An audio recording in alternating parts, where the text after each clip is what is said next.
Hello again. Welcome back to the stream, everyone. If you're new here, watching this on YouTube or whatever, I'm Jarrett. I am a Rubyist. I have been for 10 or so years now. And I run an agency called Supergood Software, where we build e-commerce systems, e-commerce storefronts, all kinds of things. Using Ruby on Rails and a platform called Solidus, e-commerce platform, open source, cool stuff, fun stuff. Again, this year I'm doing the Advent of Code, Christmas-themed programming puzzles. All 25 of them on stream. Currently, I finished day 17 yesterday after struggling mostly with reading what I was supposed to be doing. Hopefully not so much trouble today on day 18, or I'm a day behind. 19's already out. But on day 18, though I'm told there's a lot of words in this one, so I figured let's dig into it. Oh boy, is there a lot of words. All right. You descend into the ocean trench and encounter some snailfish. All right, again, what's a snailfish?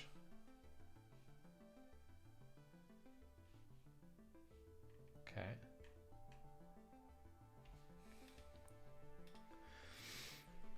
They say they saw the sleigh keys. They'll even tell you which direction the keys went if you help one of the smaller snailfish with his math homework.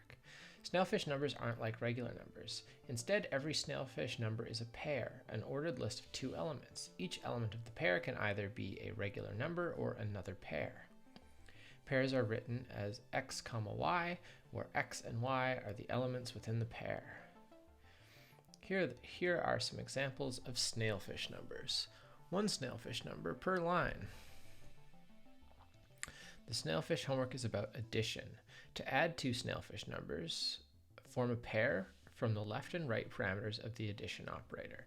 For example, 1, 2, etc. becomes da da da da. Sure, makes sense. There's only one problem. Snailfish numbers must always be reduced, and the process of adding two snailfish numbers can result in snailfish numbers that need to be reduced. To reduce a snailfish number, you must repeatedly do the first action in the list that applies to the snailfish number. If any pair is nested inside 4 pairs, the leftmost such pair explodes. If any regular number is 10 or greater, the leftmost such regular number splits. Once no action in the above list applies, the snailfish number is reduced.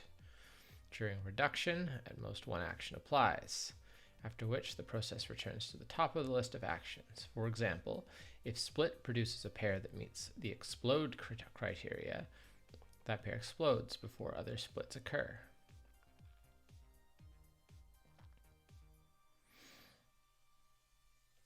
I'm not sure I followed that, but let's continue.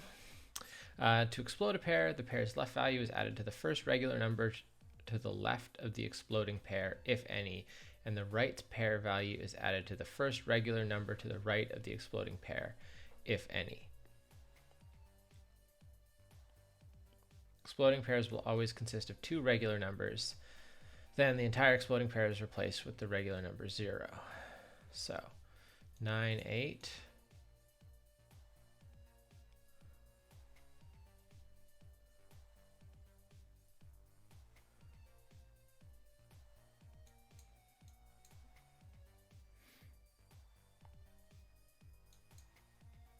Okay, so this gets replaced with a 0, the 9 floats up into space, the 8 gets added to the 1.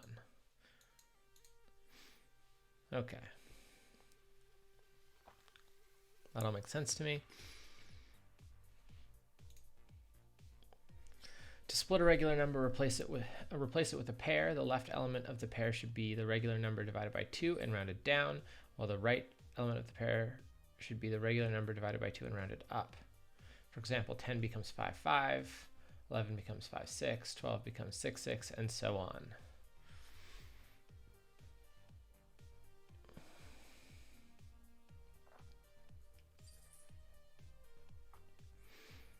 There's some examples. I'm not going to read through them, but I think I follow what they're saying. Once no reduce actions apply, the snailfish number that remains is the actual result of the operation. Your homework assignment involves adding up a list of snailfish numbers, your puzzle input. The snailfish numbers are each listed on a separate line.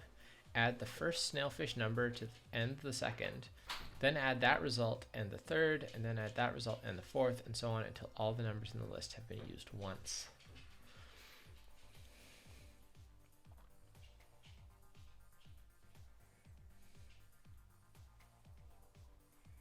For example, the final sum of this list is blank.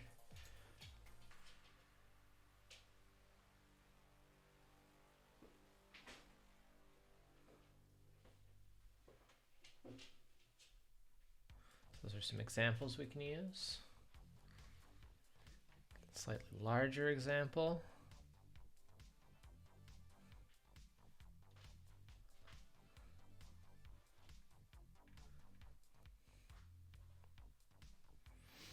The snailfish teacher only checks the magnitude of the final sum. The magnitude of a pair is 3 times the magnitude of its left element plus 2 times the magnitude of its right element. Magnitude of a regular number is just that number.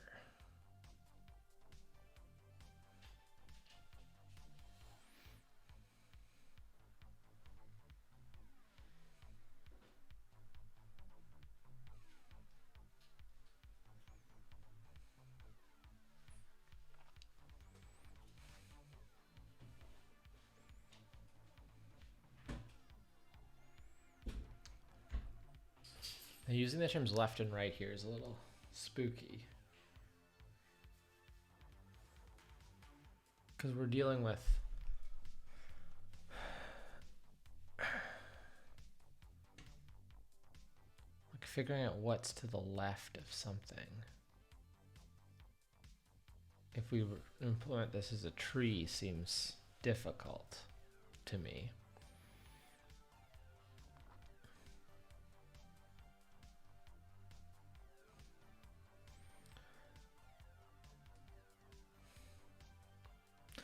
So, I mean, we can put together our like example.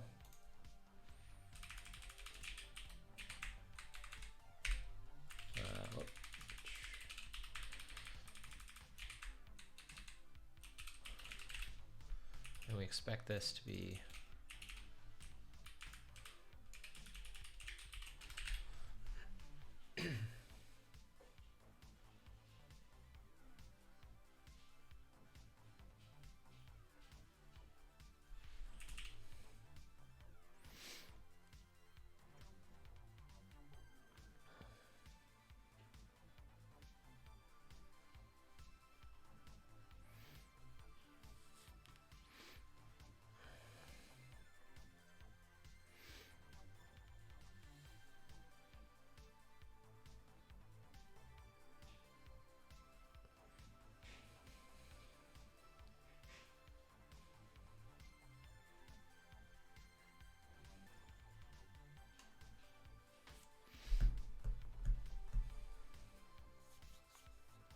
And do we want to just implement like a snailfish number class?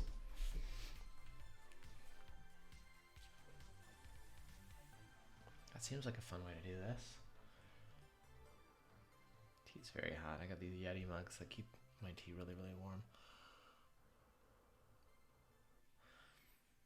Today we're drinking white tea, white pearl tea.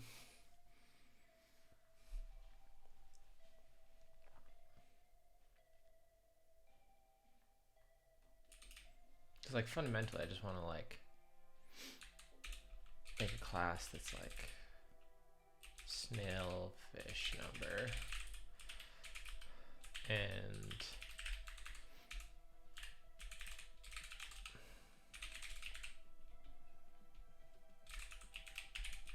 have like a snailfish number that does something here.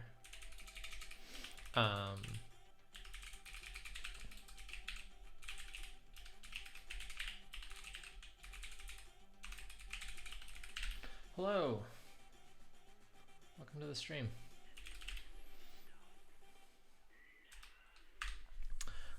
And then I can implement all of the operations on it, because then it's like, okay, well, I take an input, I'll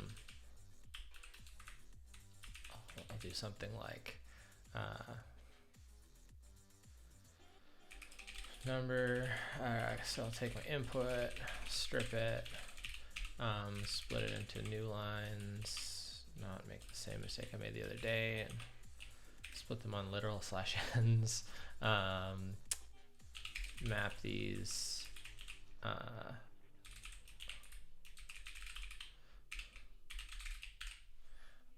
Nice. I'm told that this is not a fun one, that it's a bit, or rather, maybe not, that's the wrong word.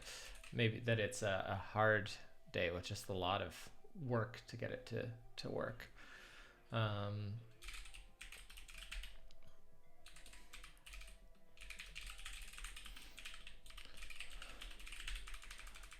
So then we go, the solution is numbers dot, I mean, we just need to sum them up. If we can implement plus on these numbers, then that's fine. And then that's going to produce us a single number, and we want its magnitude is what we're calling that.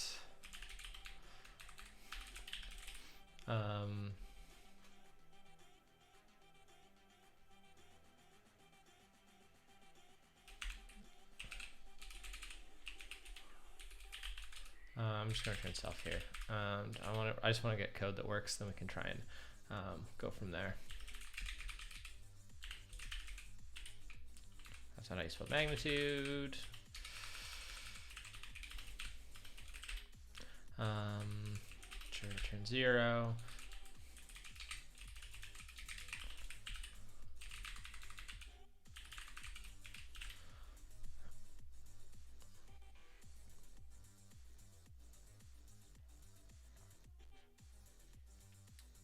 Yes, these are, I am typing on this bad boy, an Atreus, Keyboardio Atreus with, they are Kale box whites. I think that's what these are. I really like them. Though I do have another keyboard coming that I'll probably use while streaming that has the Kale silent box somethings. The ones with the weird like circular housing, they're supposed to be pretty nice to type on and clear. I mean, I love these though. These box whites are probably my favorite key switches I've ever typed on.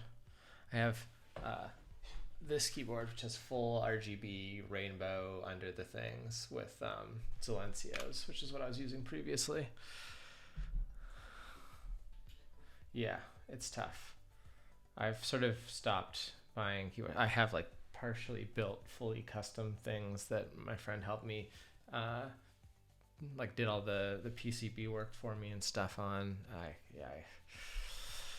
I intend to finish that stuff at some point, but yeah, keyboard hobby, expensive.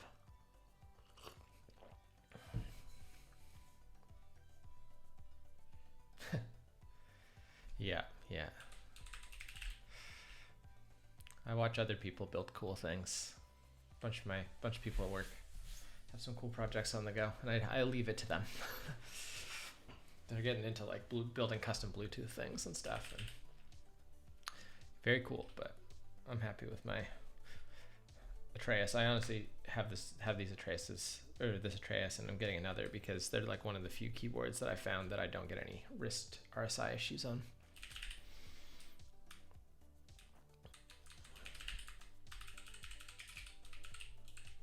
We're going to use the eval again because that's a valid Ruby string here. Now, and what steps do we want to reduce here?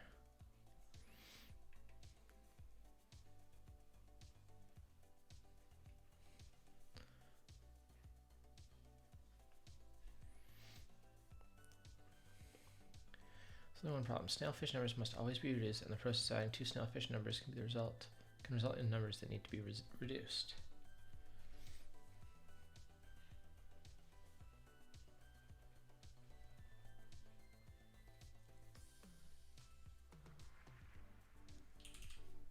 So I think in order for these to interact with each other, we're going to need to expose the tree on them.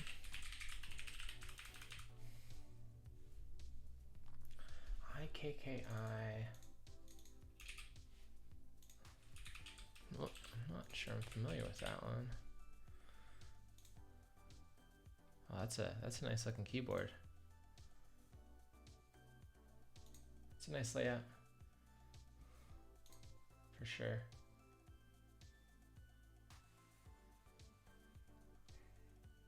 Oh, nice. One with clear caps like I've got on mine, on my ZIL 60. Gateron Black Ink. Which ones are those?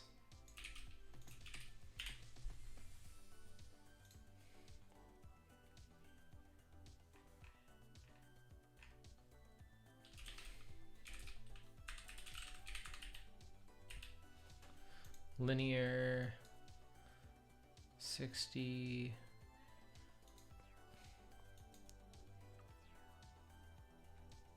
Very neat. I've never really got into the linear switches. I've met more and more people that like them, but I like my clicks. All right. I think we probably at this point want to start. I need to write tests for making sure my numbers like parse right and stuff. Well, what am I doing here? Describe AOC day 18 part 1. Oh, sorry, I'm describing the class, which is our snailfish number.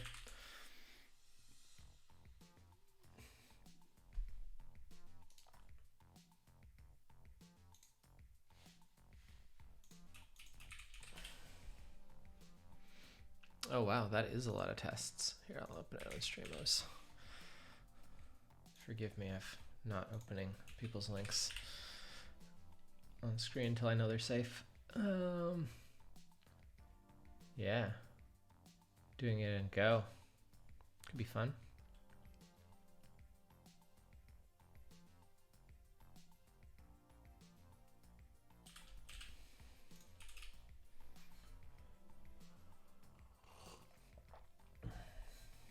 Yeah, I've definitely writing tests for some of these can help uncover issues. I mean, tests, broadly speaking, are about feedback, and Go isn't fun, but you're the most productive in it.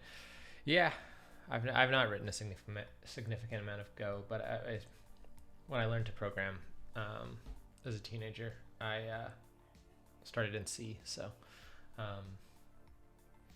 it's a language that intrigues me, since there's definitely some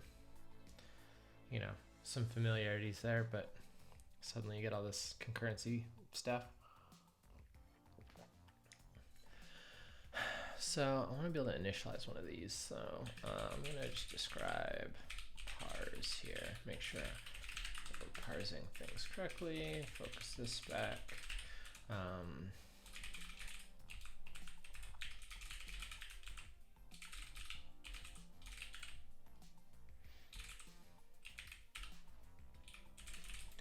going to assert that we end up with the right tree after parsing. I think it's probably I'm writing a very sort of trivial test here, but why not? Just take a non-trivial example here. I mean,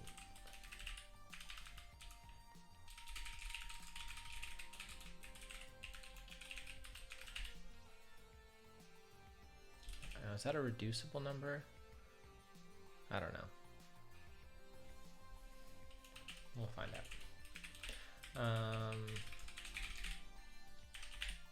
But that does work as expected, so we don't have to worry about that anymore.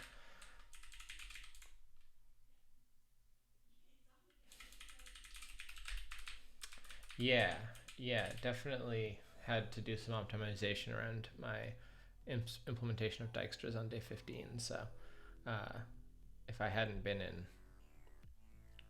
Ruby, it might have been a different That said, I had very nice tools for optimizing things. Ruby's sets, which are essentially just hashes under the hood,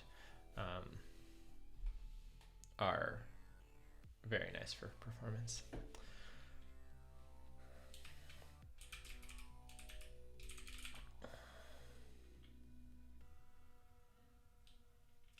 Now,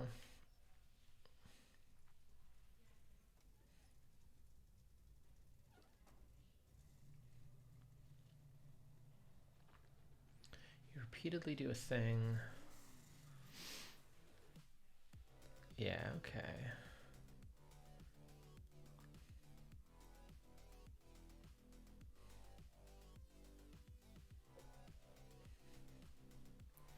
I wanted just a reduction example.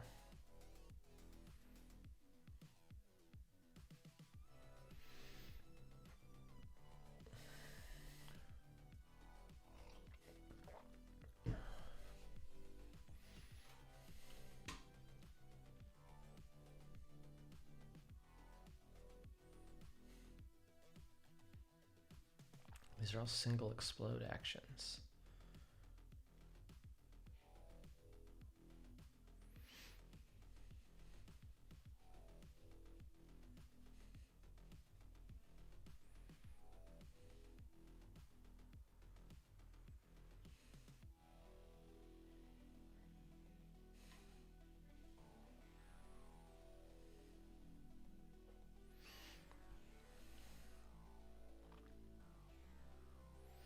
Pair 3-2 is unaffected because of the pair 7-3 is further to the left.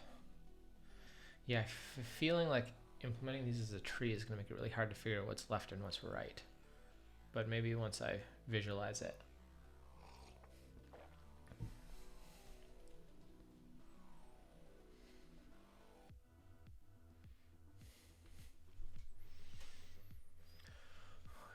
Camera angle down a little bit. There we go.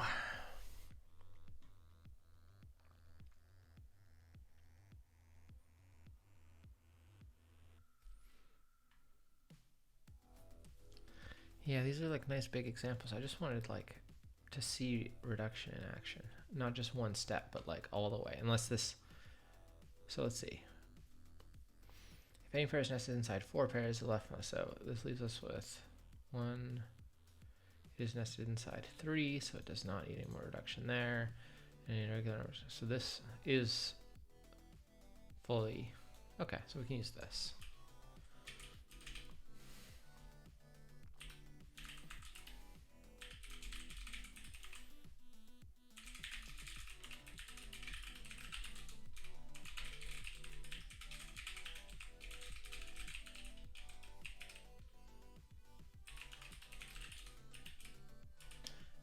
It automatically reduces the number. I think this will work.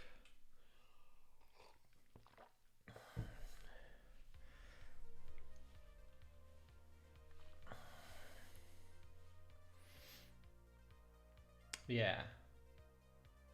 With this, because people have warned me that this one's really tricky to do, I'm trying to like wrap things in objects and write tests out the gate to sort of, because like I could just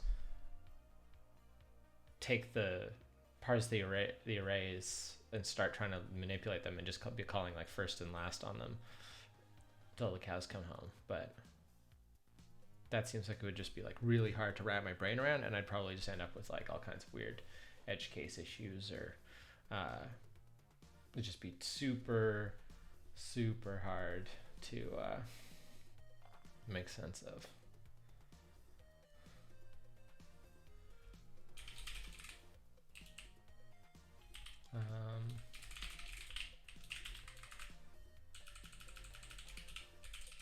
I'm just gonna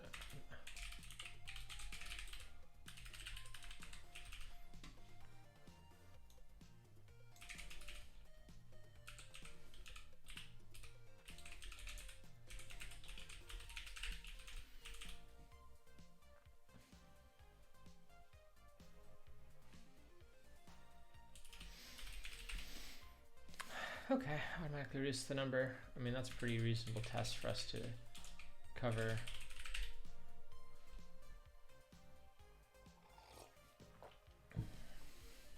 Sorry if I'm slurping into the mic there.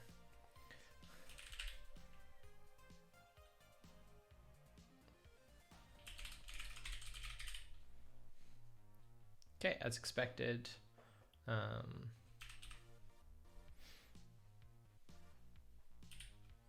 So inside of initialize, I think I want to just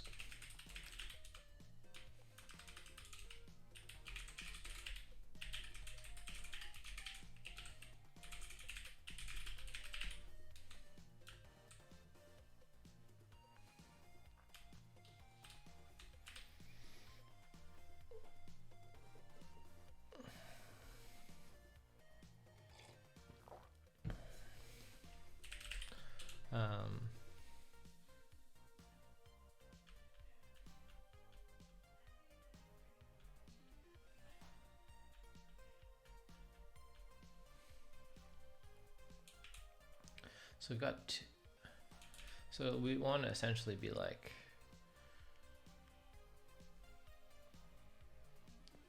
tree equals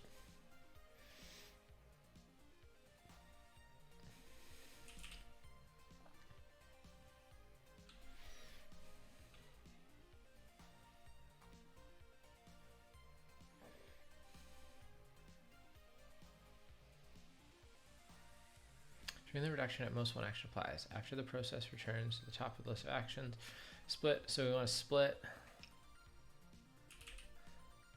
So we could look at this something like loop do explode. So if explodable, how do we spell spell? It's probably not a word, but how should I spell explodable? Would it have an E in it? No, it looks like no. Also explodable. That's what I was wondering. We'll spell it this way. Explodable tree.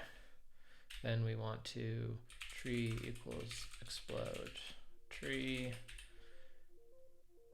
Next. Else if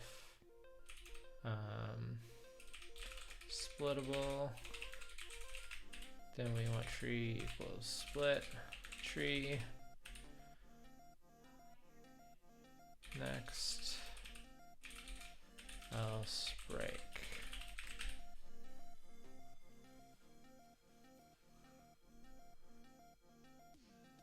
All right, I guess just return tree here.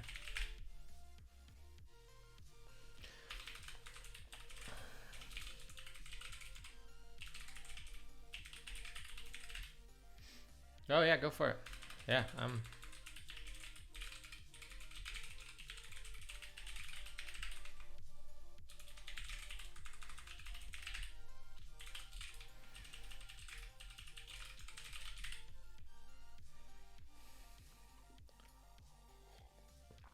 Alright, well, code at least runs.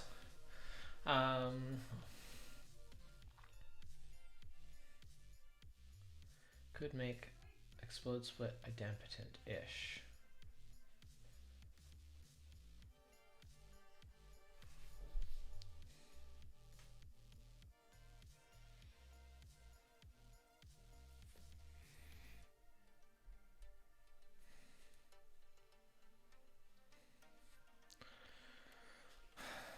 I'm not sure what you're getting at there. So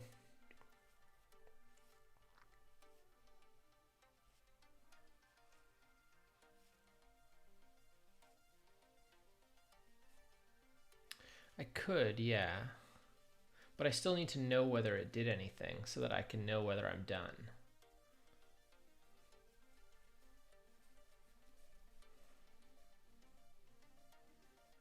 So I'm not sure how much that would clean this up. But I could, I guess. Could return tree unless explodable or splittable. Oh, but I always want to only do one or the other.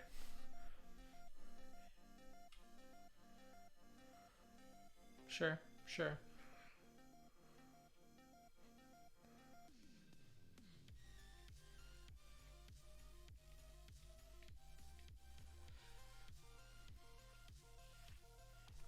That might, I mean, that might, I'm not,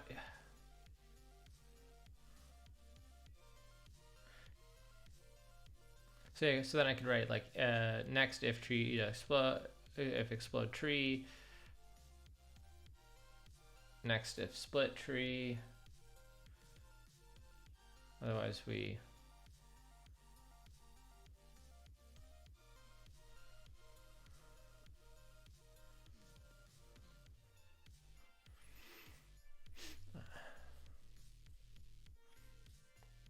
none of this is operating on tree as the instance variable though, and mutating it or anything. So I'd still need to like be returning it as well as the result, which is why I'm sort of hesitant to go that route.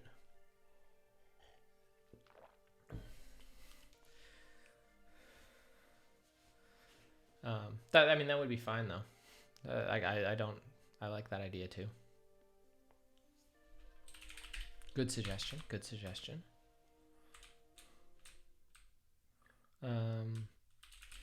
Okay, so where were we? So we've got an explodable.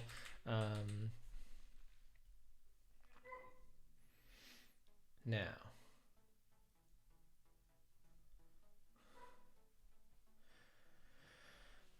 to test if something is explodable, we need to test that it is nested at least inside at least 4 pairs.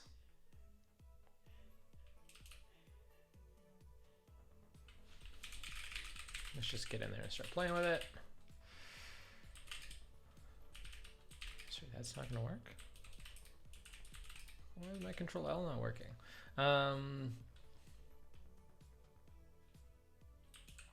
Literal control L? No, nothing. Nothing works. Okay. So we've got a tree.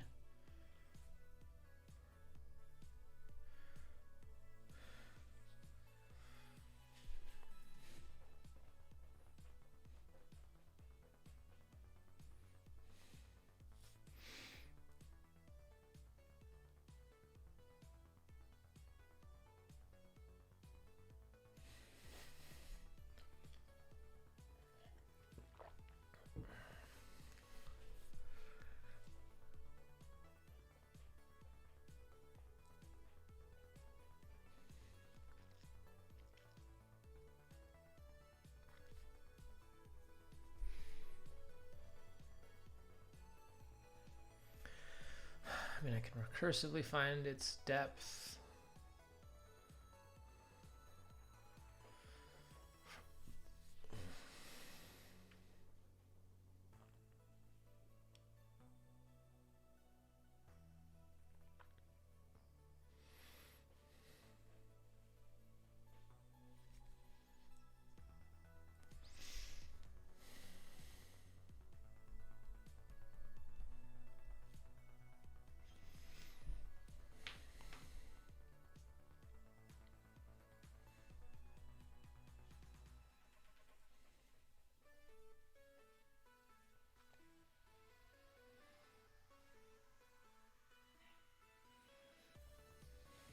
Guess we do this like recursively.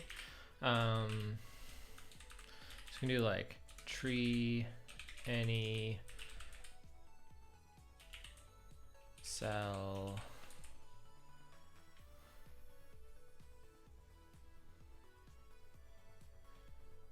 nested, 4 deep, question mark, and then we pass in the cell, and we pass in the depth.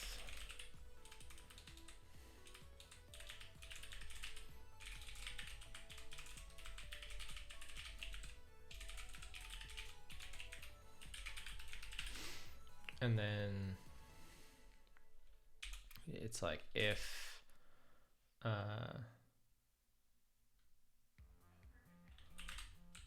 question mark here. Is there some reasonable way to do this? I don't know. This is tricky.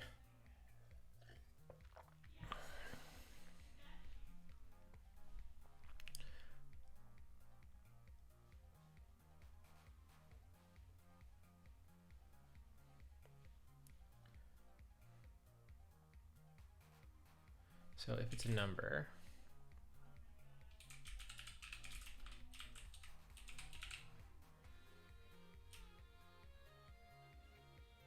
is it numeric?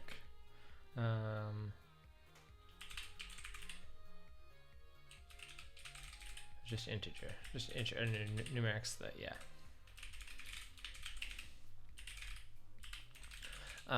So if it's an integer, then we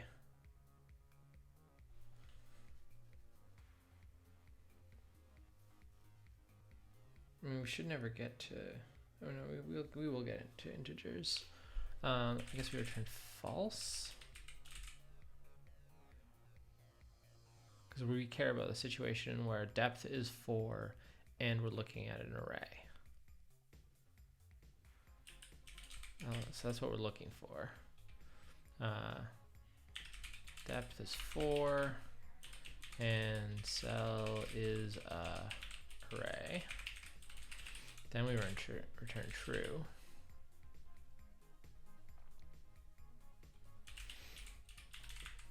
Else we want to know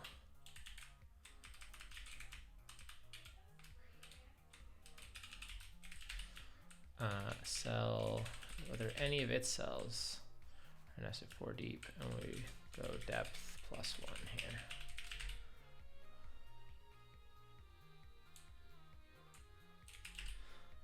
That seems reasonable. Let's see if it gets us into here. It does. Explodable tree. And tree is this, and we can actually test here, because this isn't explodable, so we can just call this right here.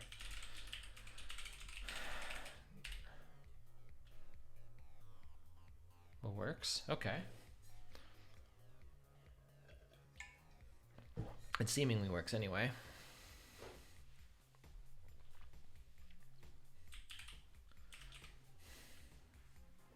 Undefined method explode.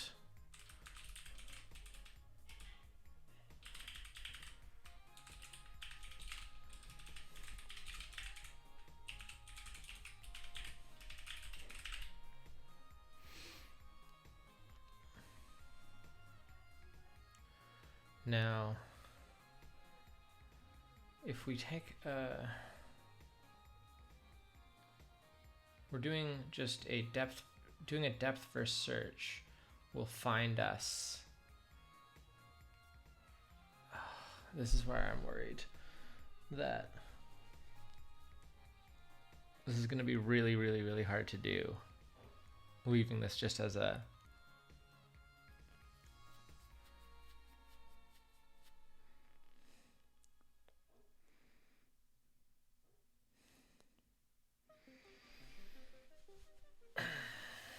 I see why people had so much trouble with this.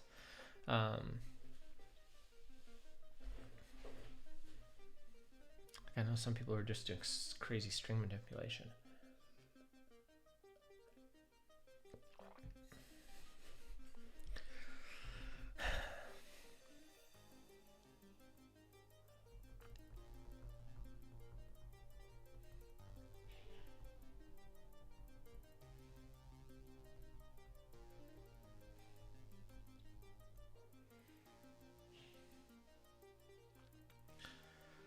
So when you hit and explode, like currently I just evaled the strings we're getting. So they're just like nested arrays with numbers in them, with integers in them. But I think I need a tree, don't I? Because otherwise it's going to be like I actually have to do a traversal here.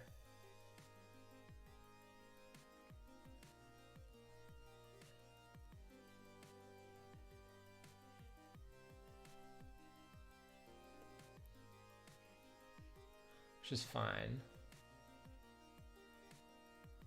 I just don't think I can move forward on this without doing a traversal.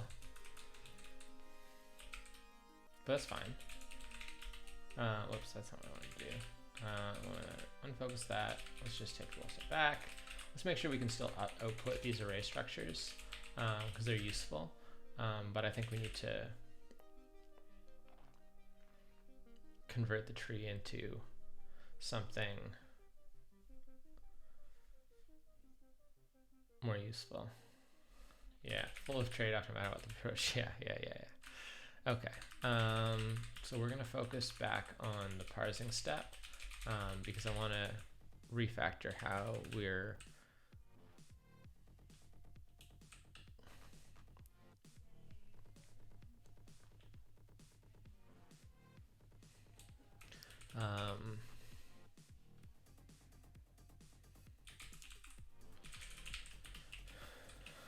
so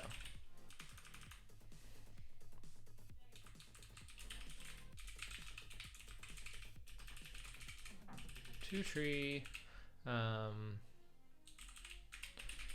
this takes an array, converts it to a tree structure. We're going to need, I'm just gonna call them nodes.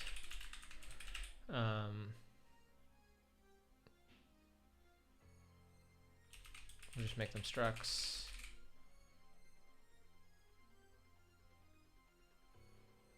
Actually, we'll just say node equals struct new. It has a parent, a left, and a right.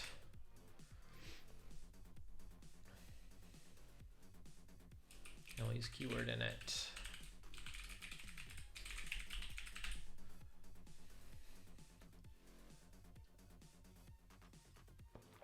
Might need a second cup of tea for this kind of problem. All right.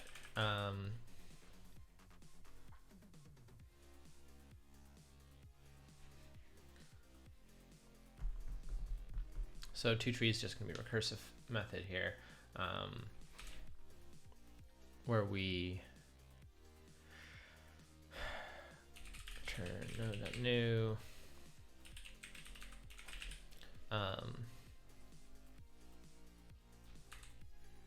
So we return array. That's the bad naming already, but if array is a number or integer rather. So since we need a base case to handle this, otherwise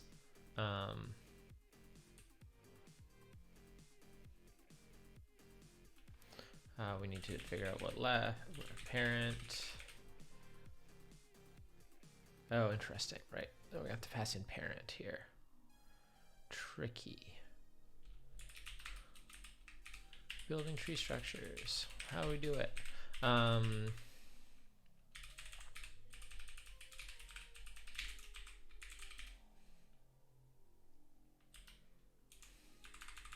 Guess we gotta pass parent in, but parent is gonna be a default value of nil.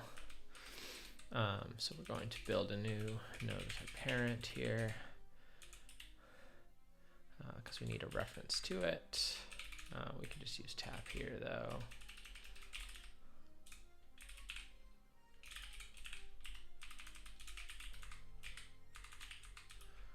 Node dot left is going to be toTree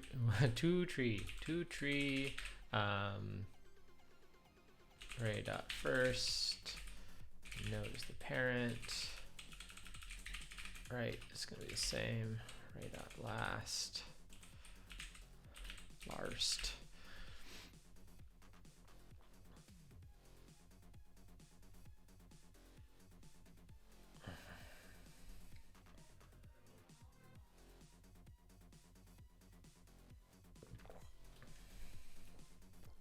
Okay, I mean that seems like it might work. Just gonna find out here where we have to try and convert it back to an array though.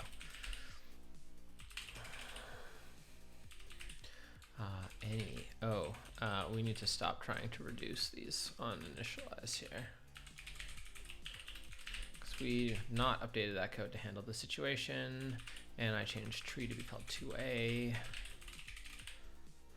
Okay, so now I've got a tree, it's nested structure.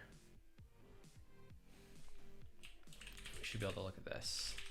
Tree.left, left, left, left is 1. And what was our example again? Left, left, left, left is 1. Left, left, left. And let's say right is supposed to be 9.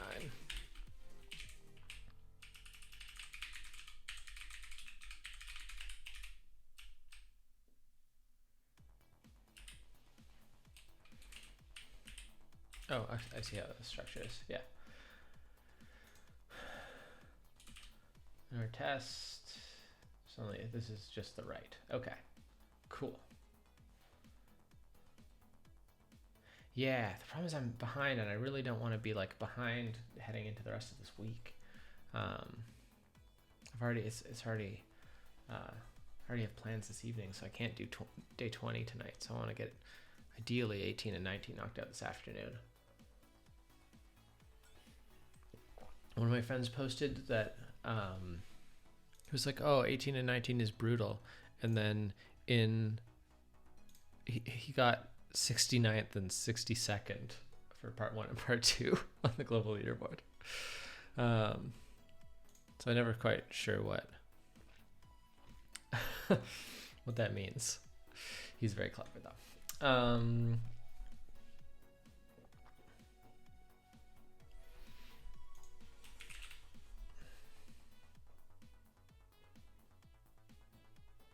So 2A seems like it's going to be a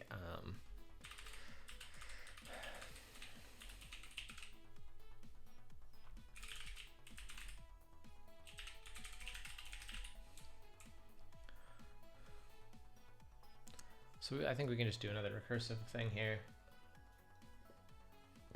That's the end of the T. Where's my... Need more screens everywhere.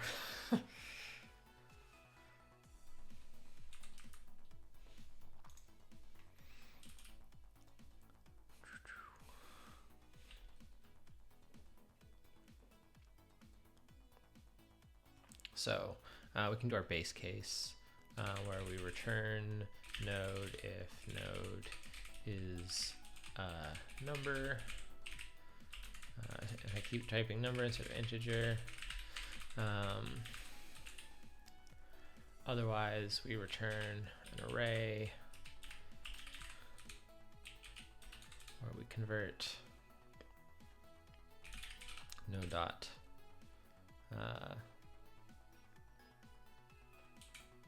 left and node dot right both into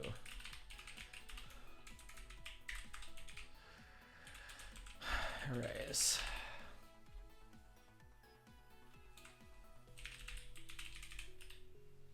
Cool. All right, so we can convert them.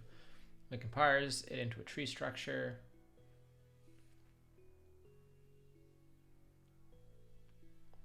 I might care later that my leaves are just integers and not actually nodes, but for now I do not care. Okay. I'm going to just commit right now. Not because I'm at any particular progress point, but just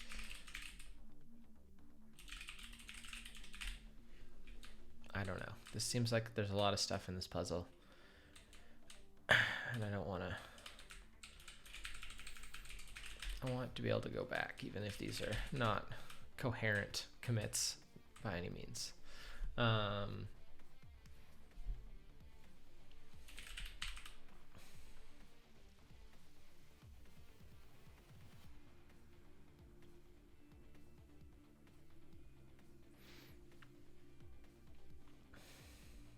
All right, so we need to fix nested for deep.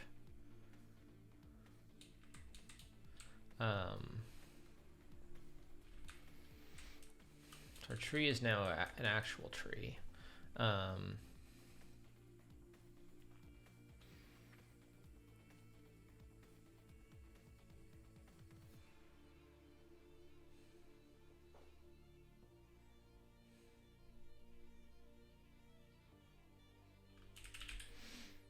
only really passing tree around because in the off chance that it's useful for recursion or something. Okay.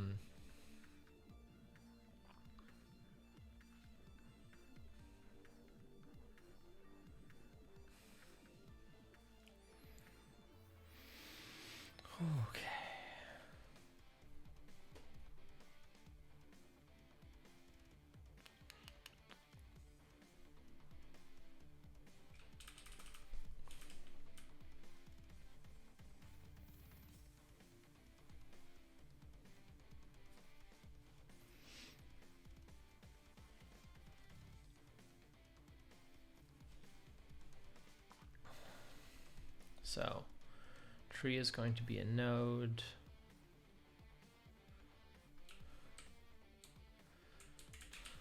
So we can say this is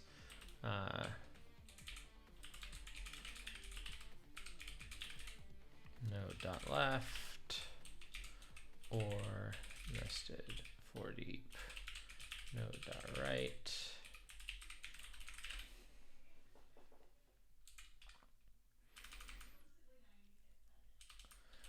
And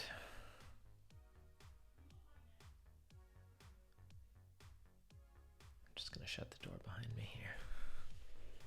Oh, never mind, the door already shut magically. I'm sure. Chad, did you notice that happen? My wife's just on another call, so. So, similarly, cell is a number, fail, nope. Let's use the word node now. I mean, we don't need to do this other check. Yeah, it was definitely closed when I started. I have no idea when open when I started, but closed at some point.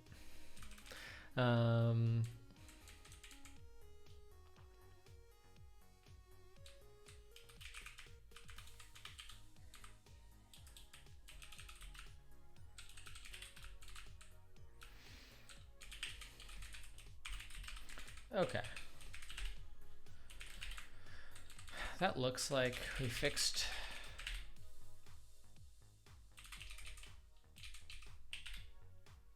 Oh, and I need to get back focused on the right spec. Back to working on reduction. Define method left for array.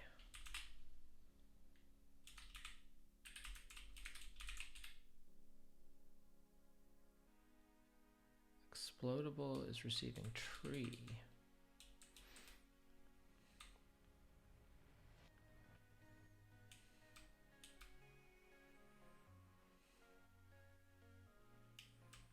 Tree should never be an array here.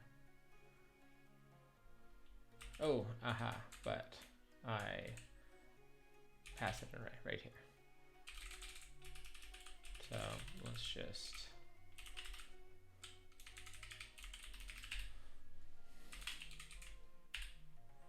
okay. And so we've tested that. For our purposes, let's just whoops, didn't work. We should not hit our pry with that one. Cool, so that seems to be working, but our test is not passing because it is not. Oh, and if that's because explode just returns null, and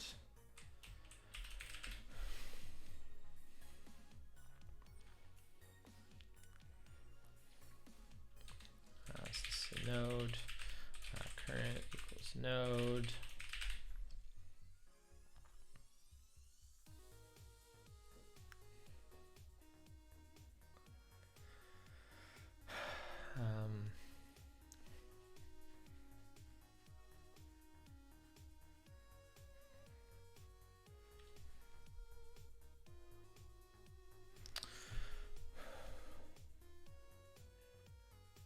So we want to descend through the tree, depth first. How do we decide if there's one nested more than 4? What if there's one nested 6 deep?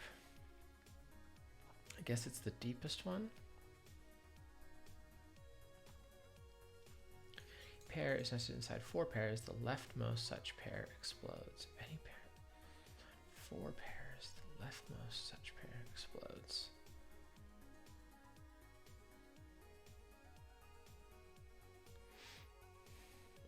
To explode a pair, the pair's left value is added to the very first, and the pair's right pair is added to the exploding pairs will always consist of 2 regular numbers.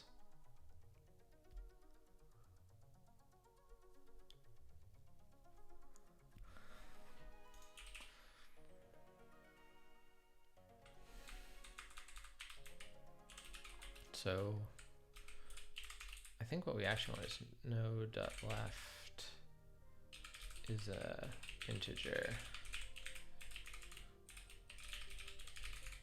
because it's only going to be explodable.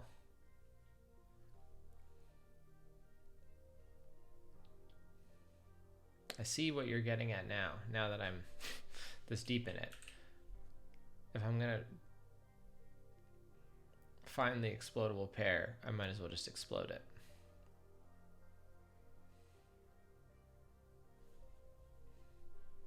I see now why that might be easier.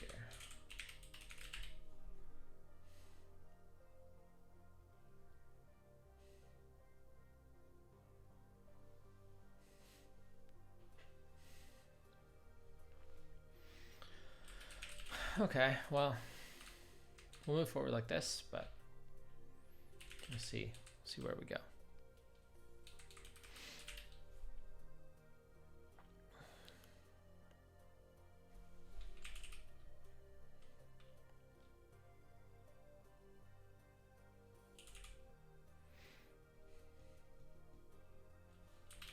So depth equals 0.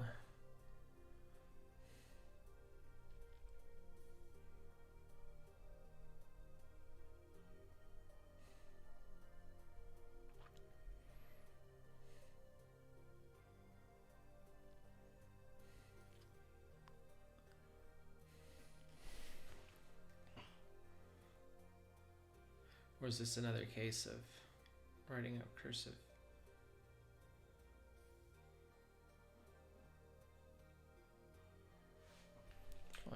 To make this recursive and be like explode tree depth, and explode tree 0 or something, and then explode takes a depth.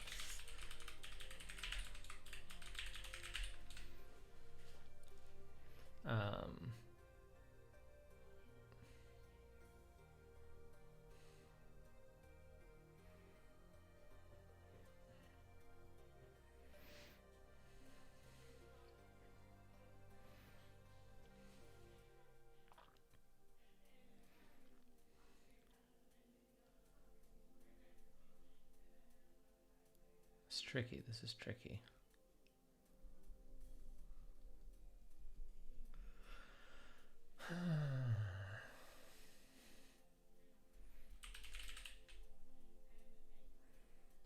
At least exploding seems like the hard part. The splitting is hypothetically easier. Pen and paper's always your friend. Yeah, I'm not a pen and paper person.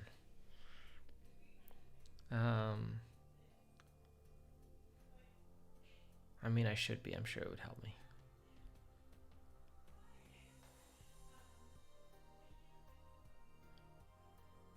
I just stare at things until I figure out the answer. It's not as fast, but I mean, it has no advantages actually, but yes, it is a tree manipulation thing.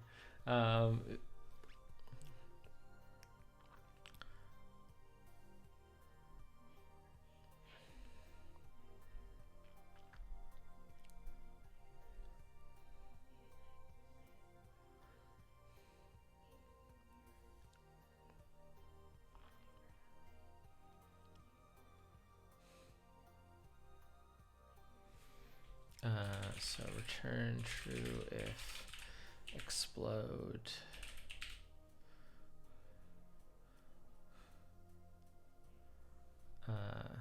node dot left plus 1.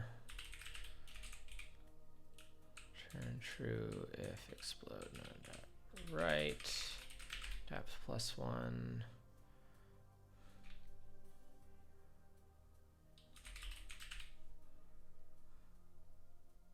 Day 8. Which one was day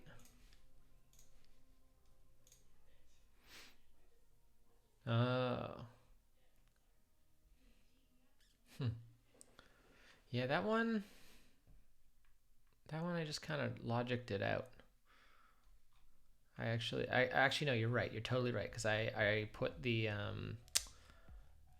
different digits in just a comment in the code and organized them and played with them. So, touche. All right, explode. So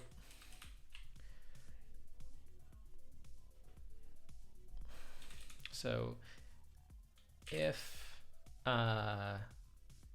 node dot left is an integer, and then actually let's just say number pair, and let's just put that on here, def number pair, and that's just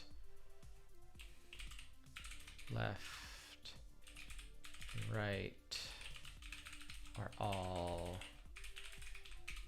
integers.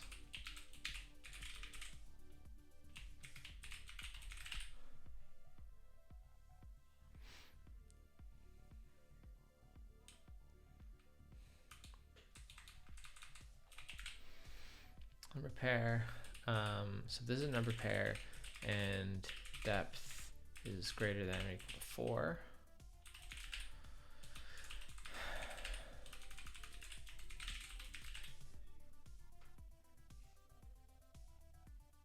Or I guess this isn't.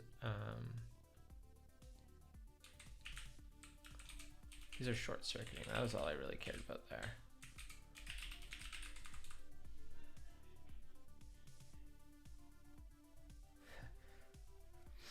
Yeah, I mean, I'm not exactly writing idiomatic Ruby here, but I'm trying to keep it organized enough that I can work with it.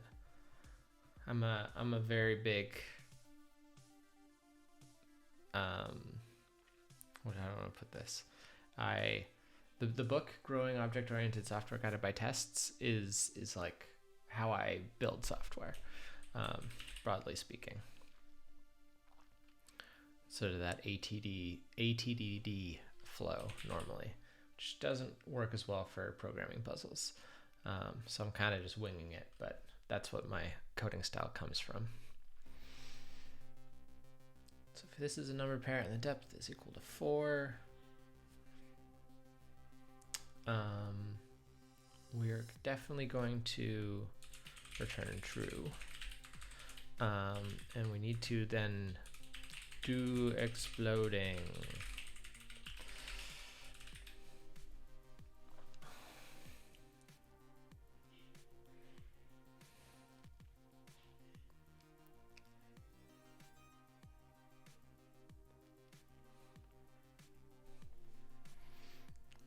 So what do we know we need to do here? Let's just review our notes.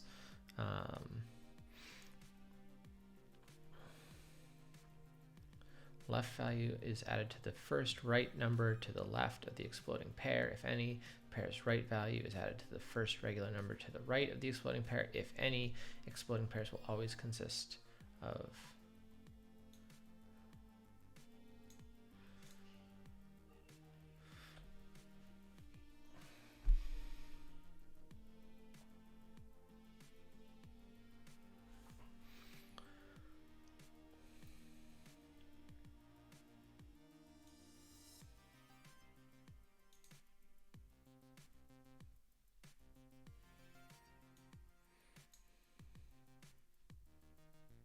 entire exploding pair is replaced with the regular number 0. So we've got node. So we have 3 steps. We left value goes left, right value goes right, pair is replaced with 0.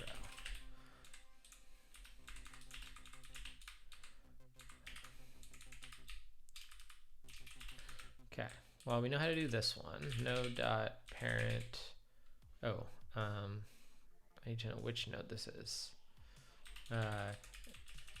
If node dot parent dot left equals node, else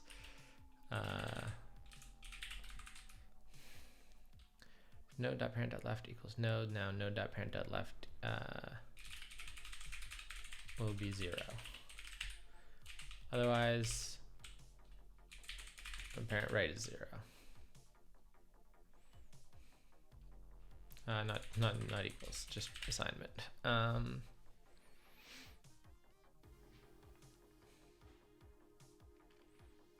That makes sense. This is a tree traversal.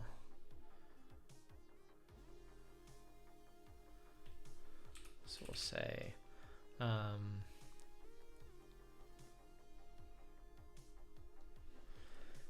only tricky thing is we don't know whether we're on the left or the right of where we are.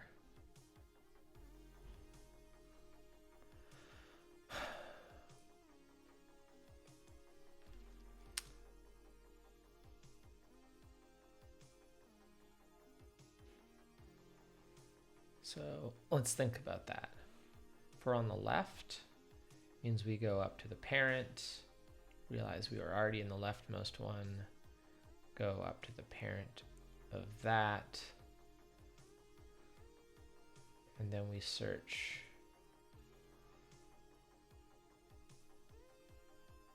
this is where. Can we get like a little drawing tool here? I got a preference for one. So, okay, that'll work. So let's say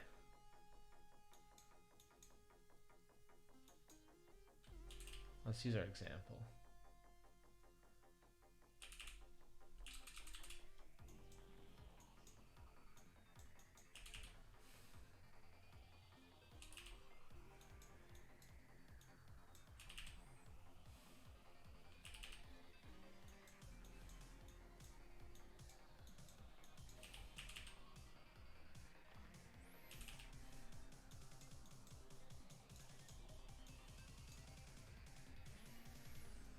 So we're gonna, at the end, we're going to, so this is our node. We're going to set node.parent.left equals 0. Know that much. But we need to explode this one. So 8 is going to be added to the 1. It's the rightward one.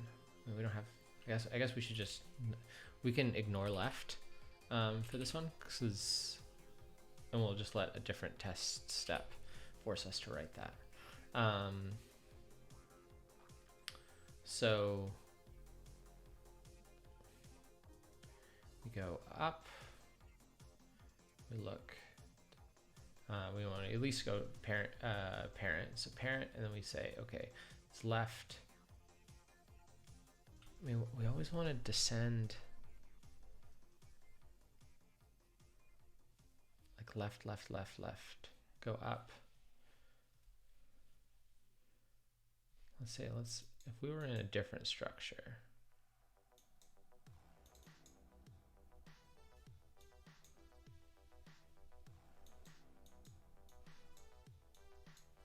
sure, something like that, we'd go up, realize we are the left, go up, left. And if this was a up, up, First we go up, left, pick the left. Actually, these are right. Go up, up. I'm just trying hard for generalizing this thing.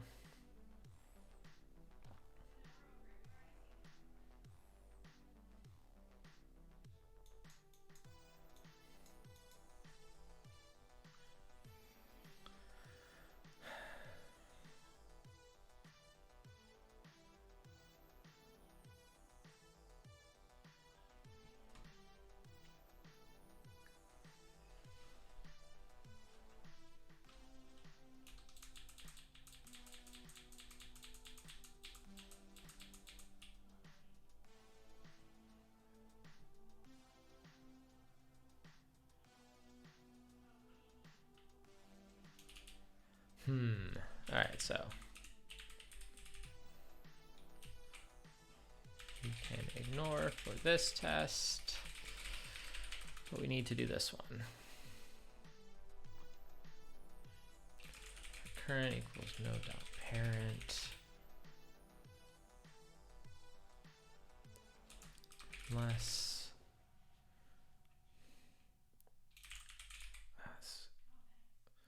current dot right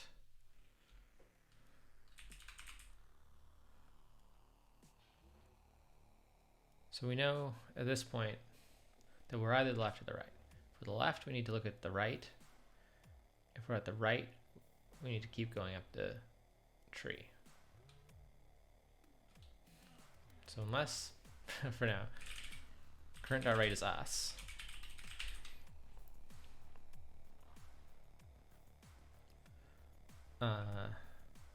Then we need to find the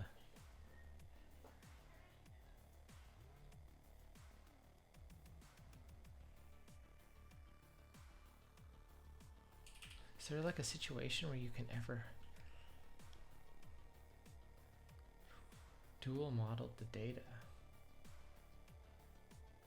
What are you suggesting, God Woe?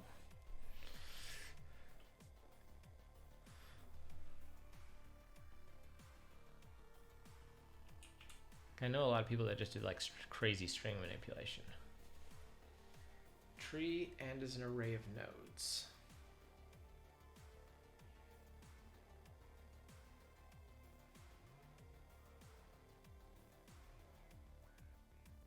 Node does not currently contain depth. I've been passing it down through the recursive functions or methods.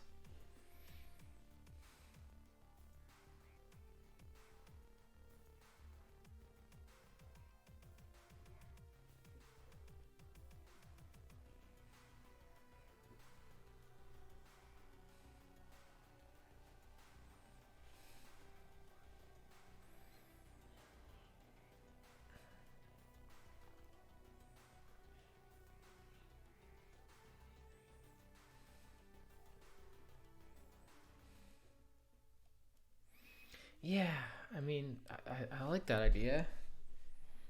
We just have to like keep track of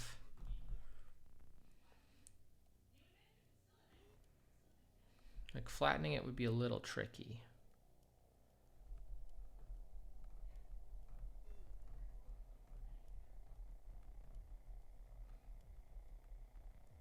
But not super tricky.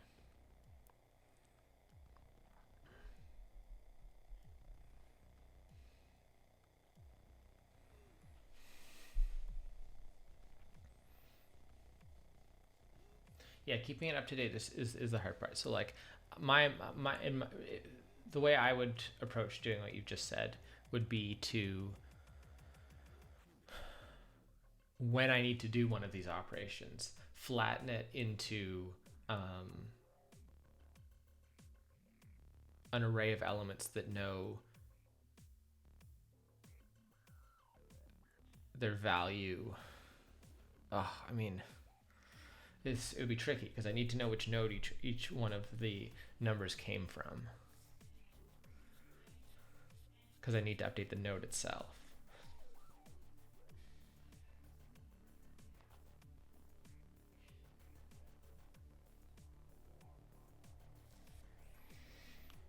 doable.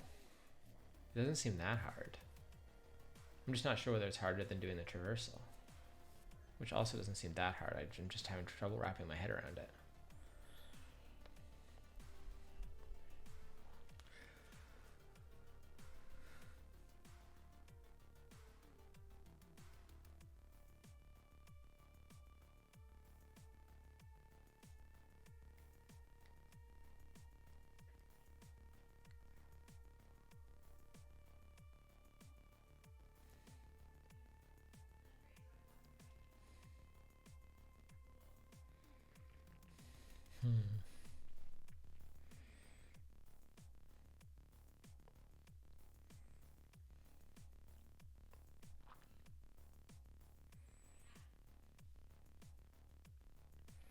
So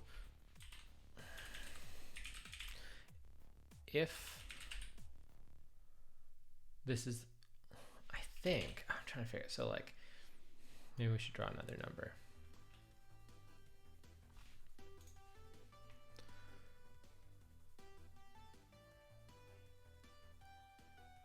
This seems like a tricky number. Can I just like paste it into this thing? Oh.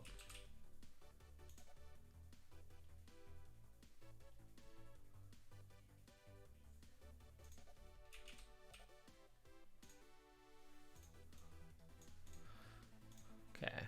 Yeah, get out of here. So this is 1.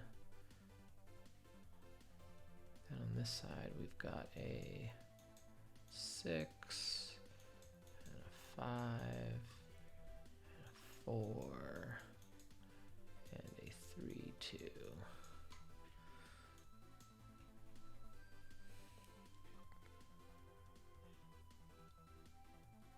So we go up until we hit a left side, and then we find the leftmost of that left side, right? So we just go up and we go, okay, we've got a left to work with, so we find the leftmost of that side. Yes, I mean, I really do enjoy working on the stuff on stream when we have people like yourself to bounce ideas off and prompt me. It's been very helpful, and I wish that I could work on client work with just people making helpful suggestions all day, but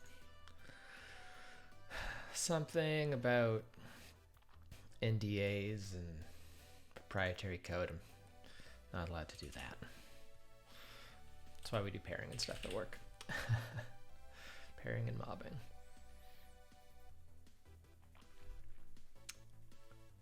Yeah, I mean, you're much more helpful than Clippy is.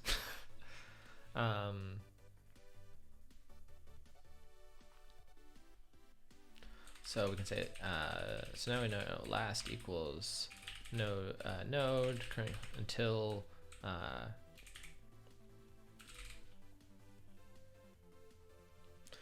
current dot right does not equal last. So we're just going to go up the tree until we find a left side. So until current, we're going to have to handle a nil case, but I'm just going to let it error and handle it when we get there. So until current dot right does not equal last, then we set last equals current equals current dot parent.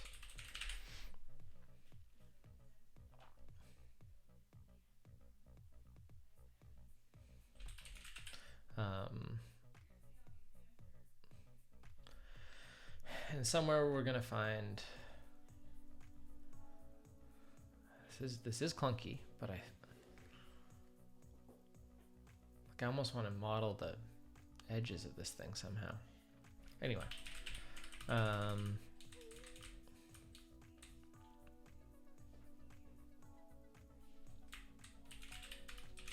can put a binding.pry and actually just like look at what we've achieved.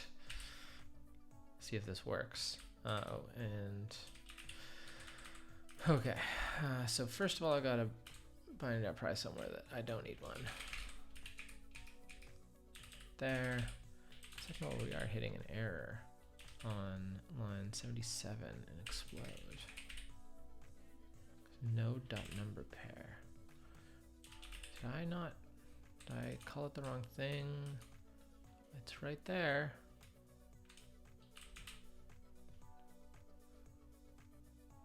Not sure about that last. Where do I have a last?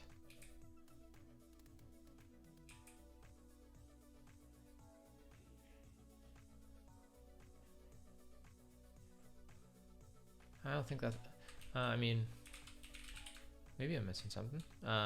It's not the error I'm running into right now. Undefined method number pair for struct node, but like it's on, oh, it's on node. Ha. So.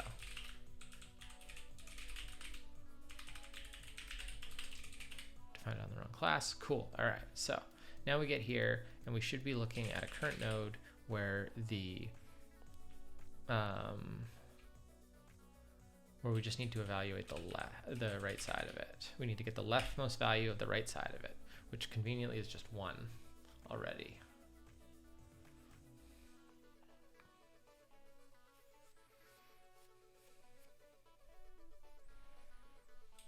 Okay, I don't know that I need to play around with pry anymore. Please do just tell me what you think is wrong about what I just did if I have done something wrong. It looks right to me though. But of course, wouldn't have written it if it didn't look right to me. So yeah, that's me attempting to ascend the tree until I find a right-hand side for me to find the leftmost value of. But now I need to find the leftmost value, which is tricky.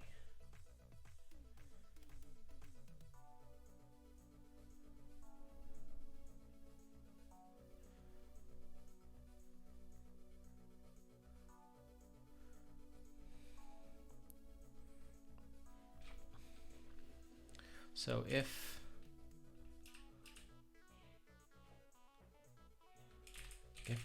mean, we have an extra case here, I think, but anyway, so if current dot right, I was thinking it should be like current dot right not equal nil, but I was wrong. Okay. If current dot right is integer, then add to it and we're done.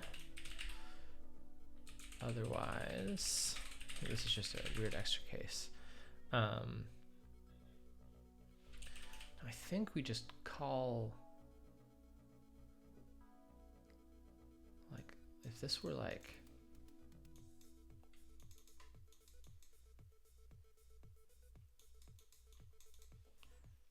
I mean, we're just gonna call left on it until we're at an integer, right?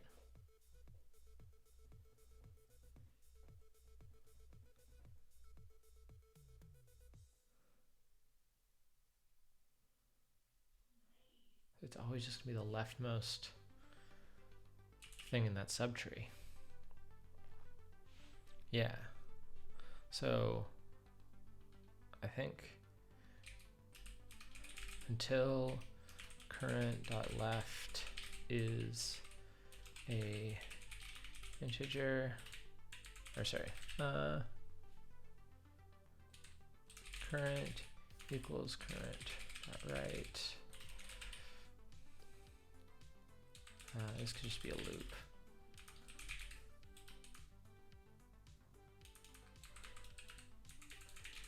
Break if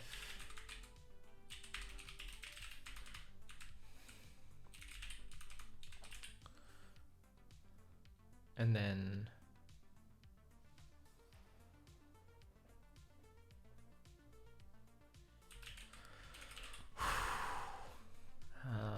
this is this isn't an easy one. A lot of thinking, no matter how we approach this thing. So current dot left plus equals whatever this number we're working with is. is node dot write. And this is the same. It's just that current dot write because we've not advanced. Whew. On the specs, does it work? No. Find method left for true class. Okay. That's exciting. Yeah, yeah. Explodable question mark. Find method left. So let's just go to line 62. Have a look.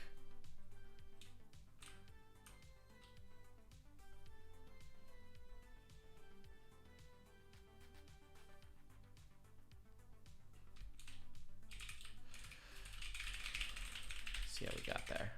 Oh, whoops. That's unless node. Sorry, node is a node.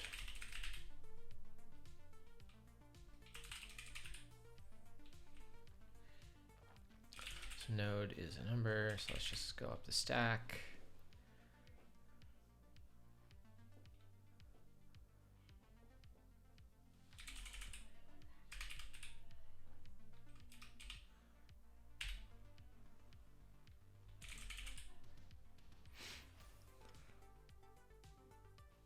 What?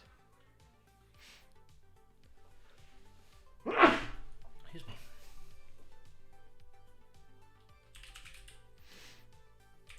Tree here is. Wait, what? Was my explode not returning? Yeah, I don't want to do that.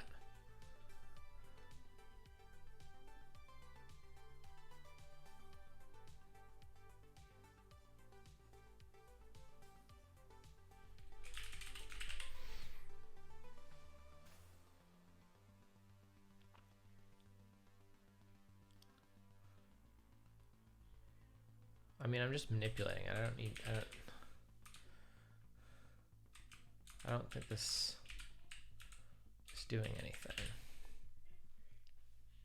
Because I'm mutating it anyway.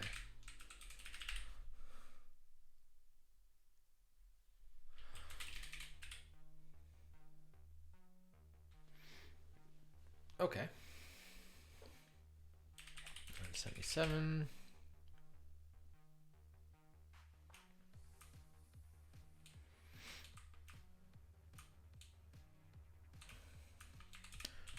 Return if node is, I'm not 100% sure how we've gotten into that case, but oh, it works though. Just make sure all our tests are passing. Okay. Cool. I'm fine with that. I don't know what that's it trying to solve this thing.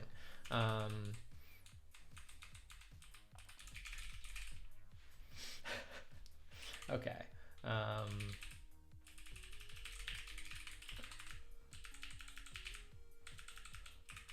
just sort of break this thing down.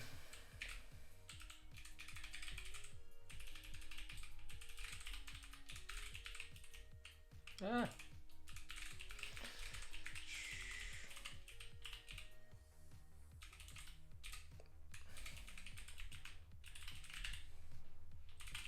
Okay. Still passing. So we need a new test now. We need one that forces us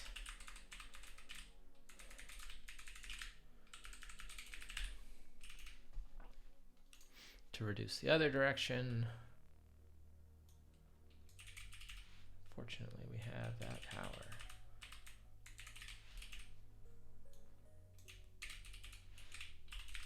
Notice that I don't have such trouble copy pasting like I do in my other streams now that I'm typing on the keyboard I'm used to. So doing this, we should get errors. This forces us actually immediately to address the thing.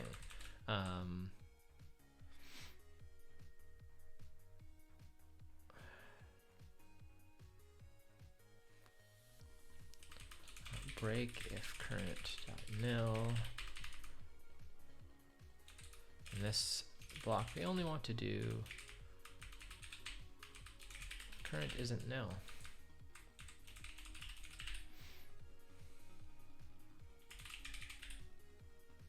Cool. All right, so we can get through it, but we're not reducing right, or reducing left, sorry. So now I'll just try and break my brain by converting this whole thing to do the thing the other direction. So this should be left, and then this. Hello. Hello, Suki the Dwagon. Welcome to the channel.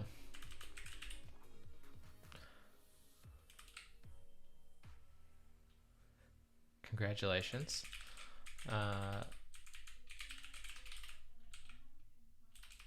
Okay. So these, yeah, exactly.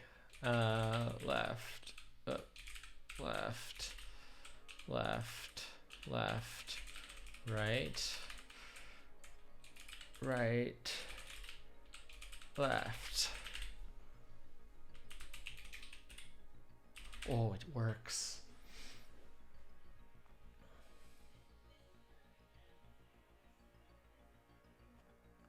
Yeah, I mean, I used to run Arch. I ran Arch Linux for a long time. I'm on a Mac right now, but I've spent a lot of time on Arch, Debian, Ubuntu, a lot of time on Gentoo. Back when I mistakenly felt that that was worth my time, but I was a Xmonad person. No real desktop environment, though. Sometimes I'd run XFC. But mostly just straight Xmonad. Keep it minimal.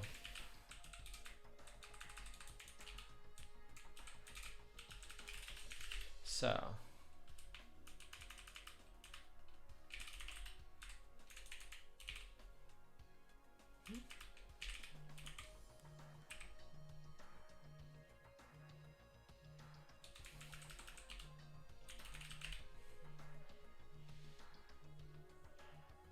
sorry, just need to.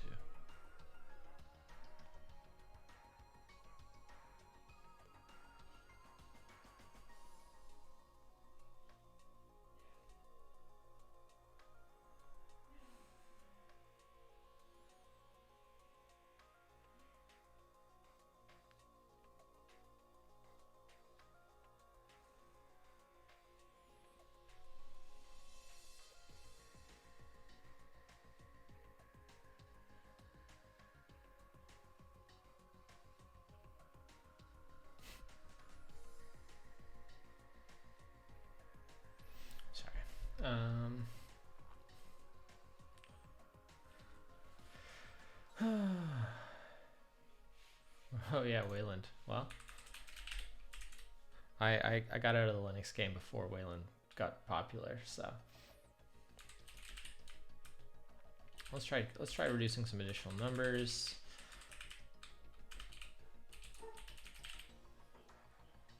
Oh, just a sec. I'll be right back.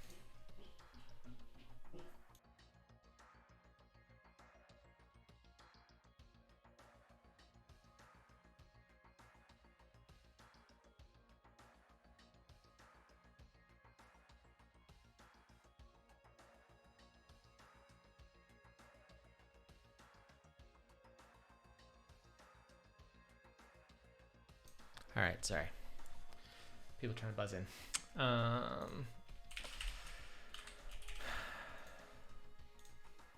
So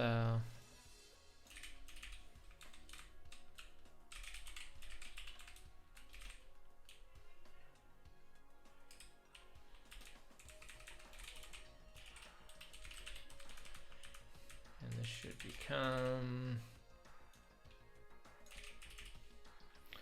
just want to make sure I haven't missed any edge cases here.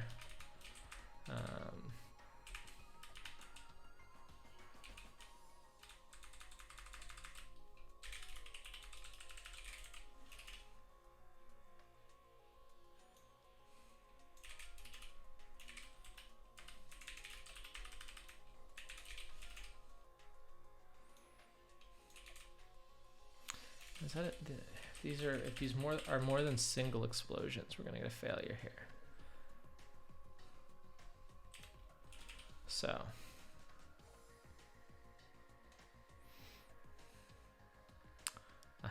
which is to say the pair 3-2 would explode on the next one, which would leave us with what we're expecting here. So let's just reflect that. So this becomes a 7, this becomes a 0.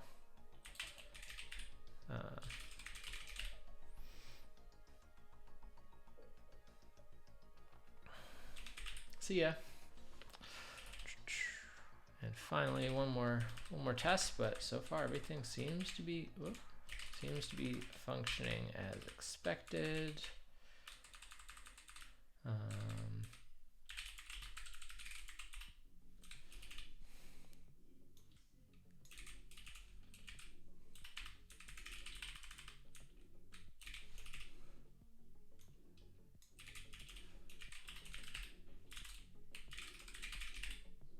Okay, so our reduction code all seems to work. Now we want to test splitting, and I'm going to say, let's commit. Day 18 reduction works. Fantastic.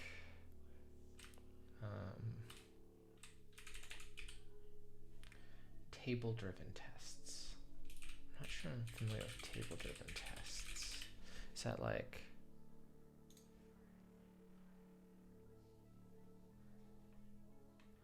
Is that like you...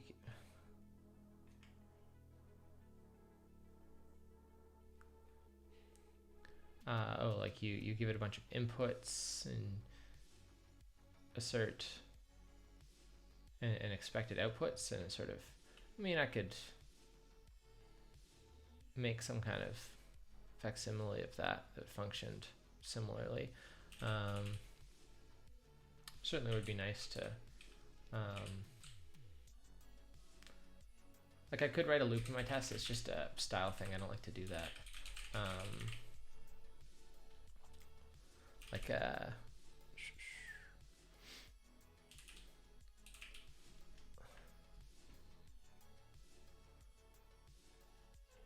It's like, I guess maybe it's a preference because like I'm not used to coming from these kind of like puzzle style problems.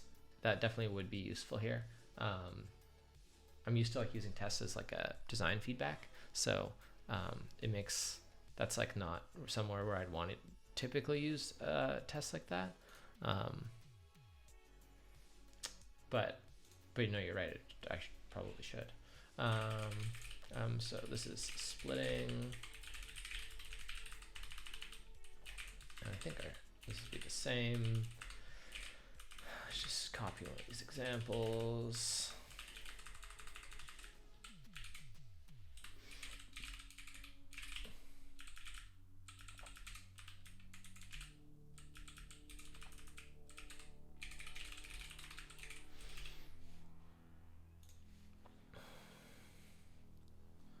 So, turn addition. Okay, split a regular number, replace it with a pair.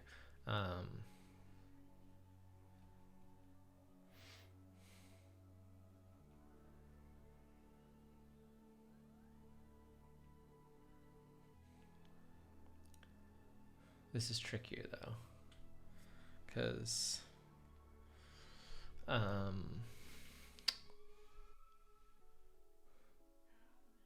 guess I'll just need a contrived example.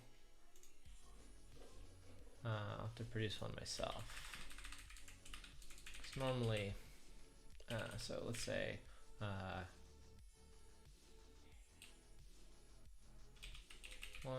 5. Remember how to type.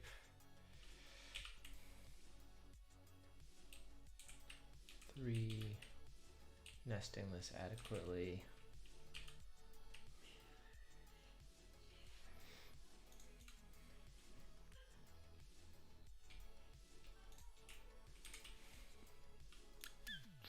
Just bringing those up.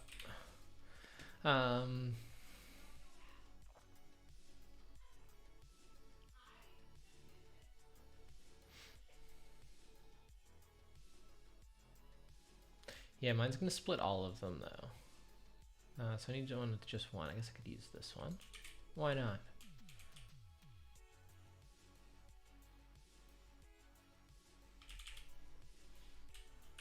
Thank you for the help there. I can test that this will be equal to this one. I assume this is the resulting value. Yeah, looks like it. Thank you. All right, so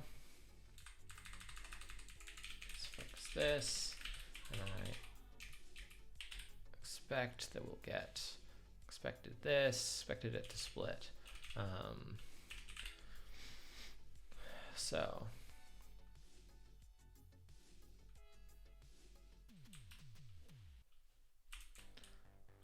first we need to check whether something is splittable, and then we actually need to split it.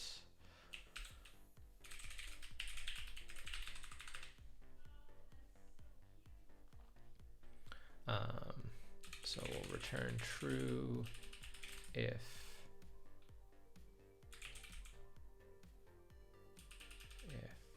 tree is, sorry, this should be node. I do this recursively like everything else I do with trees, is a integer and node is greater than or equal to 10. Otherwise, we're going to return splittable, return false if node is integer. Oh, actually, we can simplify that. I remember how to do logic. So it's an integer, return whether it's greater than 10 or not. Otherwise, we want a splittable node.left or splittable node.right. And I am just going to run to the bathroom. Then I will be back.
Hello, I'm back.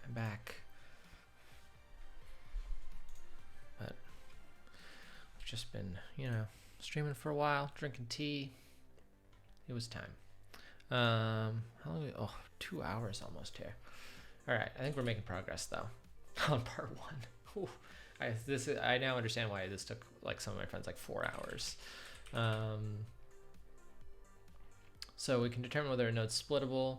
I think we're probably doing that right. So we can just put a bind.pry inside of split tree.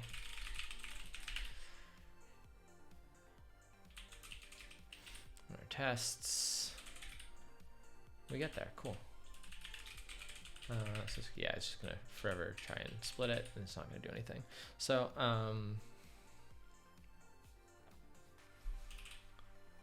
just make sure we're doing this correctly.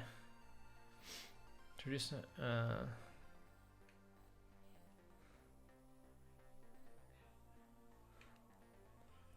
replace it with a pair. Then we,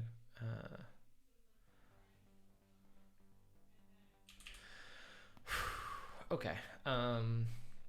So we descend the tree.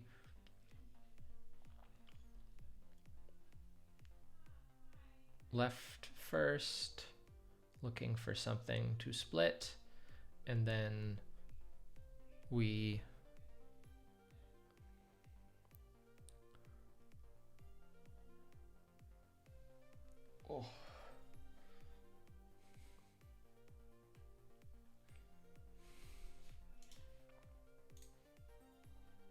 sorry, I'm gonna try something. Does that give me better lighting? It's kind of nice, actually. Now I've just surrounded the black terminal with like light colored screen.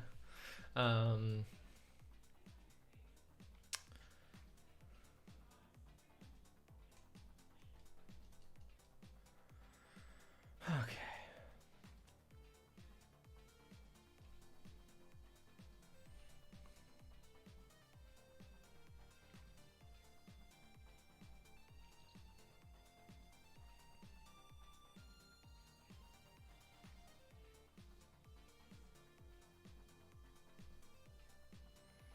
Okay, brain back in here. So we're going to descend, looking for a value that doing left first.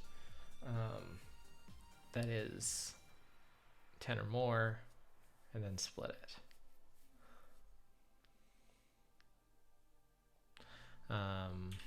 So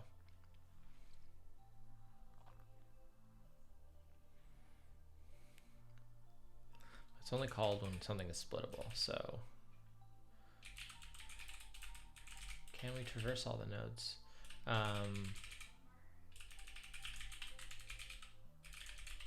Can we traverse them all? Yeah. Of course we can traverse them all. Why do you ask?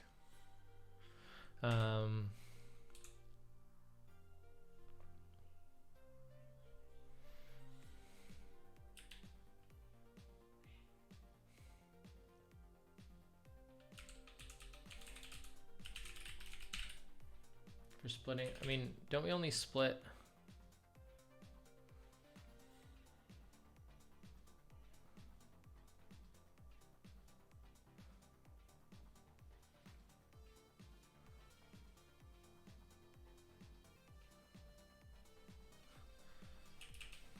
We only split one at a time though, right?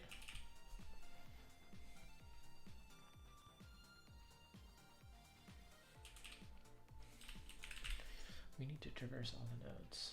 We just need to traverse all the nodes until we find a value of 10 or more.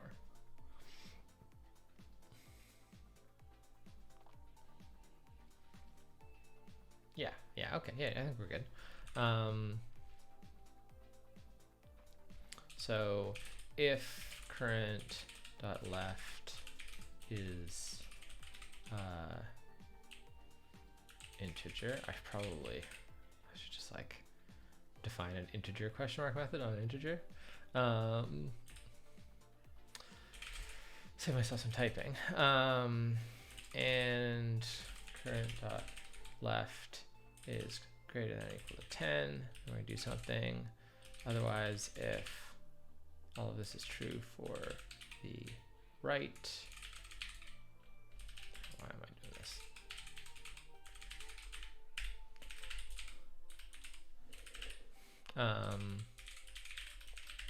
Otherwise, we're going to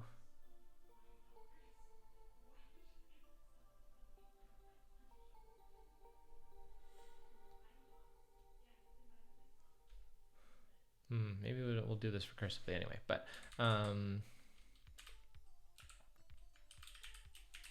maybe this isn't a loop. Maybe this isn't a loop.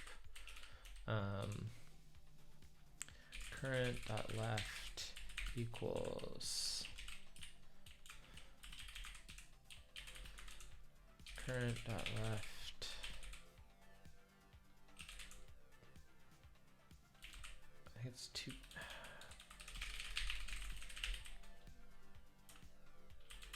Hopefully this is the one we're hitting. Oh, no, it's not. Oh, this won't work. I need to... Okay, fine. If I have an integer, I call 2D to get a decimal. C is complex. That's not what I need. R is rational. Also not what I need. F is float. Also not what I need. I is integer.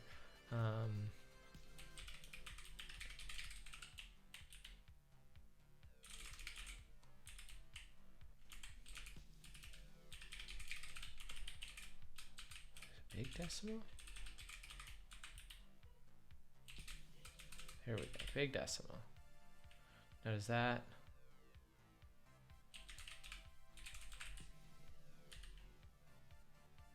Give me a 2. What does 2 enum do? Oh, enumerator? Weird. Anyway. There's a 2 int. Oh. Okay, must be just an alias. Anyway,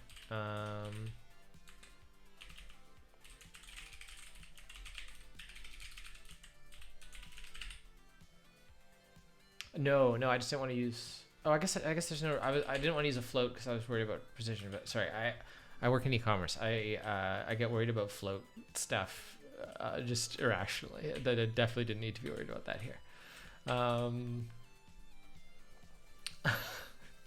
I'm just like constantly like, oh, we got to use big decimals because that's like the normal thing we use for any kind of decimal work when handling money. Okay, this is just current dot left divided by 2. Seal, I think it is. It's probably no, it's floor first, and then ceiling.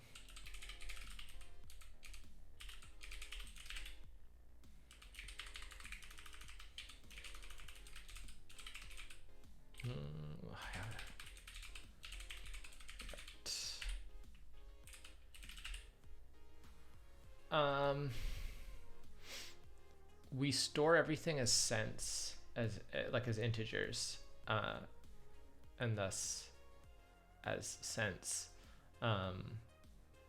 But for display purposes, you end up having to work with decimal numbers. So that's where we use Ruby's decimals as representations. So it's usually just for presentational purposes, but to make sure we don't get weird float stuff.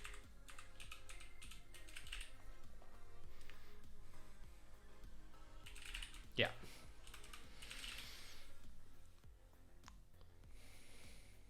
Okay. And for each of these, we can just return true. Return true. Otherwise, we return split node dot.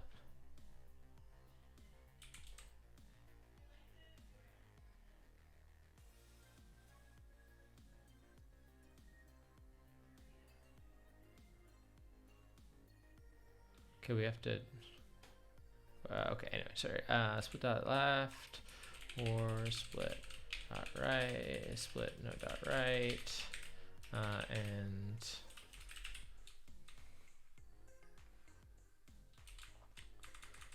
if node is integer here, we want to return false. We don't split the integers themselves, we have to split them on their parents. I don't know, does that look right? Find method left for array. How are we calling left on an array?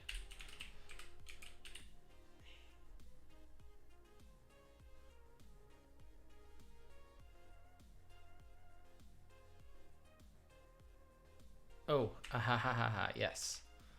So I created an array here. I did not create a new node.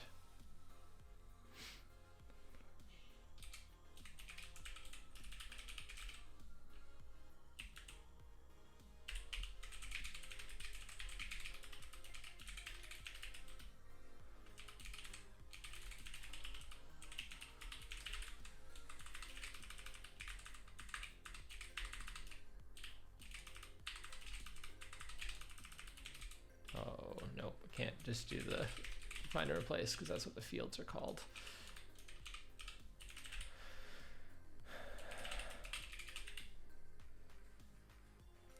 Hello. Something happened.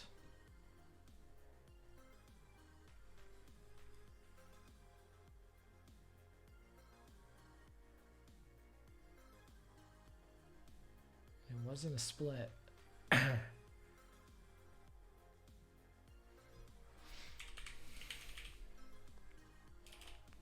Does that...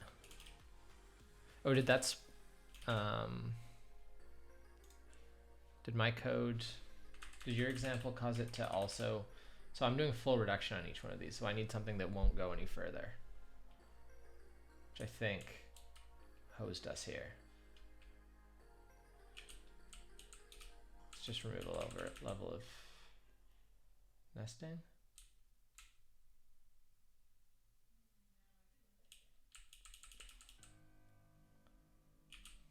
We do just a simpler example.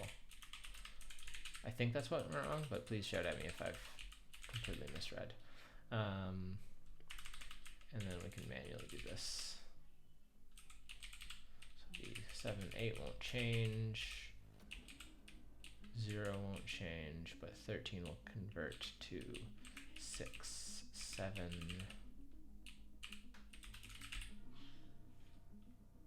There's still no splitting to be done there. And I have too many. What?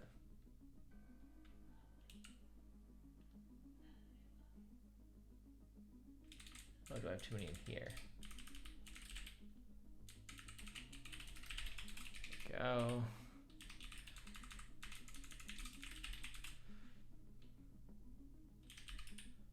Oh, and that's because I didn't actually do F the numbers.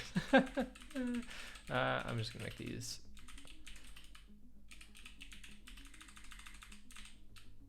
After all that, I just forgot that I even had to, because it'll do, if you just use integers, it'll just do integer operations. All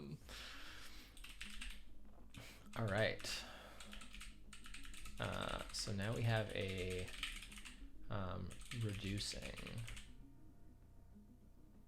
So this was, I wrote reducing in all of these ones, but this was actually exploding.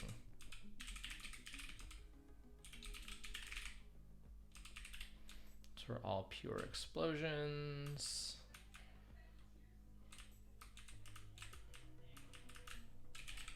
Explosions. And so let's just do reducing here.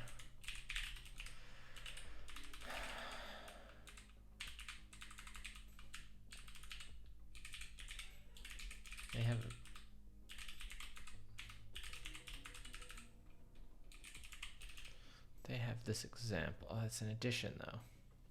Okay, well that's fine.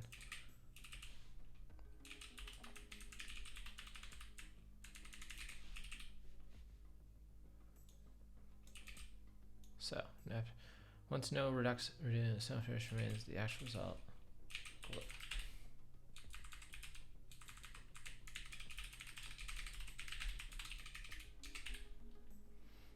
And syntax error. Where? Load data. So it's in 108. Is it in here?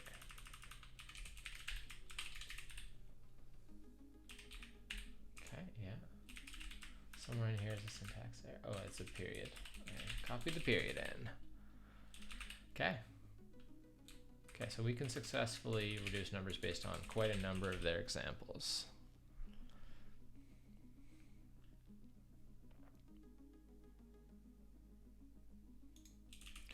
Now we just need to do, okay, so let's say day 18 reduction seems to work.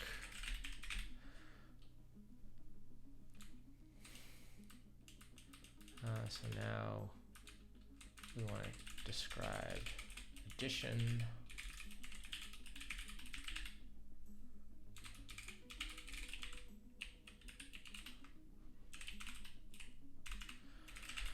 I think this is coming along. I just really hope part 2 is not so brutal. So we can parse these two numbers. So we can say, oh, let's just say A is going to be something, B is going to be something,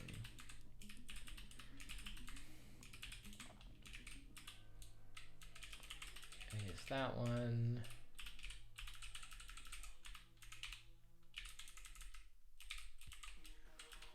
is that one, and we want A plus B, 2A. Oh, sorry. Let's actually make these into. Oops. Let's actually make these into snailfish numbers.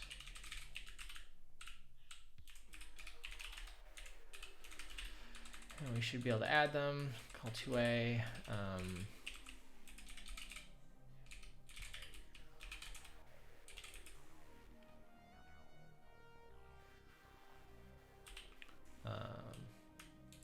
It's going to equal the same as this, which maybe isn't the best example, but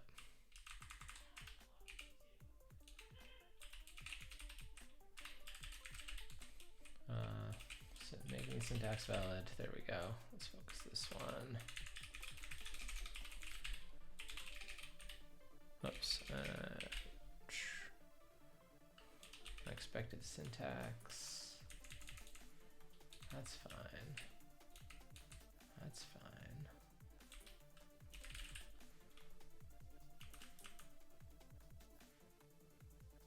Oh. Should really get something for syntax highlighting that in my editor that'll show me that. This is expected. Snailfish number. Oh, right. Let's just use described class here to type the whole thing out. And we got wrong value, but we know that would happen because our addition method is up here, and it doesn't do anything.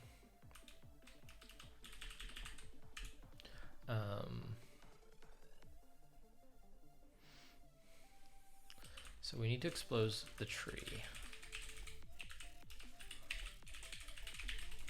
because we're gonna have to reach into the tree of the other object to add them. So if we're doing plus on other, it's like we're going to create a new instance of ourselves with a new node whose parent is going to be nil and whose left is going to be our own tree.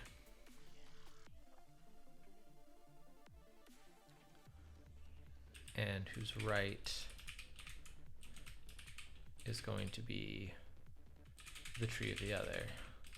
The only gotcha I think we need to worry about here is making sure the parents get set up correctly. So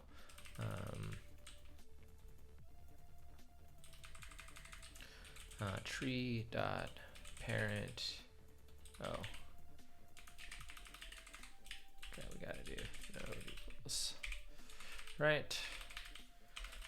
And so we set the node dot left parent equals node right parent equals node, unless node dot left.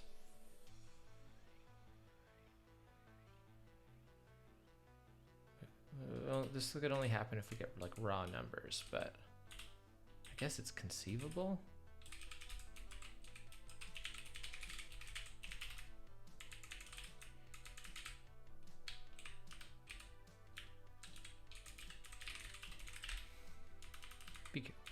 Might as well be careful.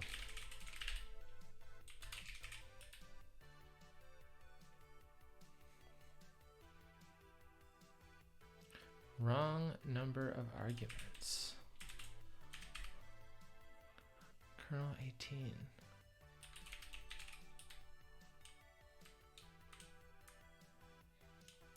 Oh, I just called self.class. Self.class I knew.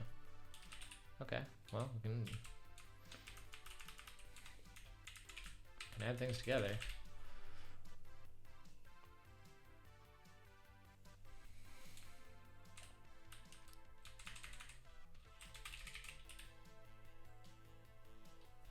Snailfish number can't be coerced into an integer. Why would it need to be?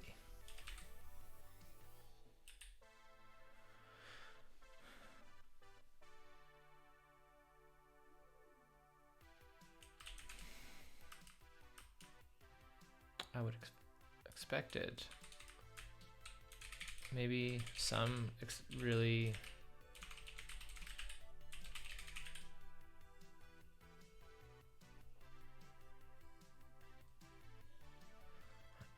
and I find method left. Okay, so let's say in explode.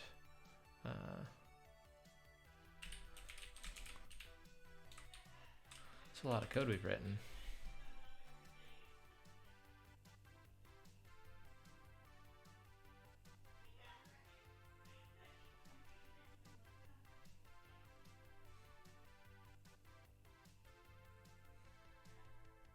Current.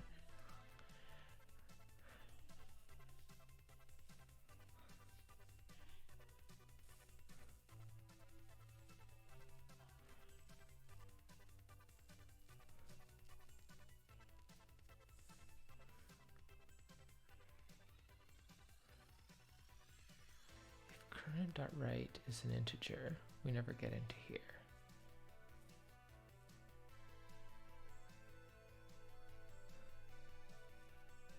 Huh, okay, so we've finally found, so we've presumably found a bug in our strategy here.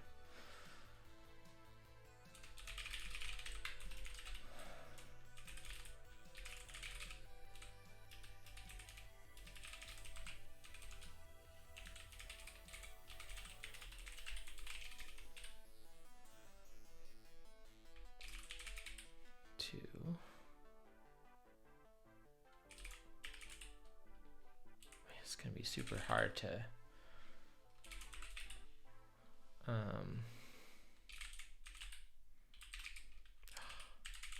all right.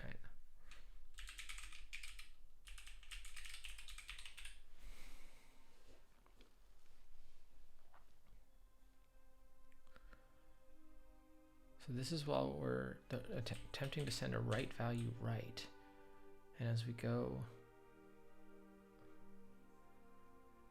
if current, so we're trying to descend down. Write value goes right.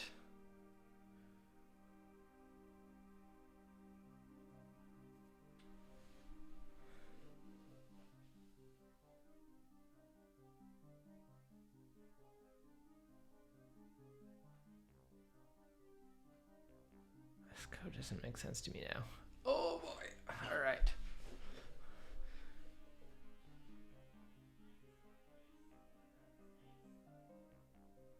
Till current.write.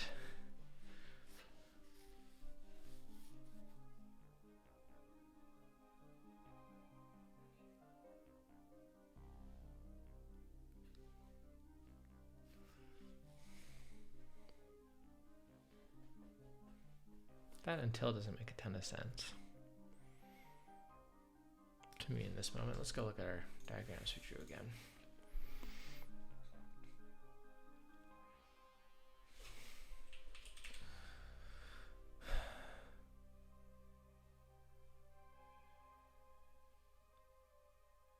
I don't think this condition makes any sense, because that'll be true on the first one.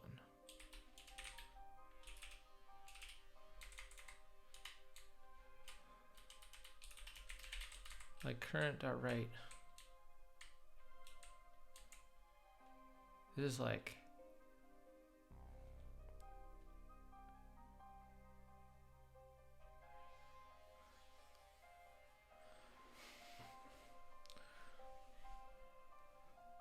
current.write could only be true. So like we start on this one, we set current to node.parent, which is this one. We realize current.write is us, so we go up again. Oh no, last, we're changing last each time. So current.write equals last still. So then we set them to these two. Current.write still equals last. So we set it to these two. Current.write does not equal last. So now we're descending. Okay, that makes sense. I'm back. I'm back. I remember how this works again.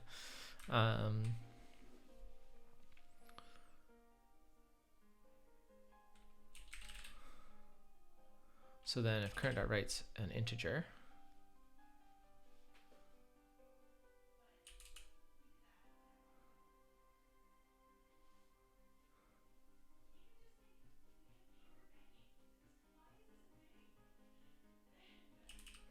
so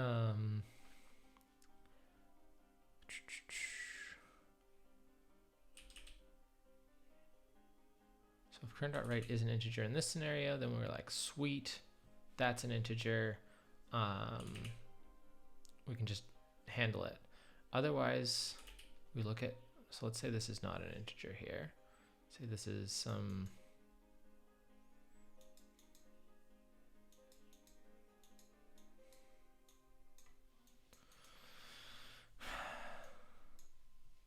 then we want to hit the left path until the left path is an integer. Not current equals current.write, current equals current dot. Oh. Current equals current dot write, and then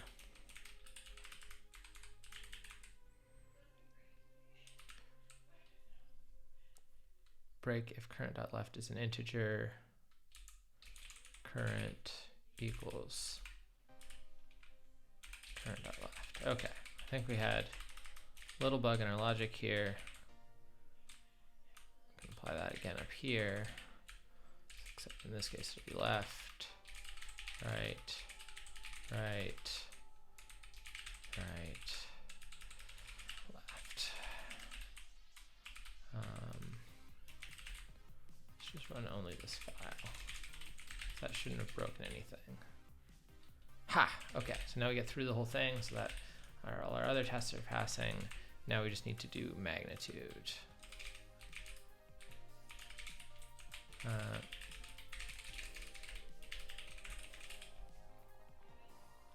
Addition works. Okay.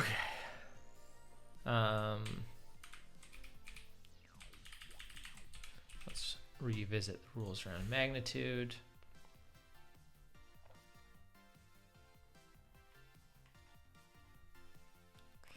The magnitude of this final sum is 4. So, magnitude examples. Yeah, it's all coming together now. To check whether it's the right answer, check the magnitude of the final sum. The magnitude of a pair is 3 times the magnitude of its left element plus 2 times the magnitude of its right element. The magnitude of a regular number is just that number.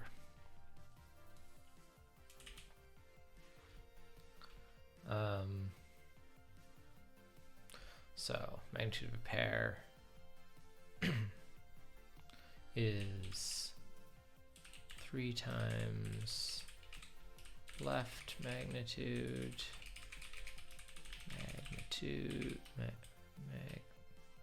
oh, I see, plus 2 times right magnitude.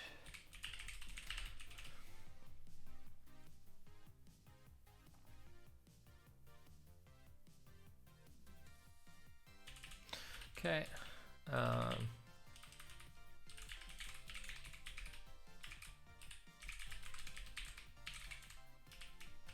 So we return left if left is a integer. Otherwise, we return left dot magnitude.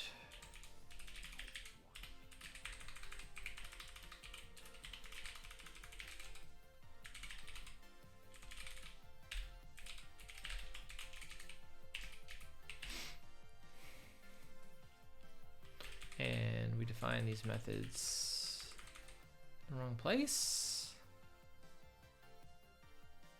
We typo them.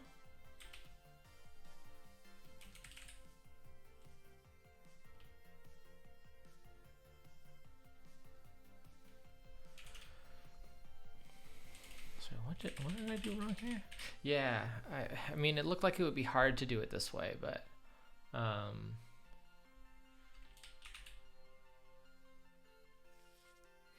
right, this is I define these on the numbers, not on the node itself. So let's go just move that code up there. We'll ask the tree for its magnitude.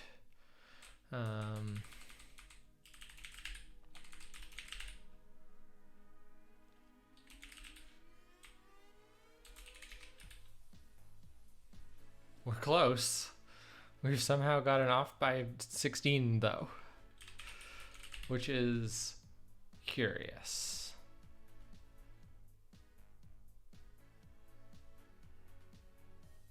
Oh, I see it. But it's that. Oh, what? That's not it? That's brutal.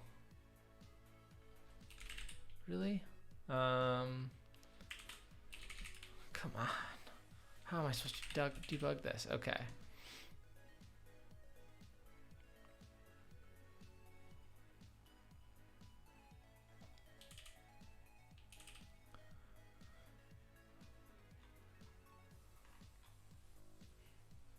Given the final sum is this. Okay, well we can...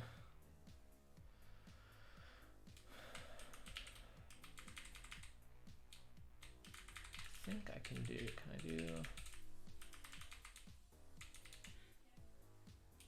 actually, there are a lot of magnitude tests, by the way. Yeah, there are. I would probably use them.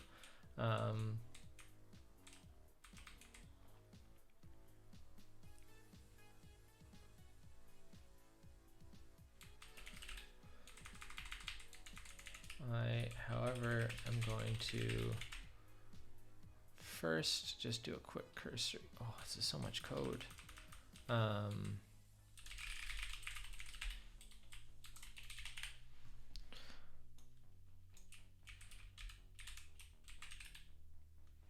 Does this result in the right thing?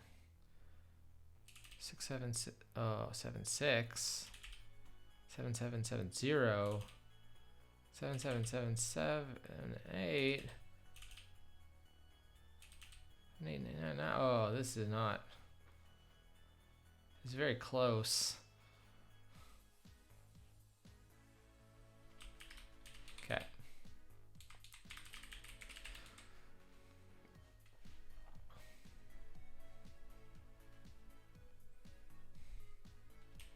There are magnitude tests. Yeah, but unfortunately the magnitude test won't help me if my addition is not working correctly.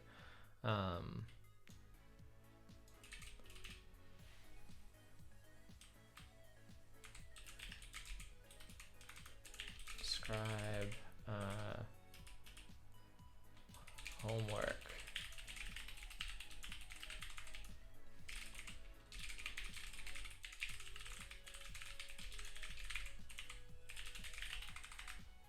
So let's just start on here.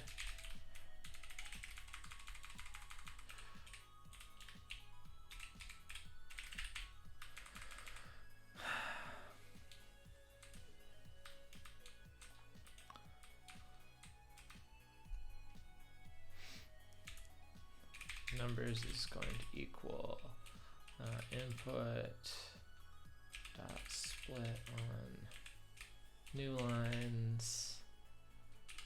Map these.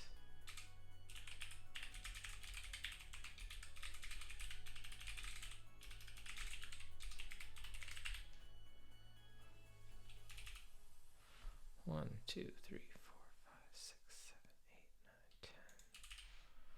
8, 9, 10.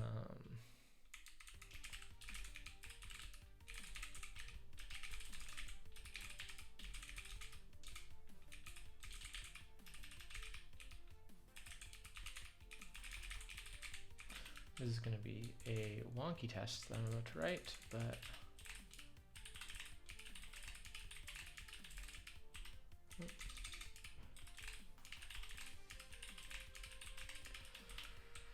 okay. choice.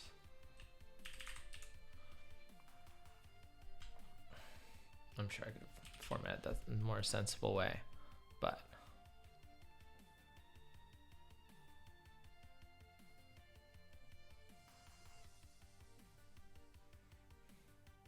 this is the worked example I want to use though.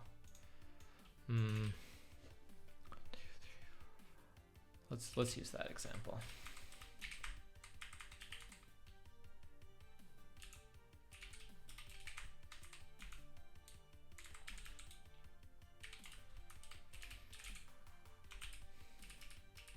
I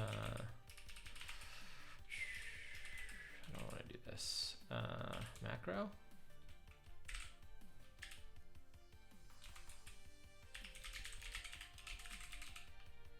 Described class parse this as a string.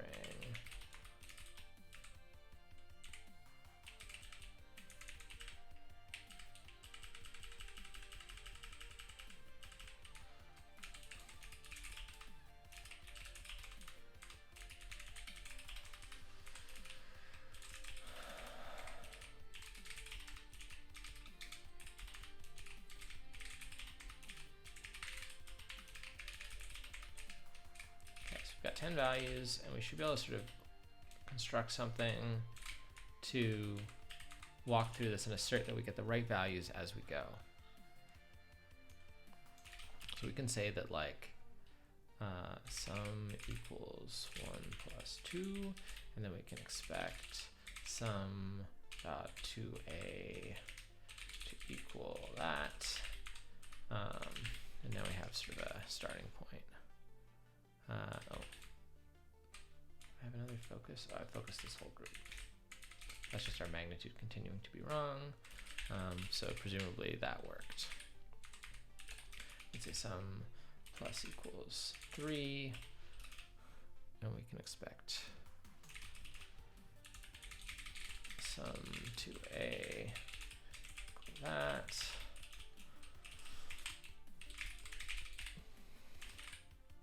We're still good.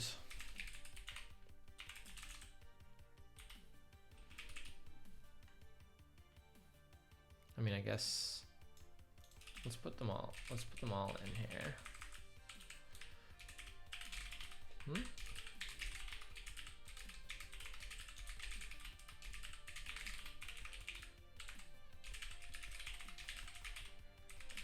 So we can work backwards. Maybe this example isn't helpful to us.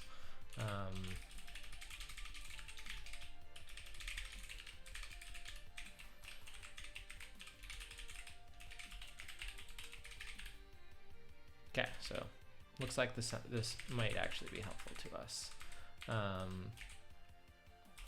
So now we can walk along and figure out where we get wrong. So it was 1 plus 2 plus 3 plus 4. We get this.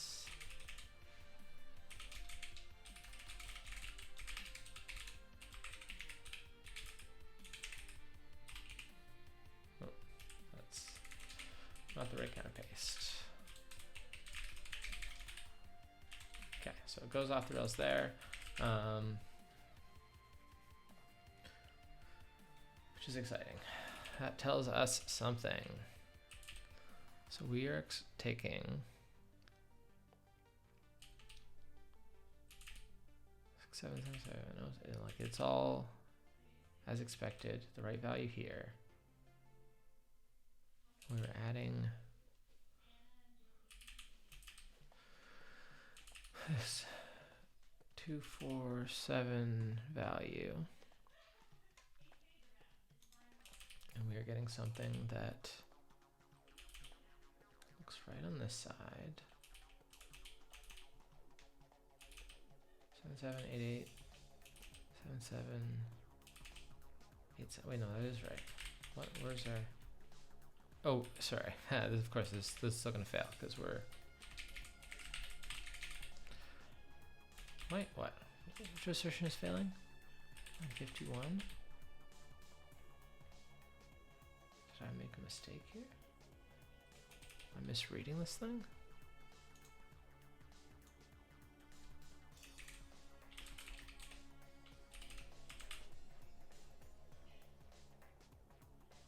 Oh, I see. I see. This is what we got. Okay.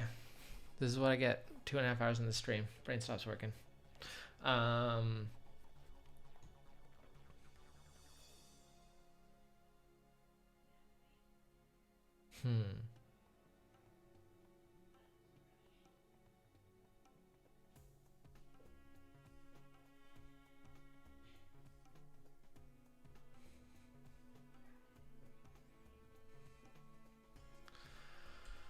Oh, it's hard to inject a test into here, though. I mean, I can write a single, like, I can write like a parse test about this. So, like, let's just hold up on that for a sec.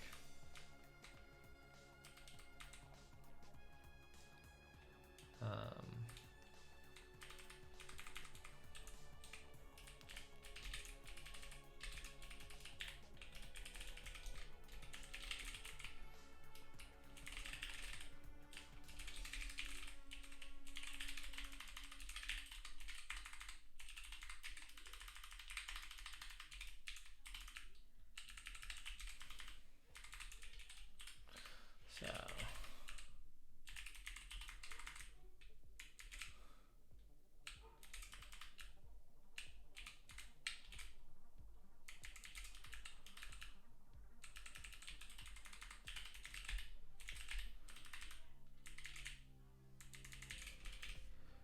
we expect that to equal this, and this presumably is where we're falling down, right?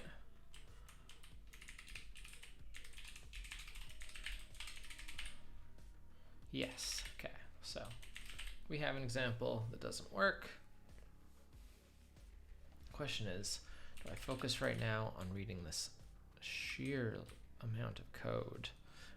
It's quite a lot. I wonder if we can just, is everyone fine if we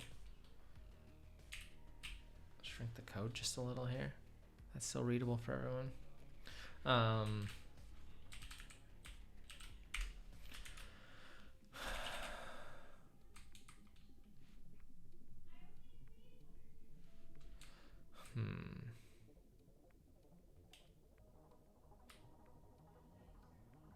It's hard to know where this is, where such a large operation goes awry. I mean, I could try and start.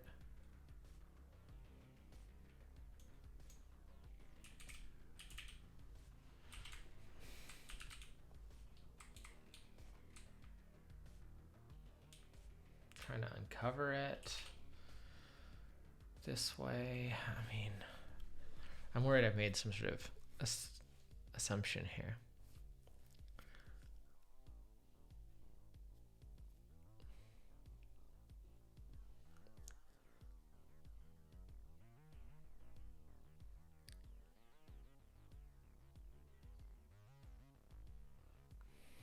The most one action applies, after which the process returns the top of the list of actions. For example, a split produces a pair that meets the explode criteria, that pair explodes before other splits occur. I think we encoded that logic correctly. To explode a pair, the pair's left value is added to the first regular number to the left of the exploding pair, if any, and the right goes right. Exploding pairs will always consist of two regular numbers, replaced with a 0.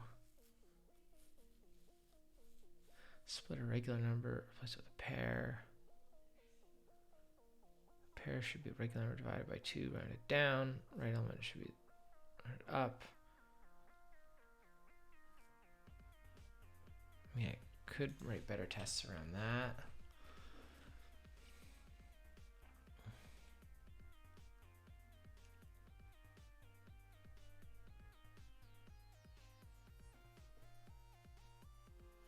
I want to write these ones as tests. So let's remove. Actually, temporarily we're going to unfocus that spec. I'll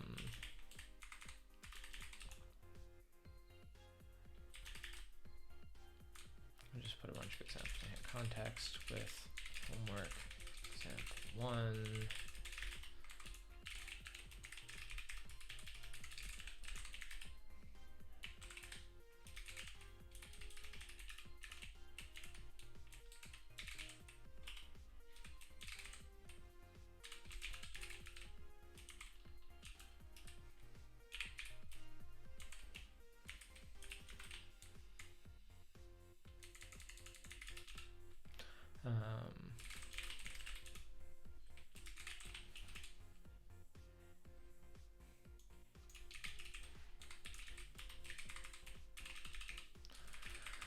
Okay.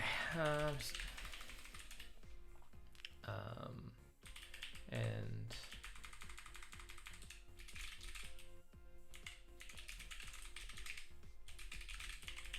just want to have them give them a shared subject here.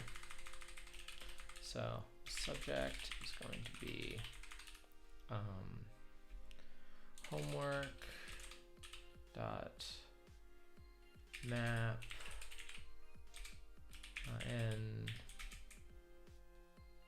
described class as n, and going to inject addition into there. And why is everyone using? Because Ruby's a great language to use. Ruby Standard Library has a lot of tooling that makes it particularly well suited to some of the kinds of problems that you encounter in Advent of Code. Quite a number of the puzzles can be just quick one-liners. There are some examples of that in the first couple days. I mean, I'm doing it because I'm a professional Ruby programmer. It's what I work in all day, whatever my company works in. So yeah, it's just a popular language. It's fallen out of the sort of hype stream, but it's still used widely. It's no Java, but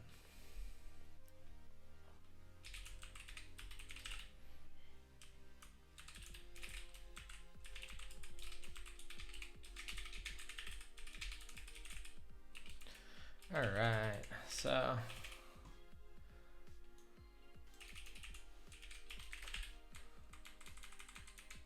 let's focus on our homework examples here.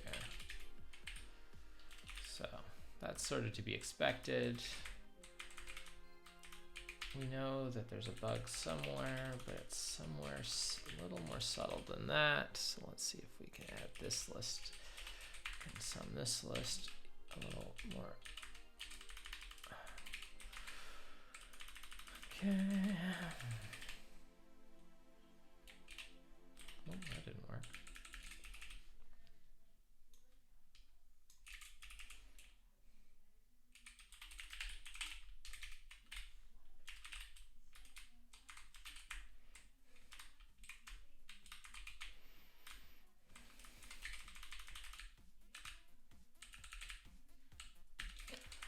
Okay, so we're still just looking for what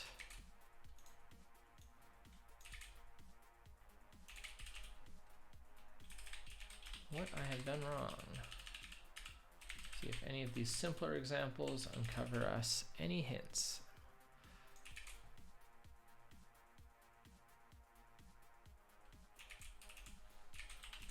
It is a very productive language to work in. Okay, so none of those helped us, which is sad.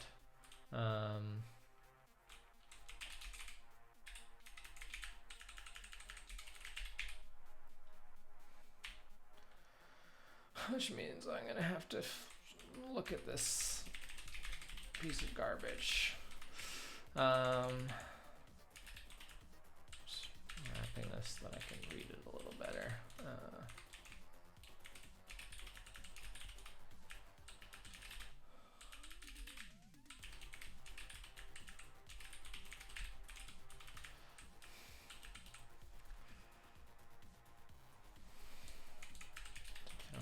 Okay, so now I can fit it in one line without wrapping.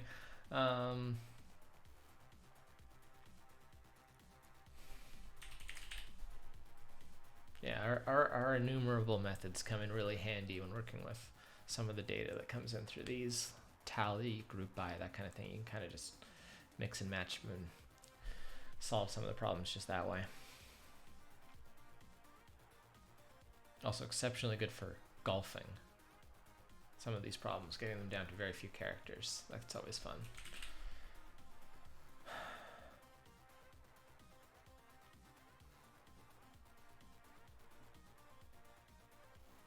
I don't know how to tackle this though. I've obviously got a bug somewhere in here.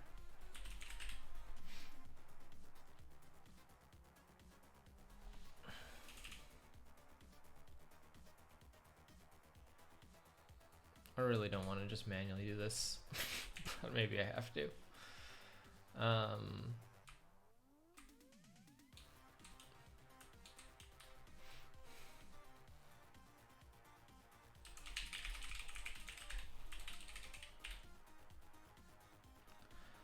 All right.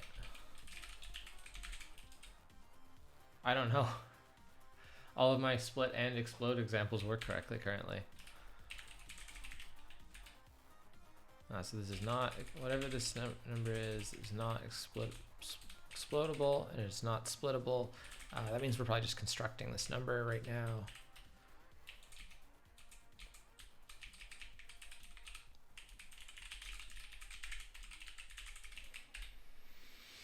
Same thing.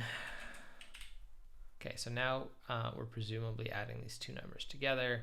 So we should be able to call 2a.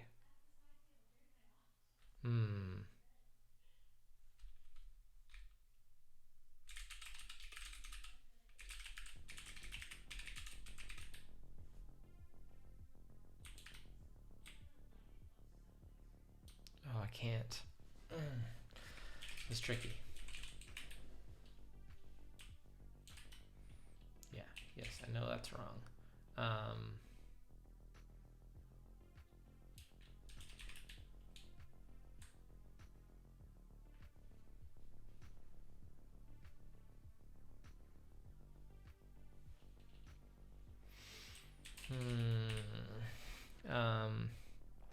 So I can call 2a with a tree. That's fine. So that's the one input number, and that's presumably the other input number. It's those two. Now we should have them both in one thing. Oh my god, it's too big a number to visualize and figure out where this is going wrong. I guess we're just gonna do this manually.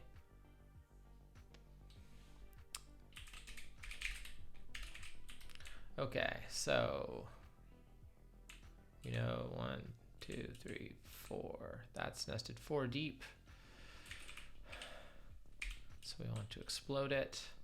It is the leftmost one. So we are going to get, it is going to be replaced by a 0. This is going to become a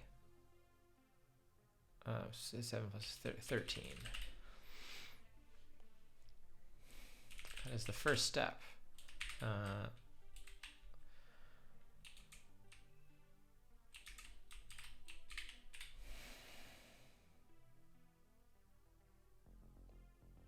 A lot more has happened than just that.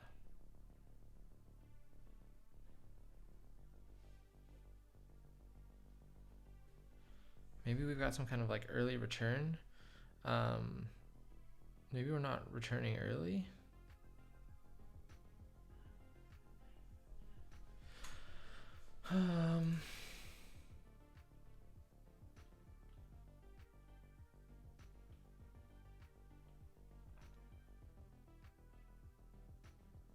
This loop should have only done one operation, and it looks like it's exploded like everything.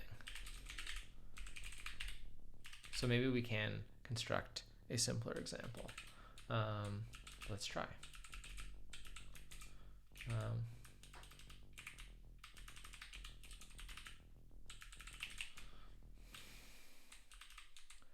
So we just need two numbers that'll trigger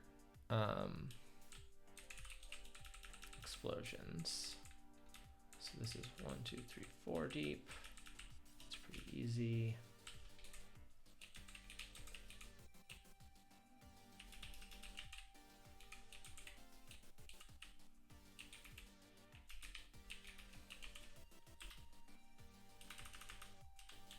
So we can just do 2 of these.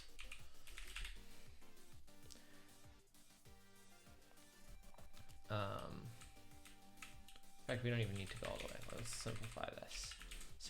Adding 2 of the same number together. We can do this.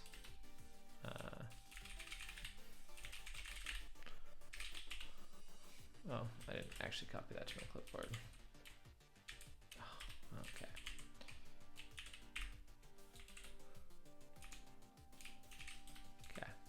Cool. So we know that two of these is going to be.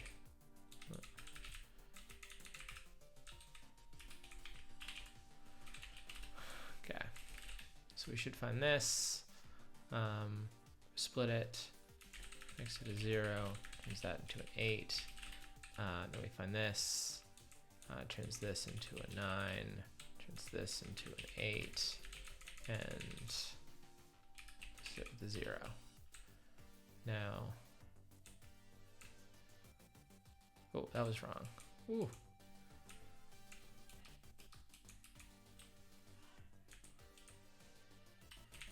This one is still here. So we replace it with a 0. This one an 11. This one now needs to be broken up. So this becomes 17. This becomes 8. Becomes a 0. And this one needs to be split in half. So we get an 8. A 9? Yes. Now this one needs to be exploded.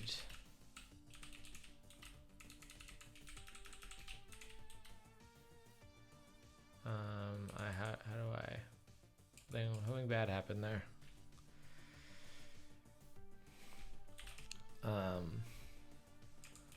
Whew. I should pick lower numbers.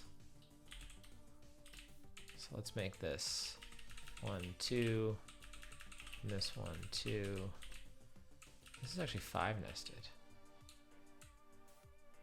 I feel like we can just let's simplify this as much as we possibly can.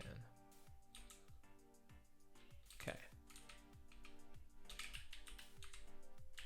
Is that a valid number? No. It has 3 on one side, 2 on the other. Okay.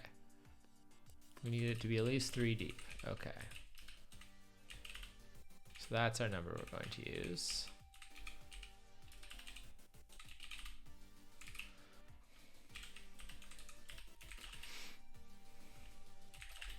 So this, now we can do this pretty easily. This becomes a 0. This becomes a 3. This is the only other thing that needs splitting. So this becomes a 2. This becomes a 3. This becomes a 0. So using these two values,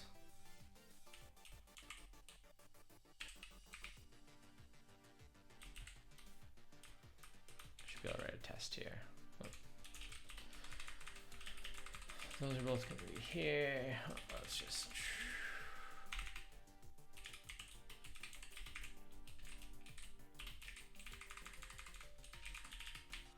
And this is our new expected value.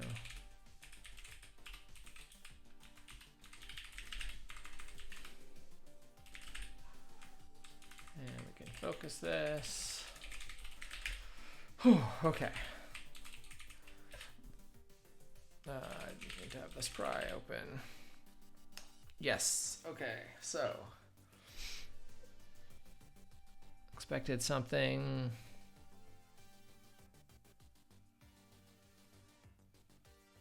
Got something totally else.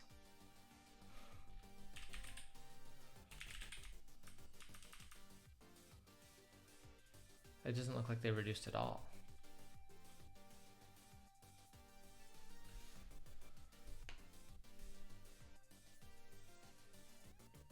Ah, shit. Right. Yes, the pair has to be inside of 4. Oh, that sucks. Okay, that's fine. Just got a little cocky on that one.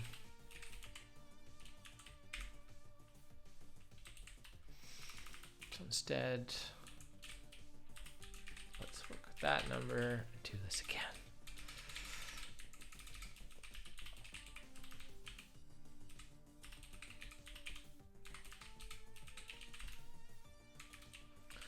So same principle applies though. This is the first one we find. That becomes a 3.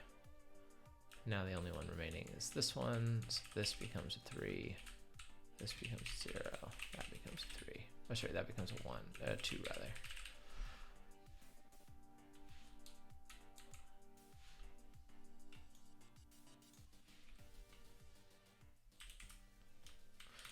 now.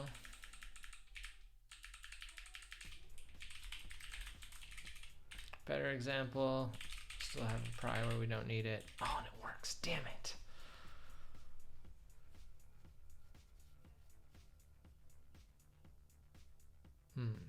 So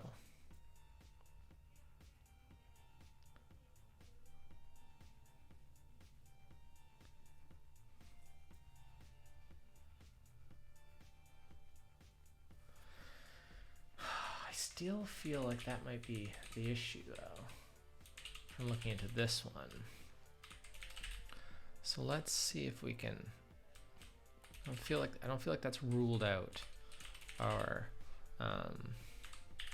my theory that explode here.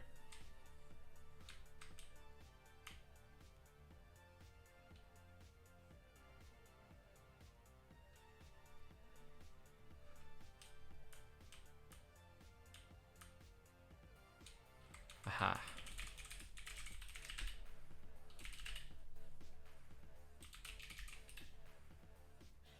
Damn it.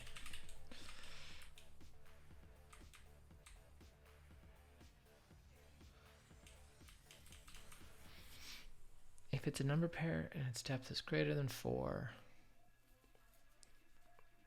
we do all the stuff.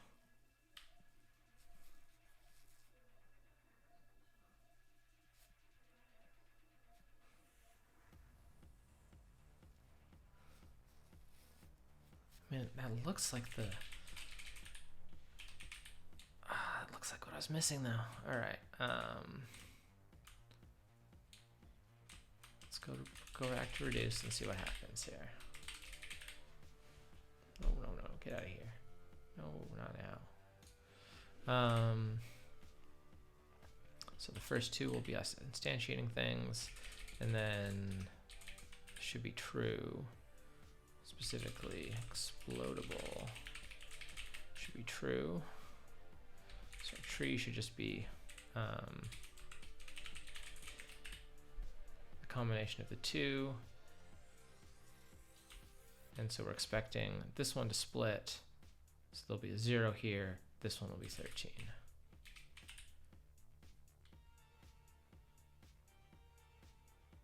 No.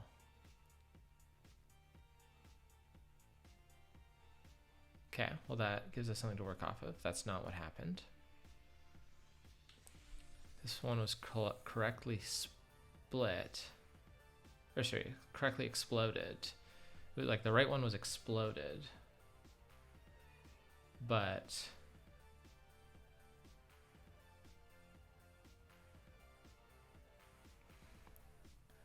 we added the 7 to this one instead of this one.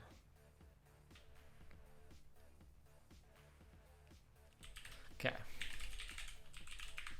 That can make sense of. In fact, we might even be able to write a reduced test case around that, but for starters, let's just go look at our rightwards explosion. In fact, we can take a look at, I don't know, can we just...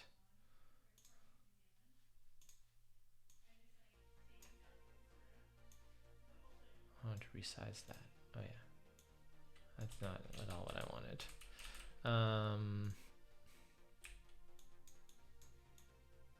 I just, I don't know, new one.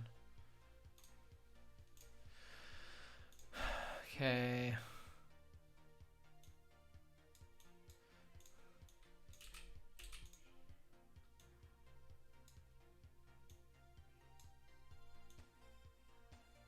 Sure. So we've got, let's look at our test case here.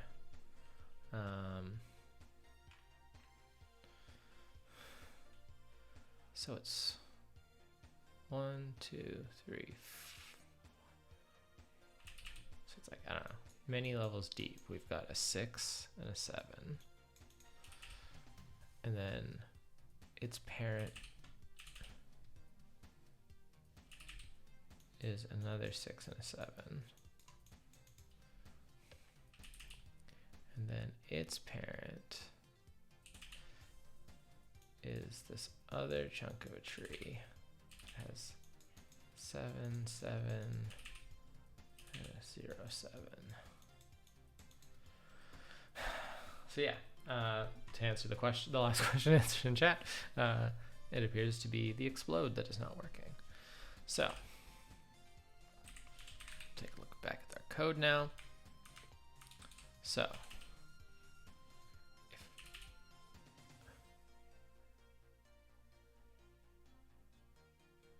if we go up the tree until current.right does not equal current.last. So last is this one.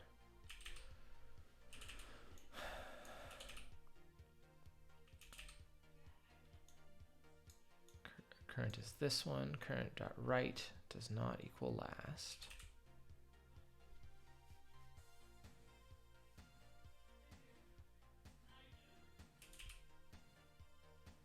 So we should descend immediately. So if current, yeah. Current.right is not an integer. So we set current to equal this one.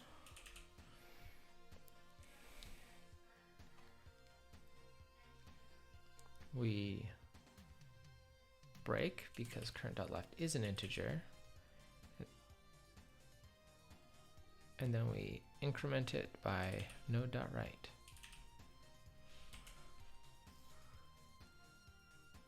Well, tracing it looks like it does the right thing.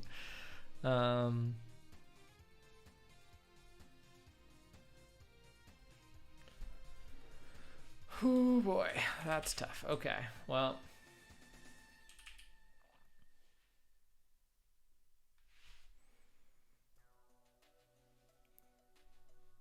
There's quite a lot of stuff I gotta put together if I wanna turn this into a test case.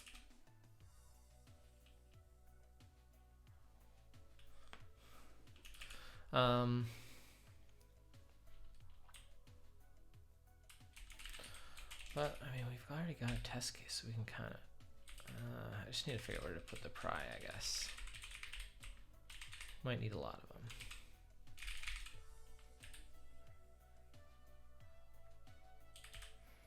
So we're gonna head into our explode code.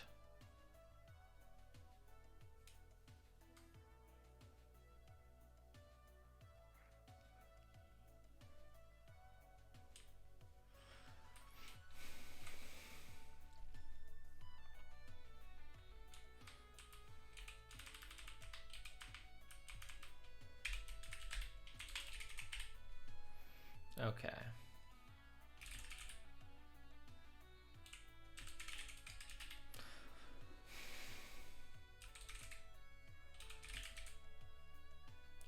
So node is a number pair. And we might as well confirm it's the number pair we think it is. And node.parent.right.left is going to be another 6. And that's going to be 7, right? So we're at this 6, 7 pair. We're exactly where we think we are. This looks normal.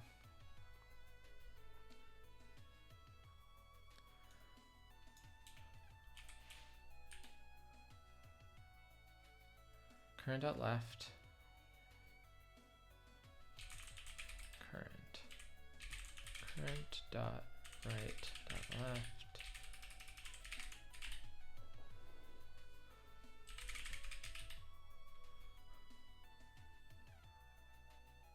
Aha.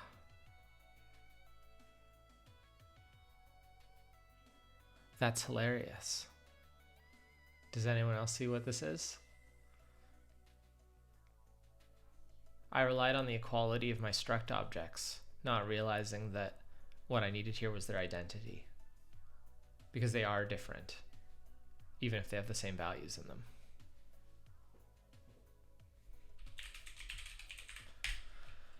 Oh, that's a tough one, but that explains why everything was like mostly working, because this bug would only happen when you had a parent with two children that had the same values in them.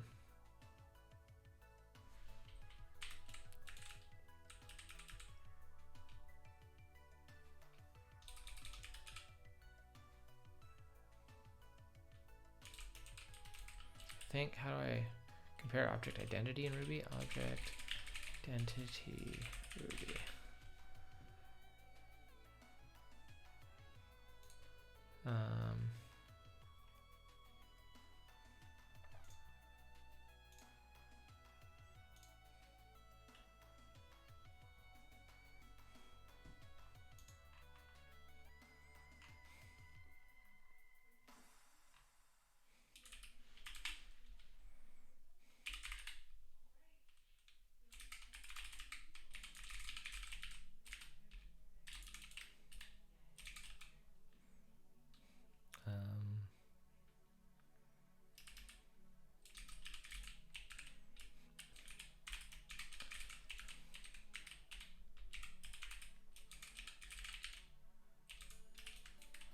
So A is equal to B here because they have the same values in them.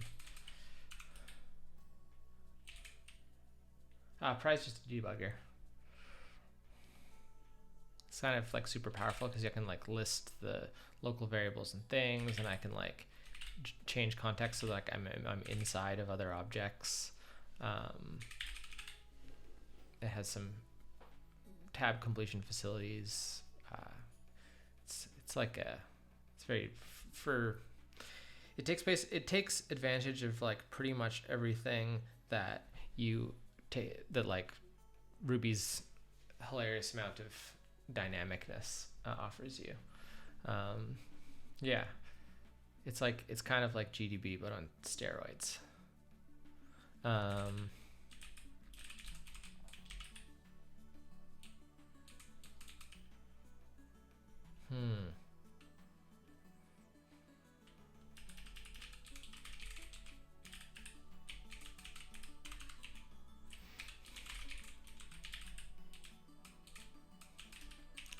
I compare them by their object. Is there really not a method on like object or something that I can?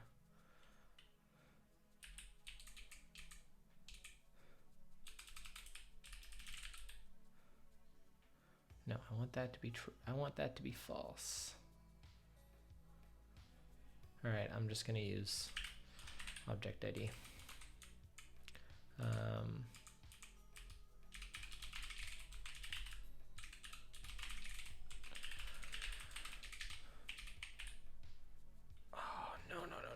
What happened here?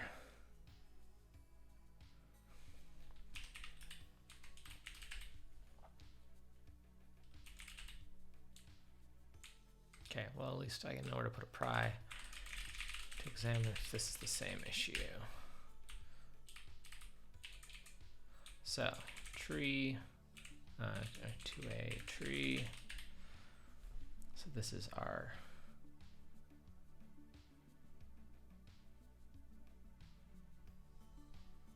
So I had two bugs, I guess. So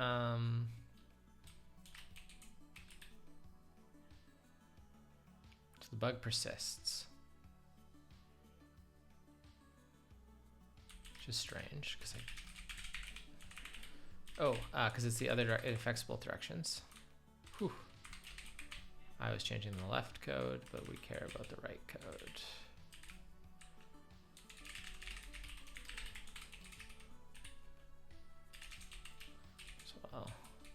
Sure. Okay. Whew. All right. What a journey.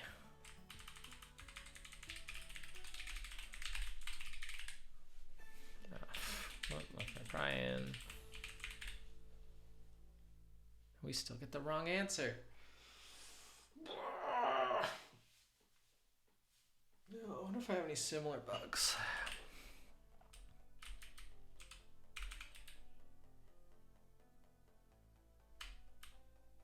I do. I have one here.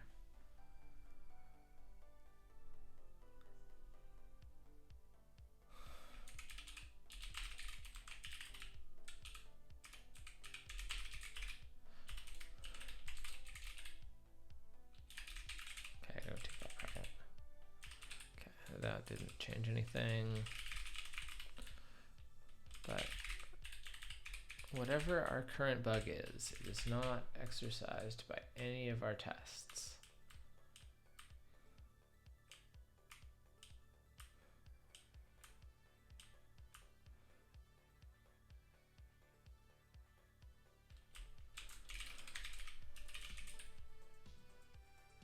That sucks. Do I have any more calls to equals?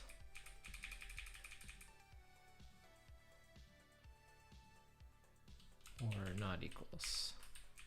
Just the two I know about.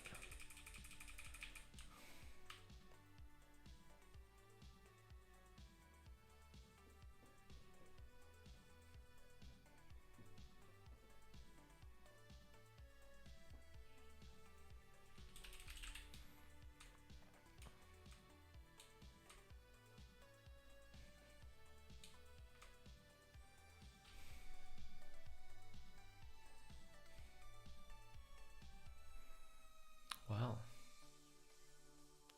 that's tough. Oh, the worst part is that this big long worked example that I started speccing out is now working. So like, I can't help myself by, oh no, never mind. It might not be working. Let's, okay, phew. All right. We can keep going on this thing. So we have a path forward. So 1 plus 2 plus 3 plus 4 plus 5 is supposed to be this.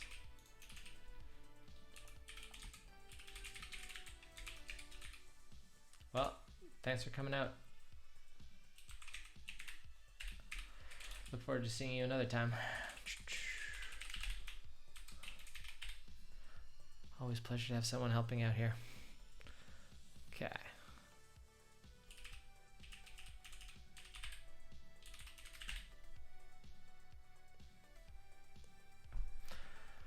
Okay.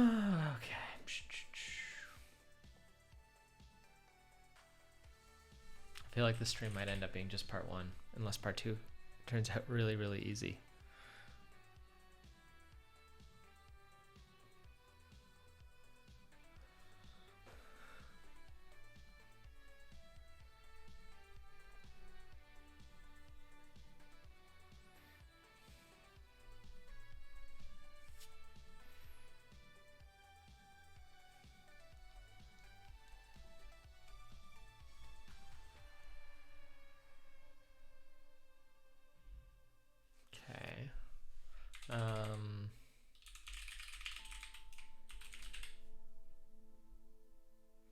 So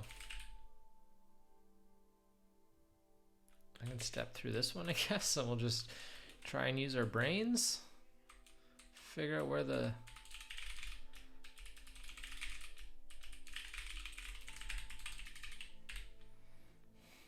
all right. We don't care about any loop. Oh, this is annoying.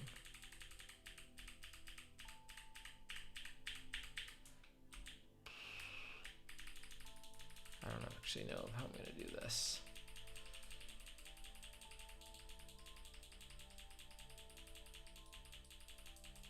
No, there's no way that's going to work. So I'm going to hit a pry before global variable.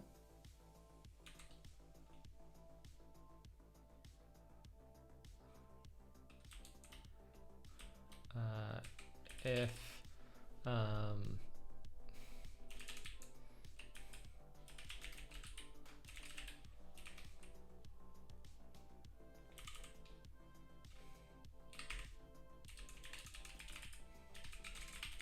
good thing in Ruby, constants. Constants are not constant. We're allowed to just reassign them. It will warn us if we do that, but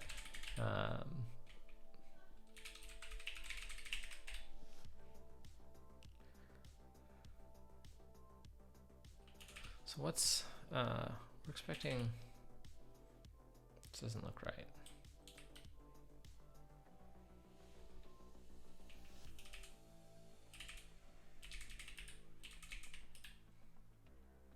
Something's weird.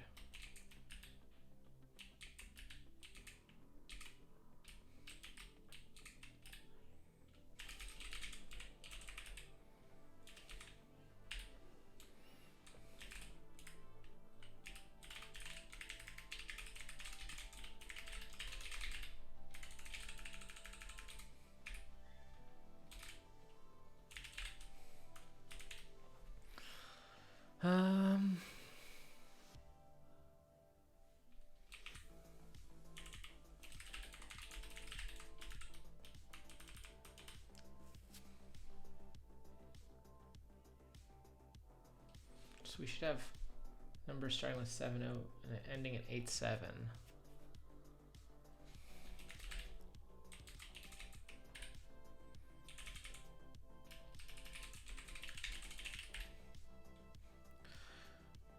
Ending at 87.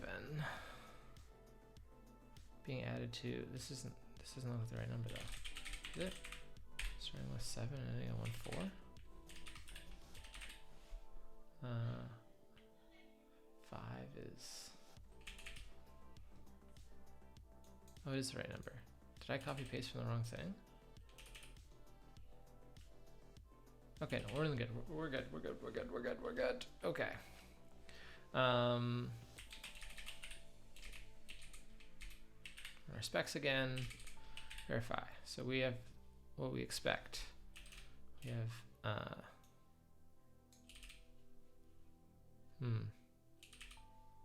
no, I keep looking at the wrong one. This one. 70, 77, 78, 77, 788, 77, 8880. Oh wait, no, this isn't. Oh, 7787. Yeah, okay, I just gotta look at the right one. This is the one. I'm just gonna highlight it so I stop getting confused.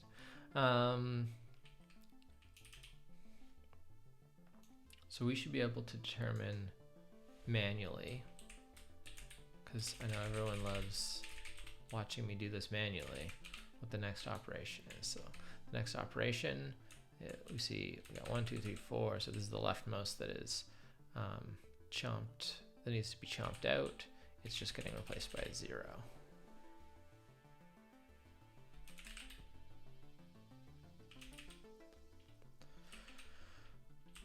So can I hit D, see what we get. This appears to have worked correctly. Superficially, I don't think anything else changed here. So let's see.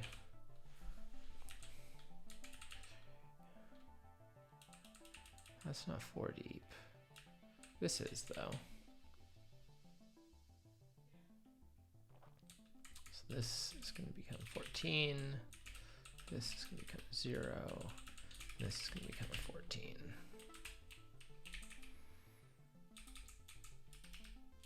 Oops. Allow that to advance. And that is not the tree we expected.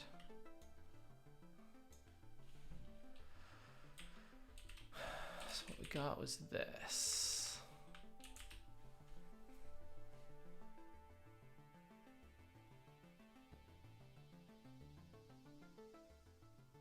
Oh, maybe that is right. So that is right. Okay. So that was, appears to have been a mistake by me. So let's do that again. So this is 4 deep. So it's going to push the 7 there. It's going to be replaced by a 0. And we're going to make that a 14. Let's double check that that's what we got. Yes.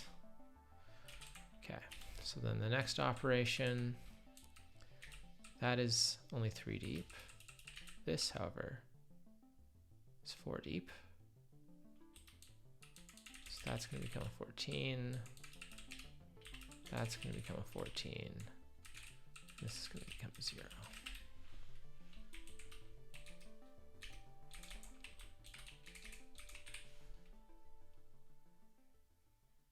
That looks like it worked. Let's just compare.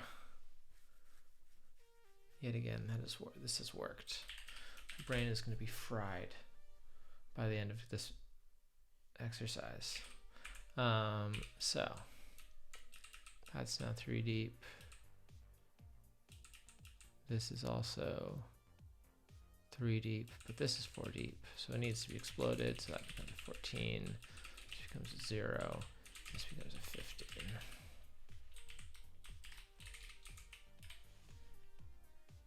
Looks like it worked. Yes. Okay, so then that's only 3 deep, that's only 3 deep. Now we're at depth 2.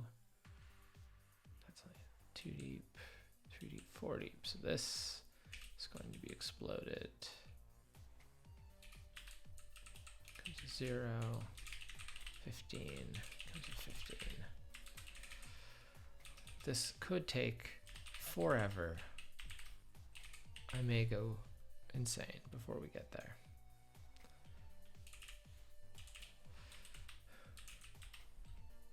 Cool. I mean, our this suggests to me that we have a splitting bug. I'm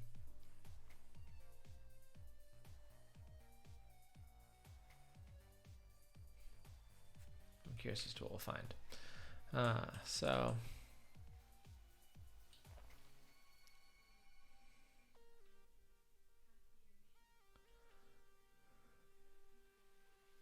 Seven, 4, so that's only 3 deep. That is its neighbor at only 3 deep. Now we're 2. This is 3. This would be our first thing. Our next thing splits. 15 there. 15 there. 0 there. Keep doing that.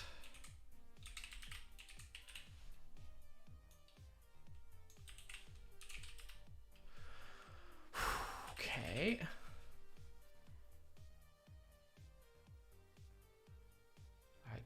I hope to hell that this makes the answer apparent when we get there. So that's only 3 deep, that's only 3 deep. This one's 4 deep, I think. 3 deep, 2 deep, 3 deep, no, 3 deep. This one.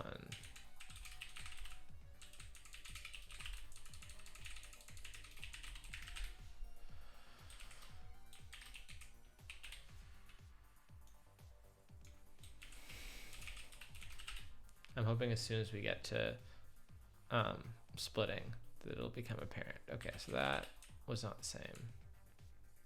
I appear to have made a mistake. Oh, I left a thing in. Okay, cool. No, we're good, we're good. All right. So if that was worth splitting or exploding, then this one is too. Oh no. 0.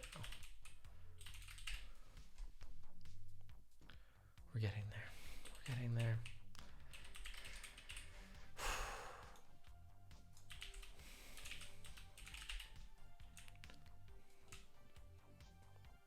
Those ones are good. Those ones are good.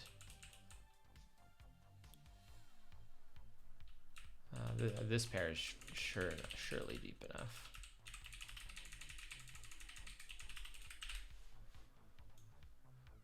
I guess I don't need to copy that. I just.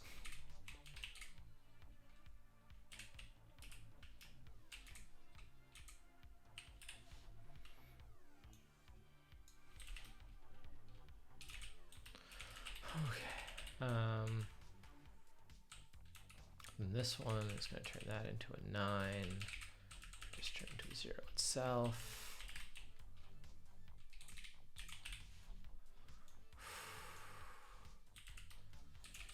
Yes. And then this one is going to turn this into a 17 and this into a 0. And then I think that's it.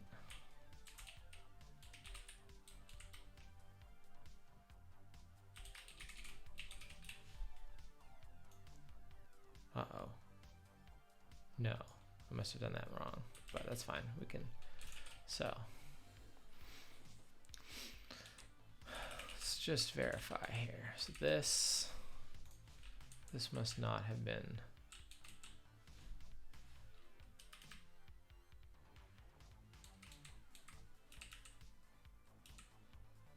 Yeah, it is only nest inside of 3, so that is to be expected.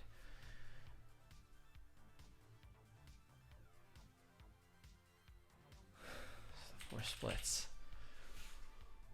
Oh boy. Okay, so now the 14 splits.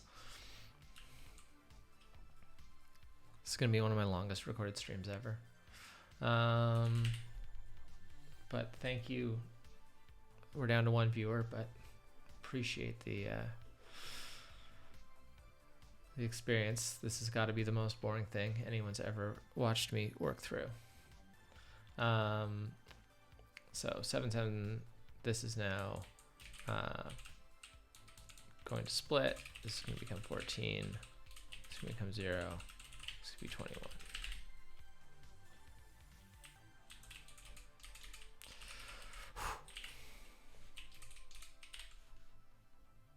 Yep, our split still works. So now it's a 3 nested. I should have recovered our nesting. So this is now going to become 10 and 11.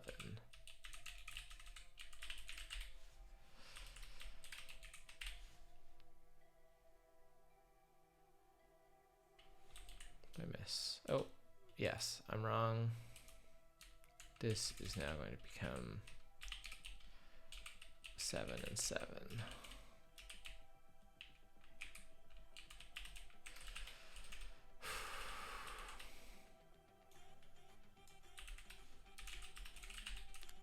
Good, that looks right.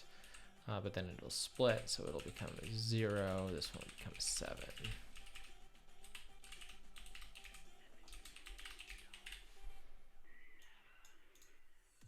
We're getting down there. It's going to be a lot of...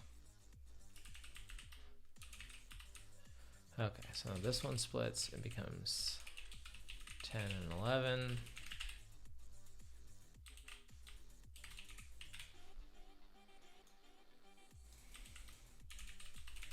Yeah.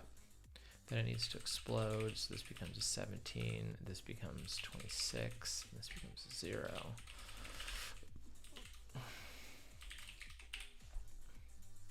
I'll just manually do the puzzle input, eh? Okay, so we're back to not having anything nested 4 deep again. So this one is going to split, and it's going to split into a 8 and 9.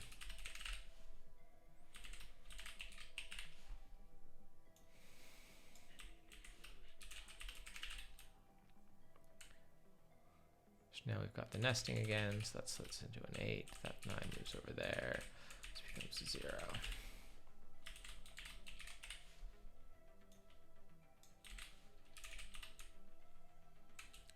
Now lost our nesting, so it's time to distribute this number.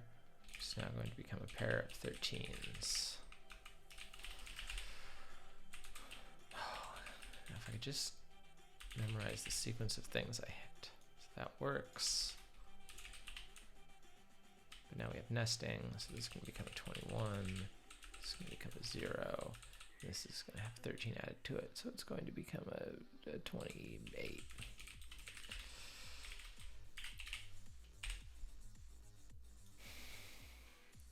Wow. I cannot wait to find out what the bug I've got is, because like everything seems to be working correctly. Oh, I failed at math. 13 plus the, not 21, 22.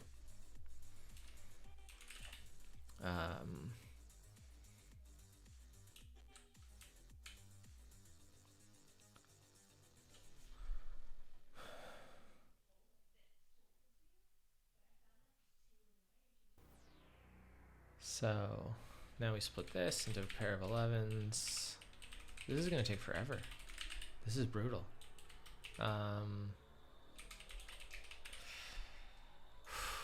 What? I've committed to this.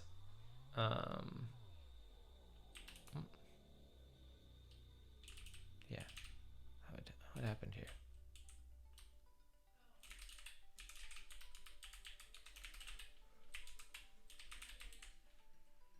Oh, I didn't.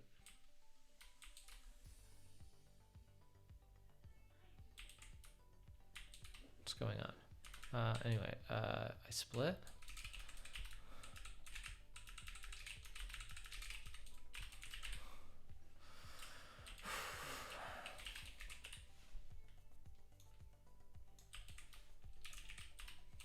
Now I know how calculators must feel.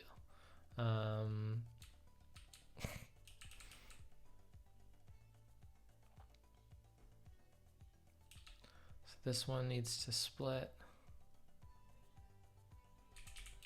Now, an 11 becomes a 5 and a 6.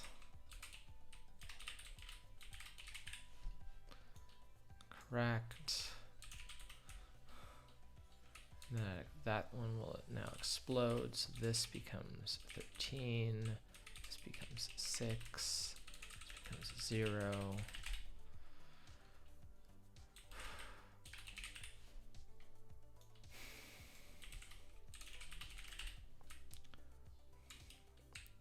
This 13 now needs to split, so 13 becomes a 6 and a 7.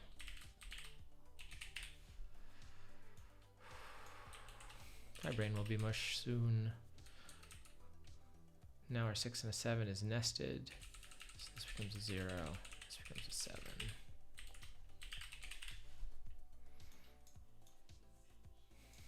I mean, at least this isn't the worst example. I wish I'd found something simpler that triggers whatever bug I have.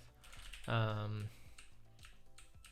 we're splitting this one to a 5 and a 6. Fingers keep hitting, like trying to save even though there's no file name.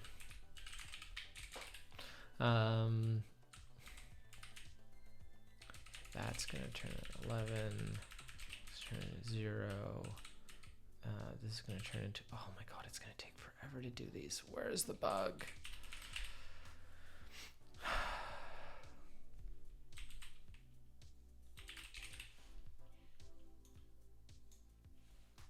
Surely this bug will show up soon. I can't believe there's 3 of you watching me right now. I've got a bug. For anyone who's just shown up, we're doing Advent of Code, day 18.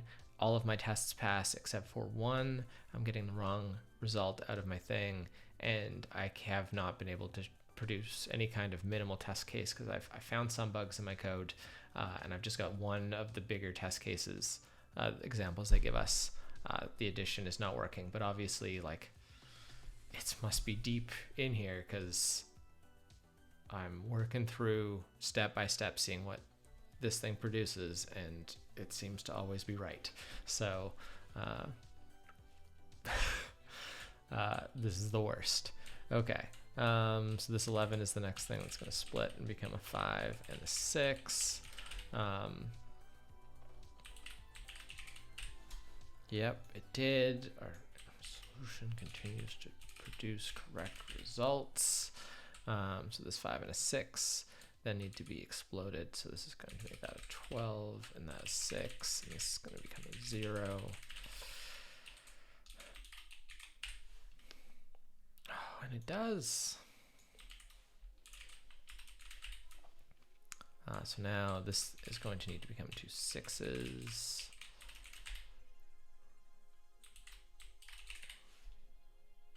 Does, and we're going to need to explode it apart. Oh. That looks like it did. So we resume splitting this. So it's going to become a pair of 17s.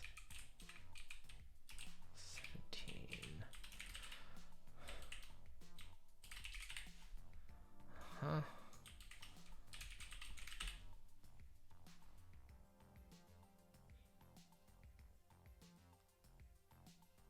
In order to make this a little easier myself, I'm going to close this Vim instance.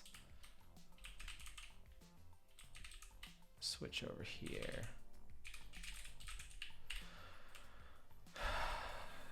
Continue along here, so I can switch back and forth, and it's just a little less disorienting. So 17s will need to explode. That's become a 23. This will become 32. This will become 0. It did. So now we need to distribute this one out. So 23 becomes 11, 12. Okay, get that centered again.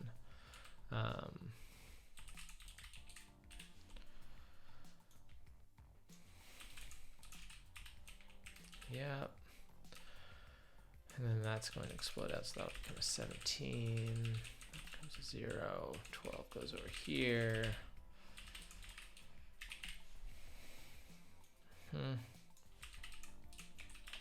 This is painful. We're gonna be here a while. I don't. Oh yeah, people are leaving. Good on you. Anyone I know, anyone who I know in real life is here, please say hello. I will appreciate your condolences. I now understand what everyone else went through on this one. I was doing so good too. I mean, there were 3 people here. Now there's 2. Before there was 1. I don't know. People are coming and going. Godwoe was here for ages, but has since peaced out. All right, so we don't have any nesting to deal with in this moment. So our next step is to split this one into an 8 and a 9. Our code does that right too. So then this splits out, that becomes an 8, that becomes a 9, this one becomes a 0. Yep.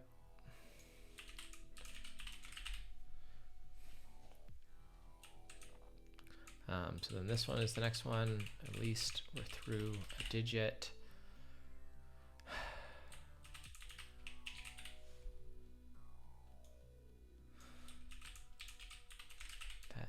Correctly, and then it needs to explode, so this will become 15, this will become 8, this will become 0.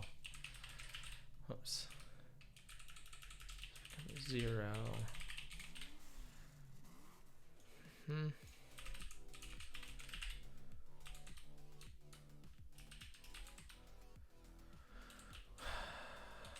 Okay.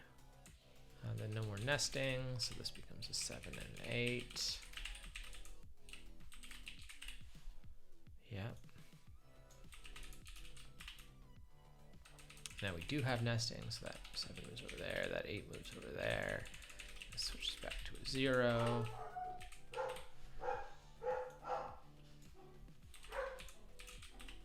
Dog is having a minor panic attack.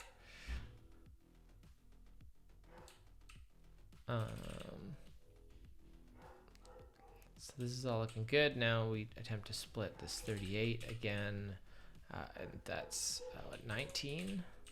Splits to 19s.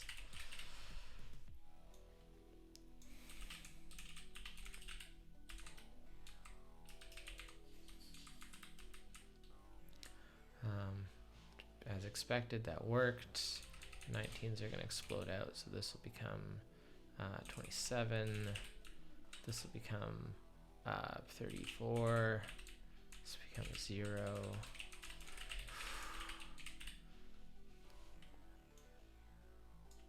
Come on, this has got to be like the most boring stream on all of Twitch right now. Watching me go through these numbers manually. So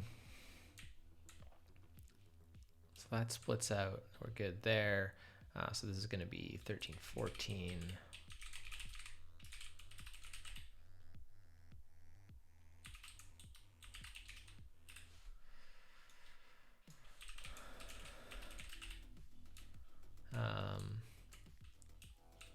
And then that's going to have to explode out.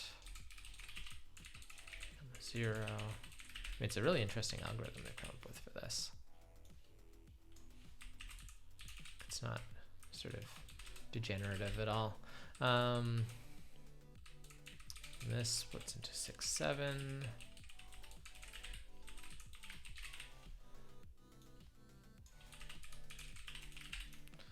Then it needs to explode out, so this becomes 13, this becomes 0, this becomes 7.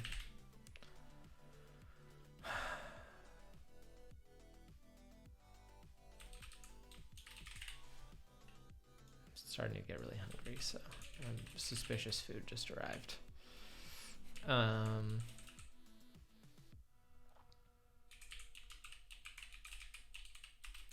becomes a 6, 7.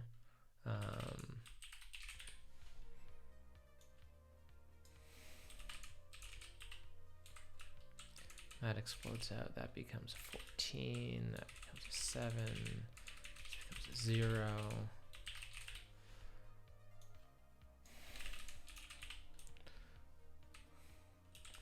This one needs to explode into 2 7s now. Wow. Truly impressive that I've managed to get something so slightly wrong that I can't even detect where it's going wrong.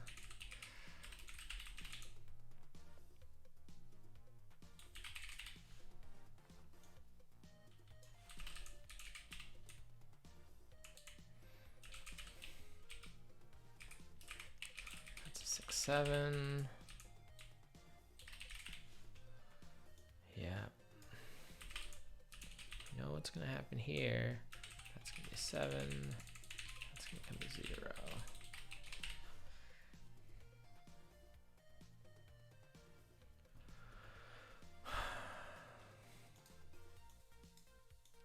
Food is ready. I really want to finish this though. I don't want to have to come back to this.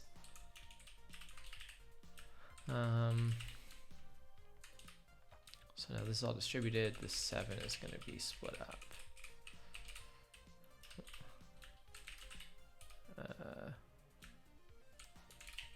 That's what I did wrong.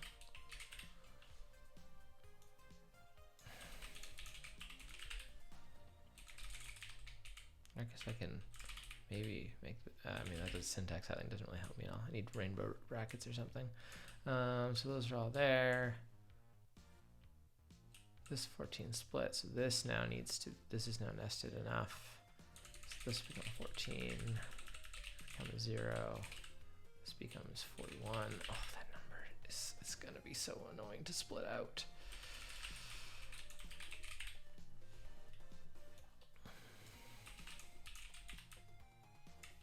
I currently regret not, I don't know, using my brain harder to figure out what is going wrong here.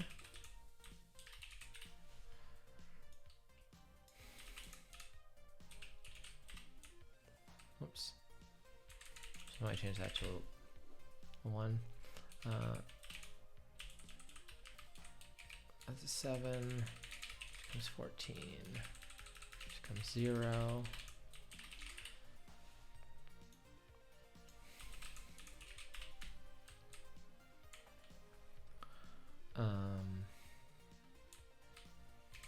This becomes 7s.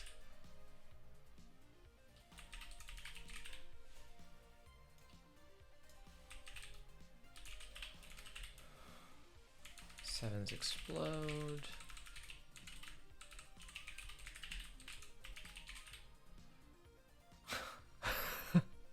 I'm doing admin of code day 18, but only one of the larger test examples doesn't work for me, and it stops working, or whatever error it encounters is very late in the whole process and very difficult to detect.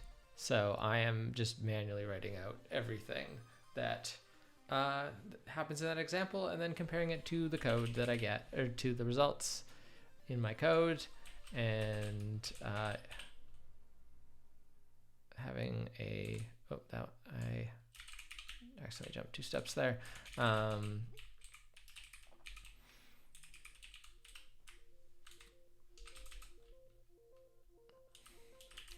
Yeah, that's what I'm doing. Check explode method. Yes, so far, both explode and split have worked correctly in every step of the way through this example, all the way to here. So, whatever is wrong here is subtle, because in every explode test I've written, everything works fine. But somehow, this particular addition ends up with an incorrect result in a way that's non-obvious what's gone wrong.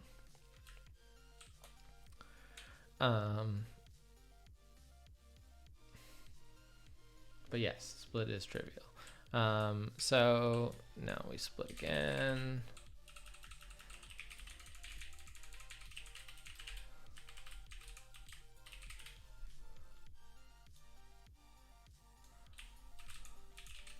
And we yet again get the same result, get the correct result. So now next step is split this guy. Of course, that's the right result. Show how I add them. Not easily in this moment.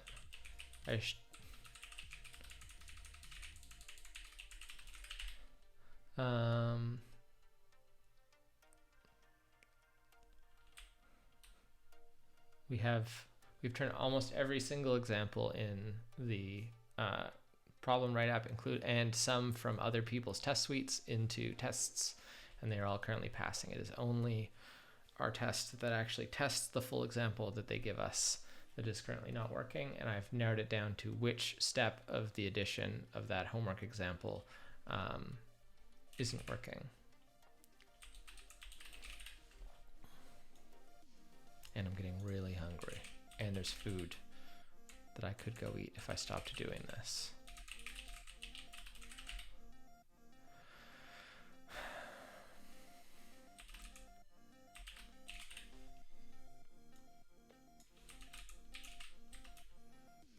Whatever happens, I'm gonna give up after I finish this, whether or not I find the bug in my code. Yeah, well, I mean, I couldn't think of a better way to find a minimal test case. If once I encounter a step that does the incorrect thing, then I can write like a minimal test case against it. But instead, I'm doing this whole thing with my brain. 27 is 13, 14.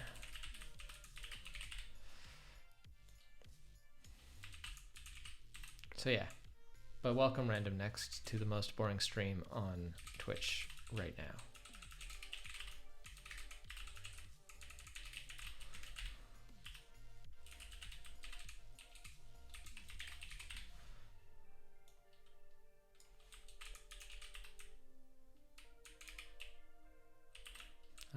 So this splits into a 10 and 10.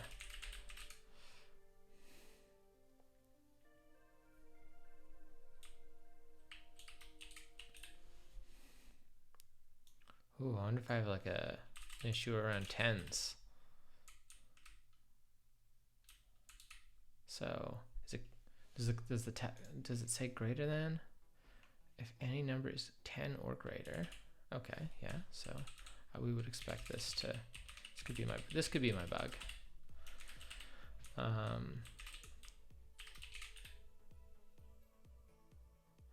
What just happened? Aha.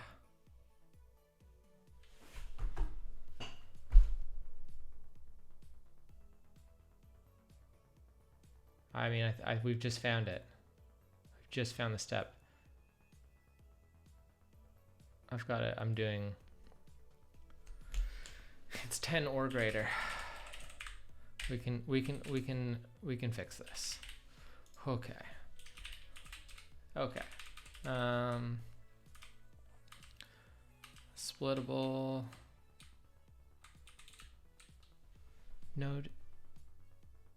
Oh, wait, that says 10 or greater. Greater if node is greater than or equal to 10.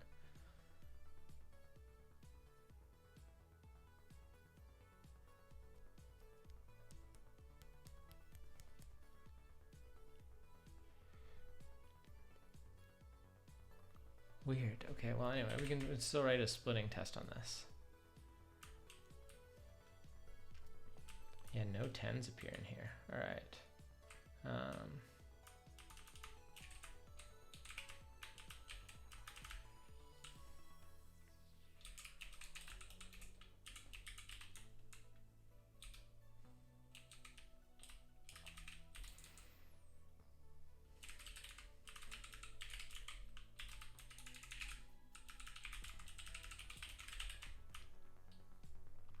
So that is going to split into, let's just do the work ourselves here. So this should just split into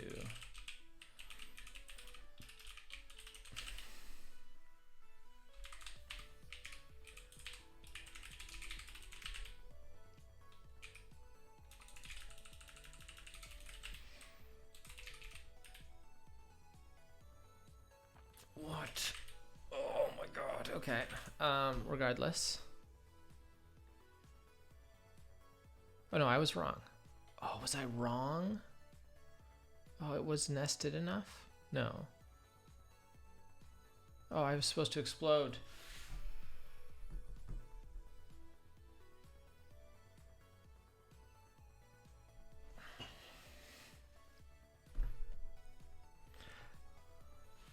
I have been hearing that for ages. I did the wrong thing though.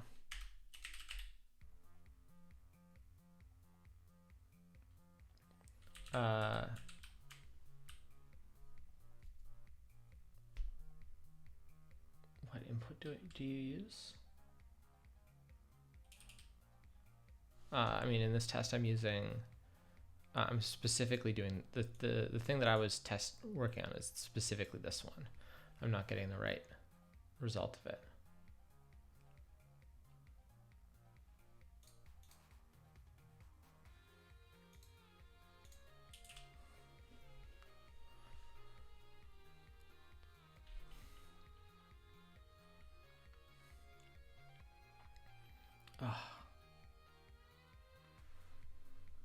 Oh, so I just got confused. I got overexcited that we had an issue with the 10 boundary. But no, this is correct. It was supposed to turn into this, this, this, which is probably what it did.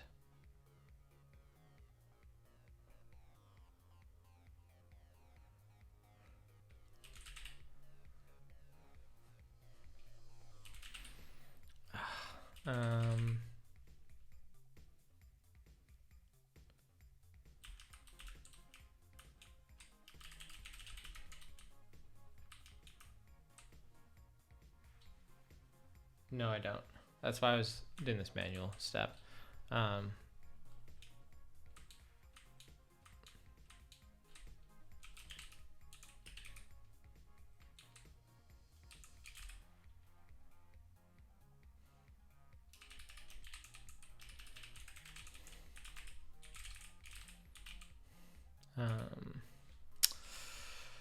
To a. Okay, that's hacky, but it'll do the right thing.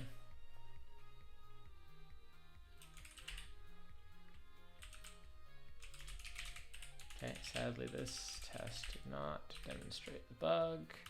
We return to this one.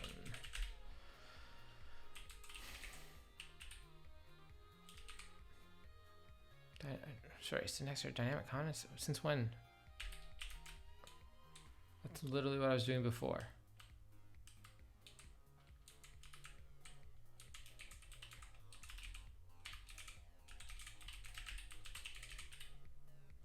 Oh, come on.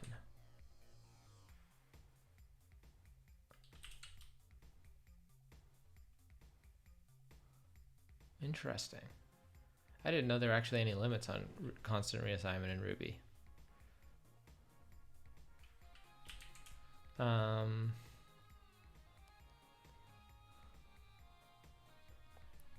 That's annoying. How do I do this? I just want to not have to step through this so many times.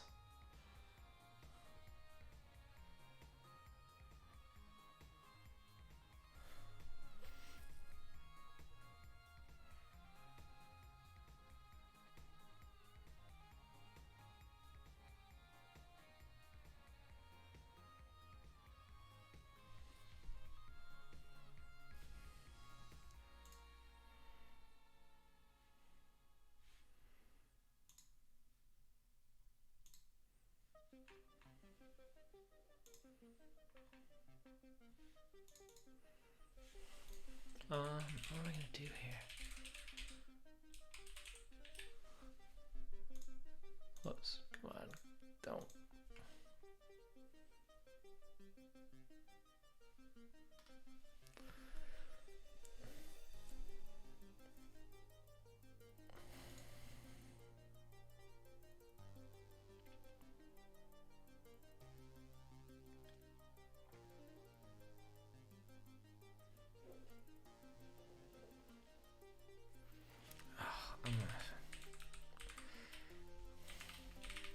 This is hacky, but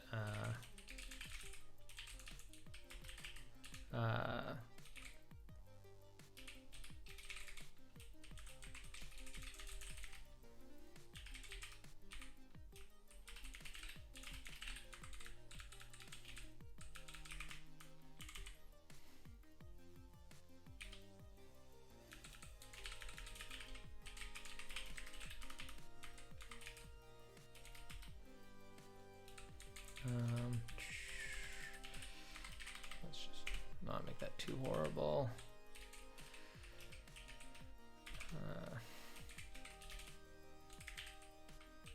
I guess I can just, what method, what am I even inside of right now? Whatever.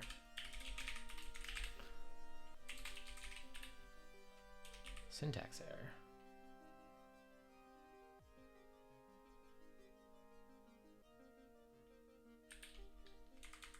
How did I produce a syntax error? So that's valid.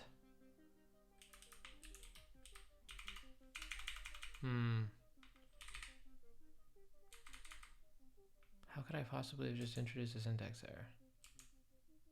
Oh, it says else instead of and.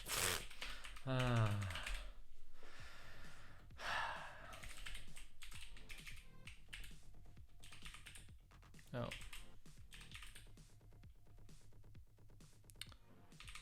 Okay, that must be an active support thing.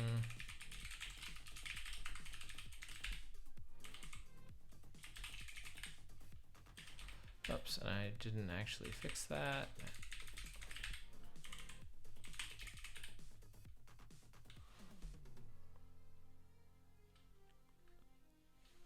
Date 19 part.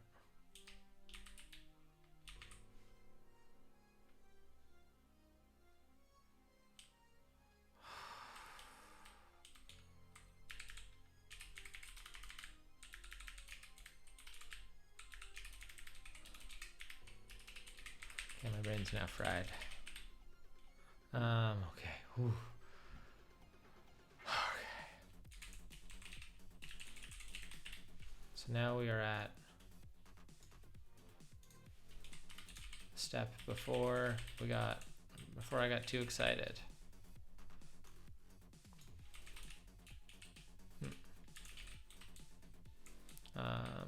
Oh, and that's a mistake on my part, so that's fine.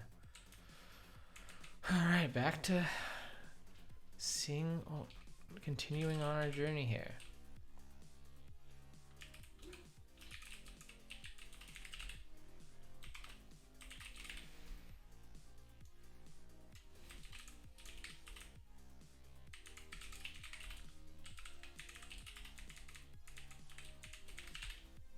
Oh, that's not right, is it? Oh yeah, it is.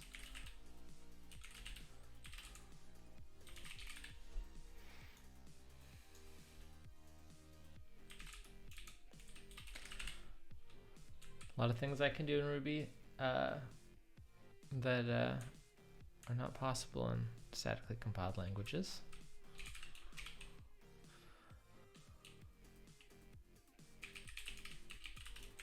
Everything's a trade-off.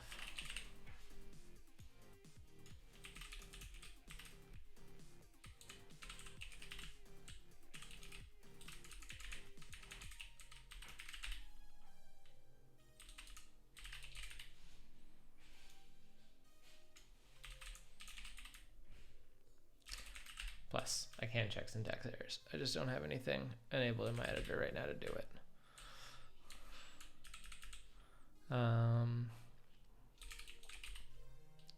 Sorry, no, that's not right. We're splitting this one, so it becomes 14 and 19 over here.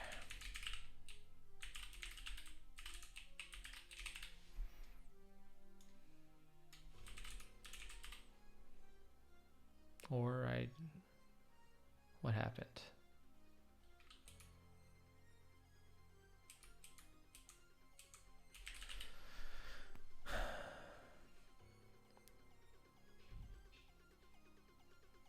I don't have any nesting, so I should be exploding the first one. So this becomes 14, this becomes 0, this becomes 19. Or so no, now I'm combining steps. Okay, come on, brain. I need that food soon here.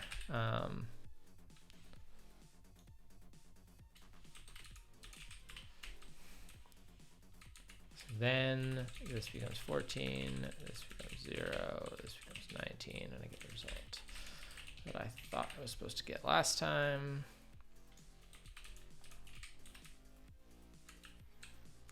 I'm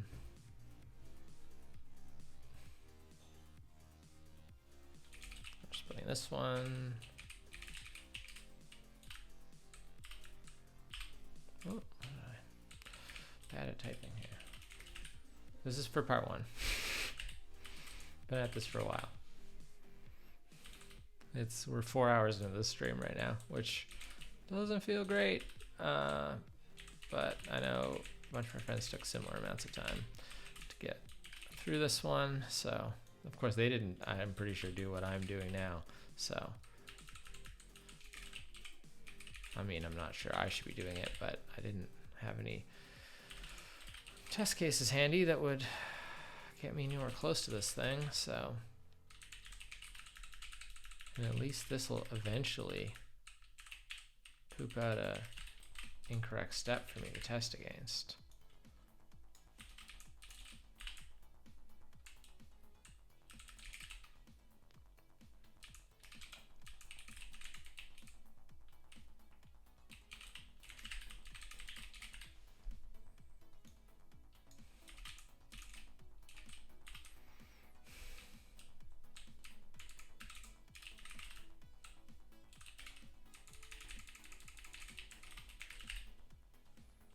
Yeah, I mean, I'm sure I could do it in a more efficient way, but I committed to this, and I'm running out of blood sugar, so I think it's what we're doing.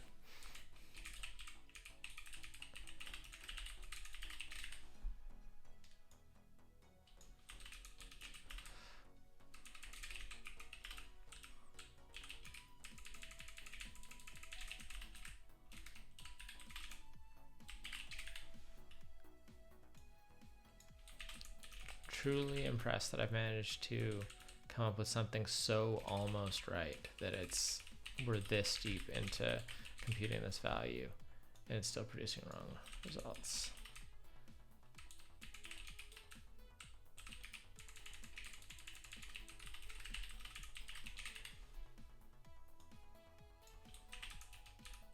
Or sorry, producing right results, that is.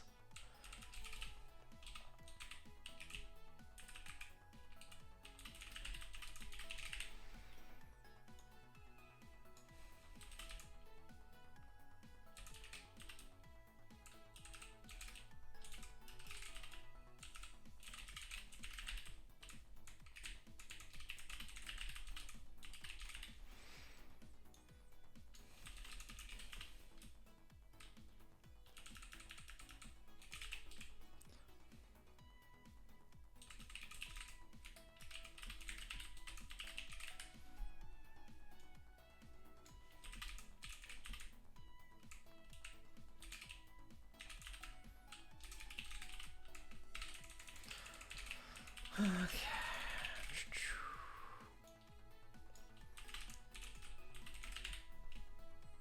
I mean, the best part's gonna be when we get to the end and appear to have gotten the right result and I didn't read the problem correctly or something, but We'll cross that bridge when we get to it. At least that would sort of definitively decide that.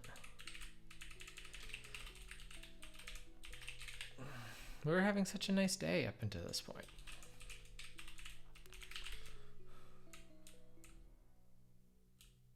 This one splits.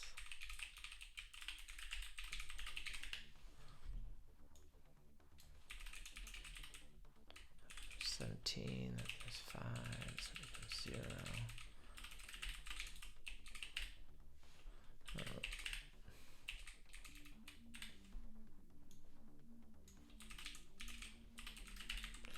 Yeah.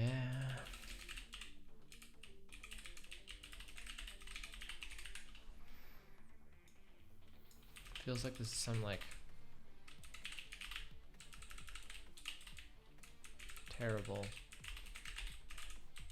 elementary school arithmetic practice.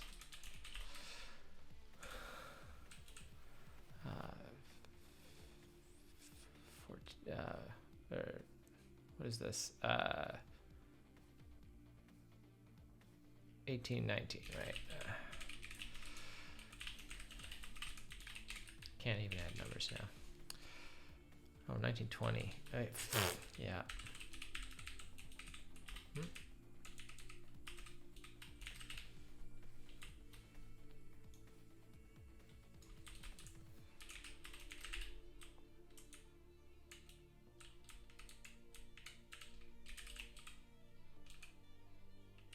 Oops.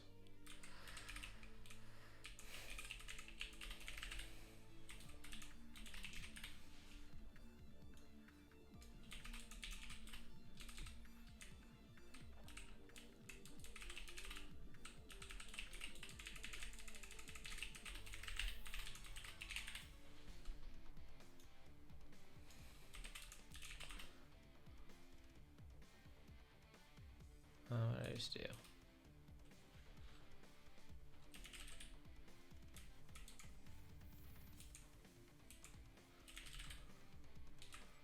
This one is splitting. So I think it's 9 there. And it's 10. Oh, it's 9 there. It's 10 there. Leaving a 0 there.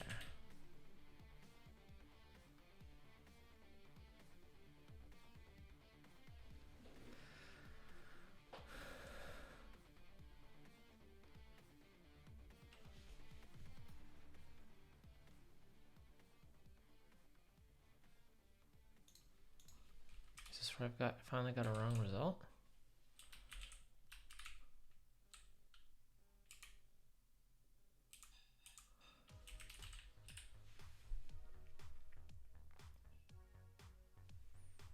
I mean, I know that at the end of this process,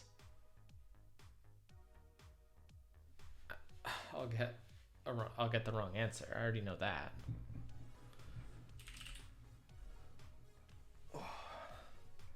Okay.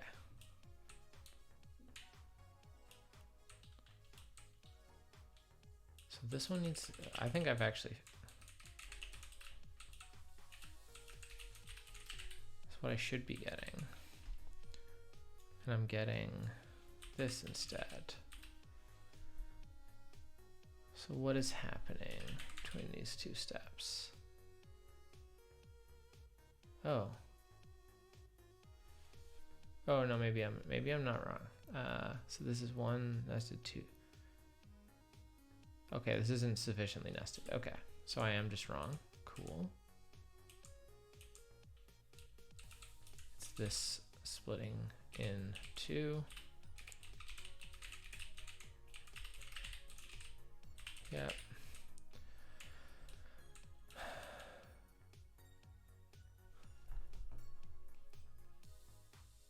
Now nothing needs to split, so this is going to become 2 5s. Or nothing needs to explode, so that's going to become 2 5s.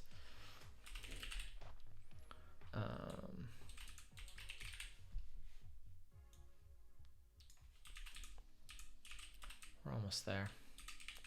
That becomes 14, back to 15. Becomes 0.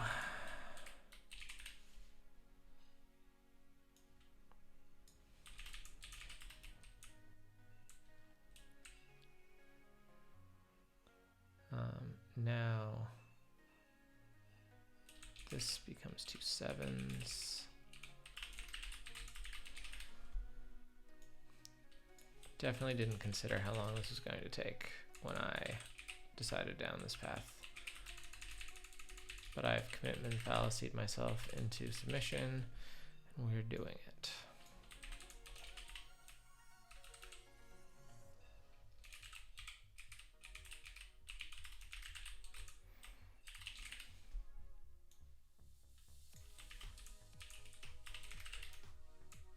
Whoop. Yep, that was a mistake. And then that's going to explode, making a 14 and an 18.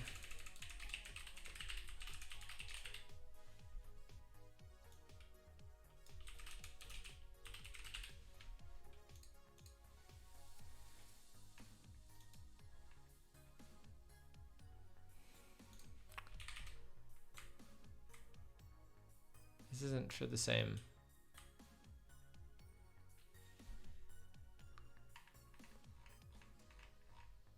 This isn't for the same example I'm doing.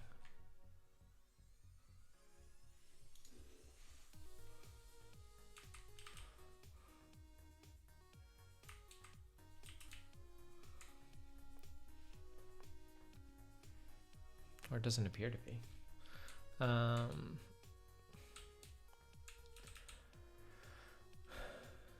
So this is going to split into 2 7s.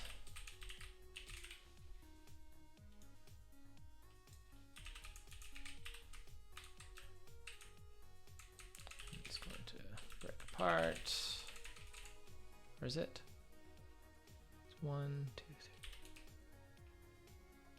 3. Wait, I think it is.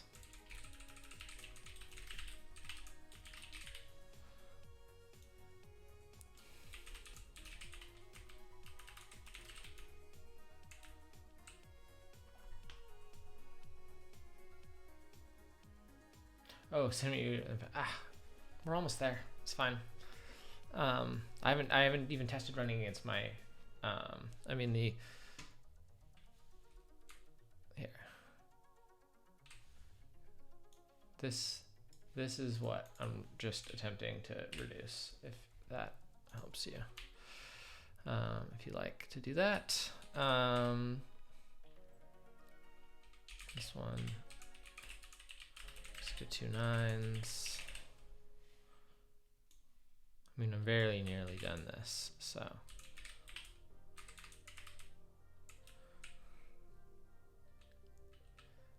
And then that's going to split apart, make a 16, a 17.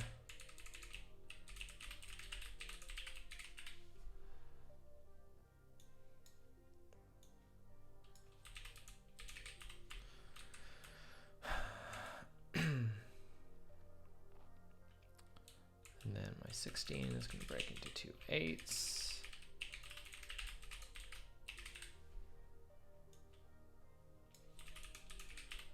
And then those are going to split off.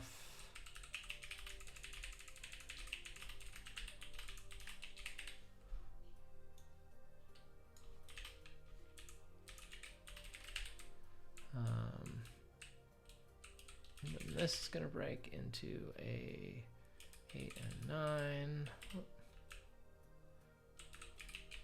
Oh, for once we're back down to all single digit numbers.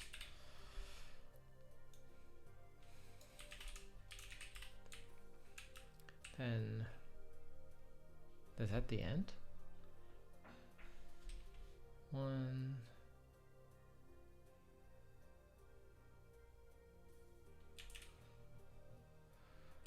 Seven, 7, 7, 8, 9, 5, 8, 7. Then I have 6, 8, 0, 8, 8, 9, 9, 0.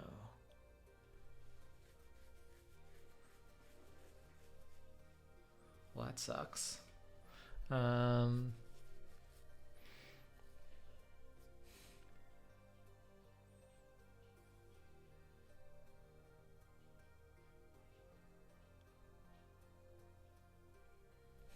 we're gonna find out. So it's gonna say this probably isn't explodable, and it isn't splittable.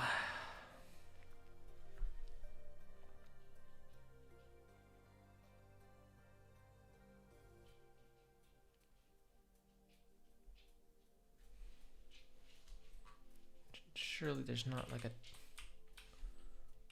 Okay.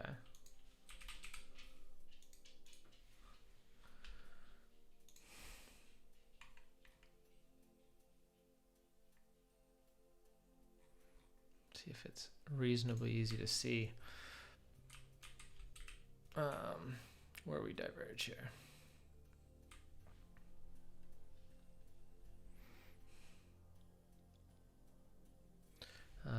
I guess I can just set line numbers on, do a quick comparison. So let's just pick like halfway through here, pick line 61.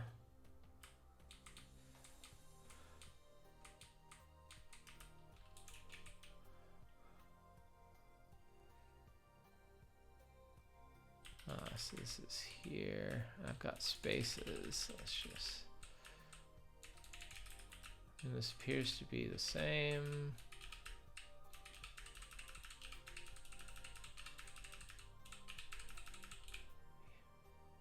Yeah. I'm vaguely suspect because that was your line 61. And our line 1s are the same. So why were...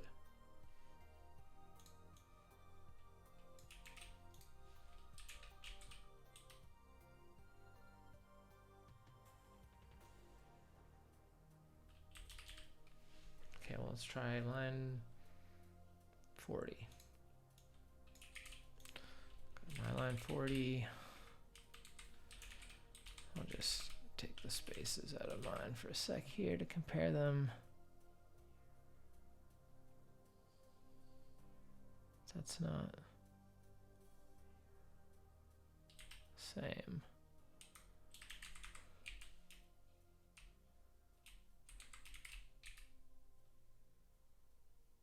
That is... What is going on? Did I just miss a step somewhere? Oh, I guess I can just diff it, yeah.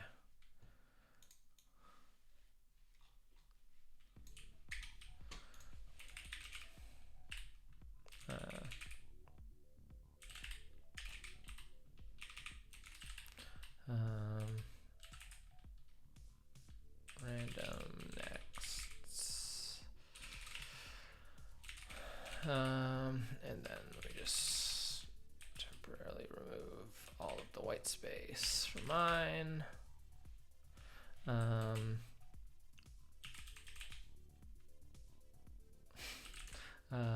We're gonna TSG random next. Actually, let's just for readability.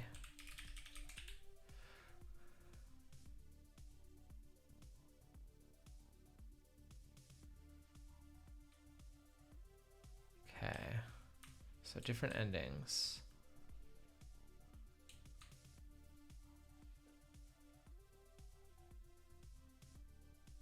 What's going on here?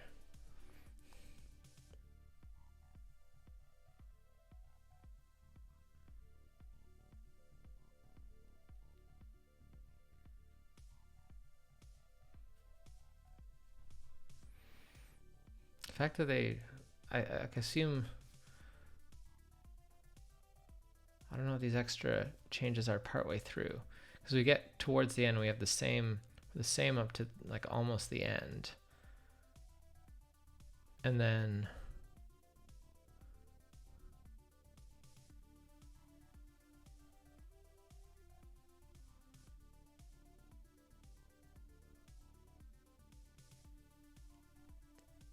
oh, and then what the hell? Oh, wait a second. For fuck's sake.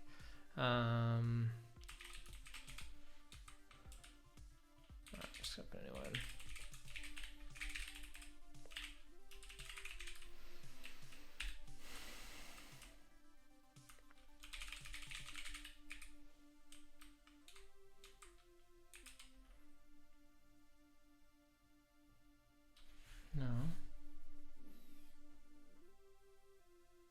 that. Okay, never mind, never mind.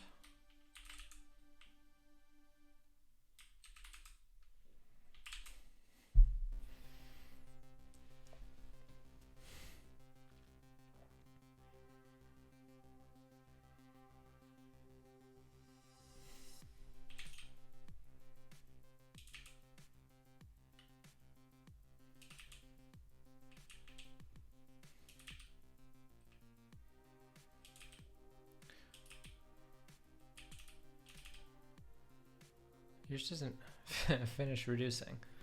It looks like.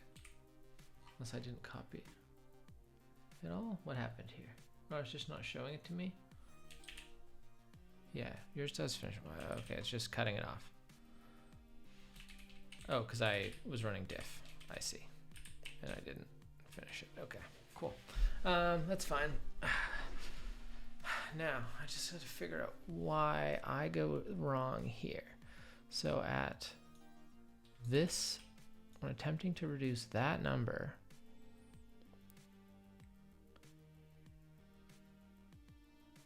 I split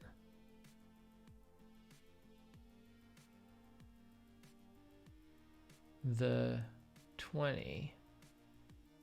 No, what the hell is going on here?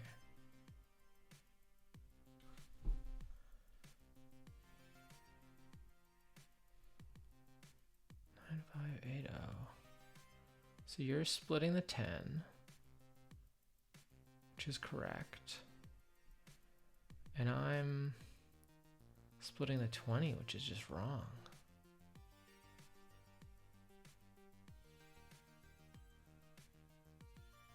Yeah, no, it's explode and split, but we're just splitting different numbers. I'm splitting this 20 and you're splitting this 10.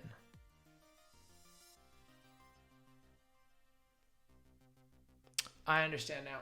Okay, I know where my bug is. Oh boy. Thank you for the help, Random Next. Let's go. We can just stop this. Get rid of these shenanigans. We're not gonna look at those now. Okay, so when I do splits, I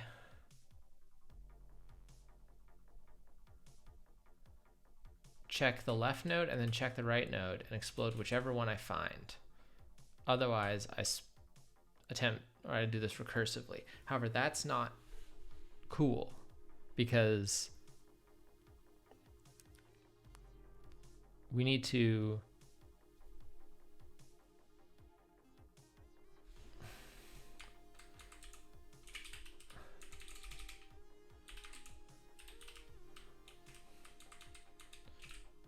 if the left node isn't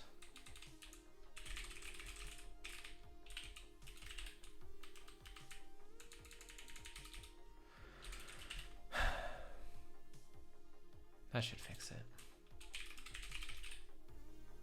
Yeah, there we go.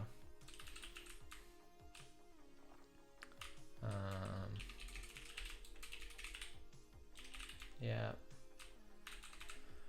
Oh boy, I am so hungry. Okay, all of my specs are passing.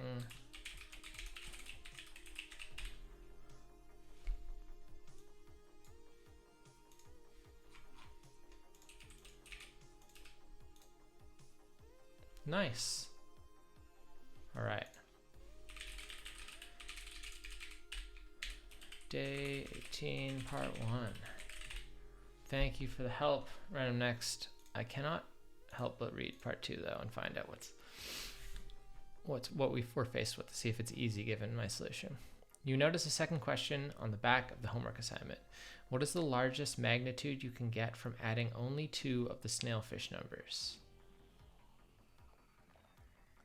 Note that snailfish addition is not commutative. That is, x plus y and y plus x can produce different results. Yes. Again, considering the last homework assignment above, the largest magnitude of the sum of any 2 snailfish numbers in the list is 3,993. This is the magnitude of what is the largest magnitude of any sum of two different small fish numbers from the homework assignment?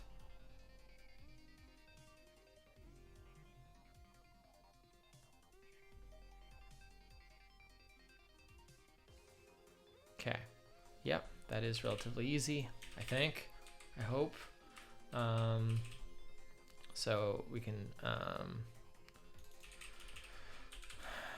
we now can write a test for part 2 here. Let's open.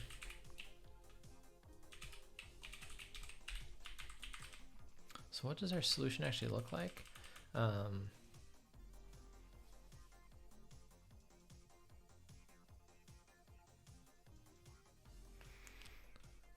Okay, so it's def solution. So take our numbers. Ruby arrays have a method for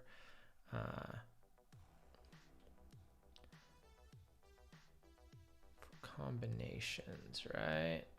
Combination, all combinations of size anything.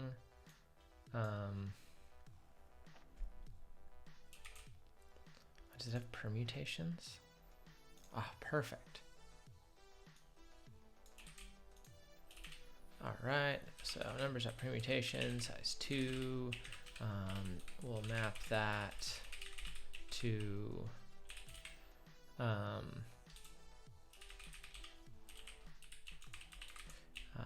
A. Oh, come on, I've forgotten how to type now. A plus B magnitude.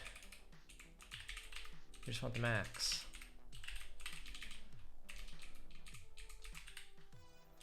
Okay, well, doesn't produce the right result, but is this the right example we're testing it against? Yeah, it is.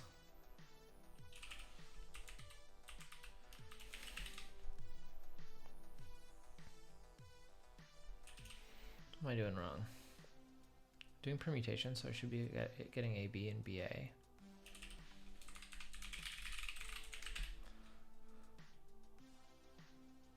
wouldn't expect there to be an issue with my magnitude calculation right now. So numbers, there's 10 of them.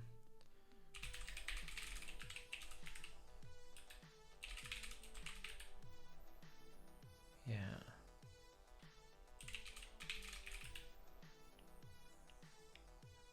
That's right, isn't it?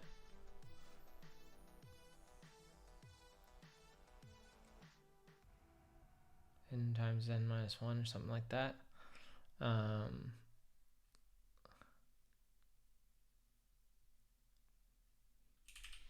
Is that right? About yields all permutations of length n of the elements. Sorry. Yeah. So if we get 1, 2, 3, we should have 1, 2, 1, 3, 2, 1, 2, 3, 3, 1, 3, 2. Yeah.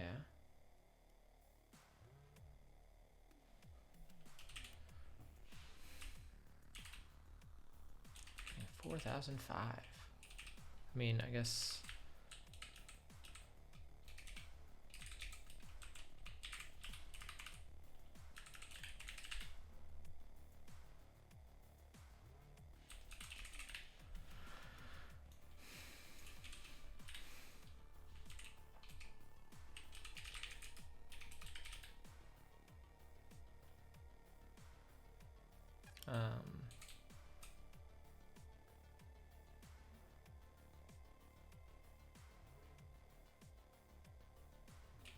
Oh.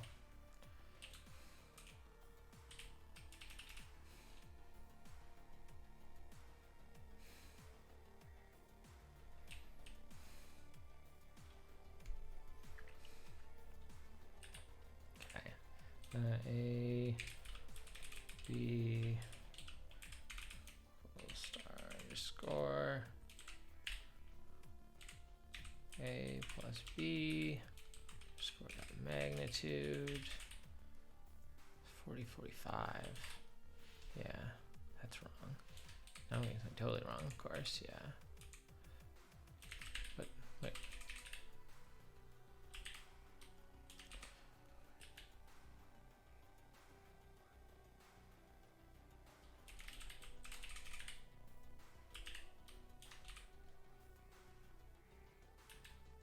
Oh. Oh, and this is just map. But then I saw 4045. What the hell's going on?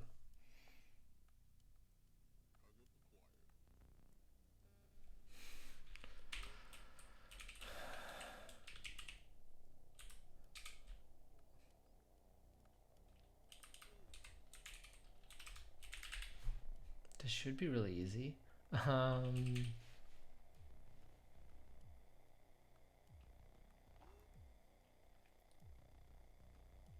Pass by reference, essentially. I mean,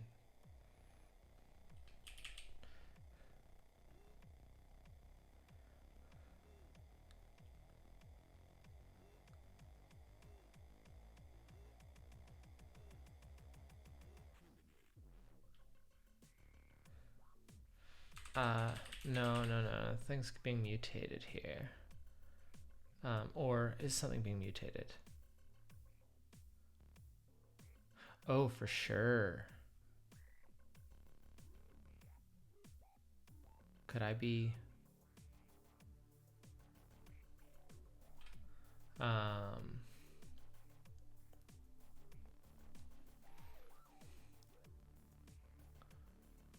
Yeah.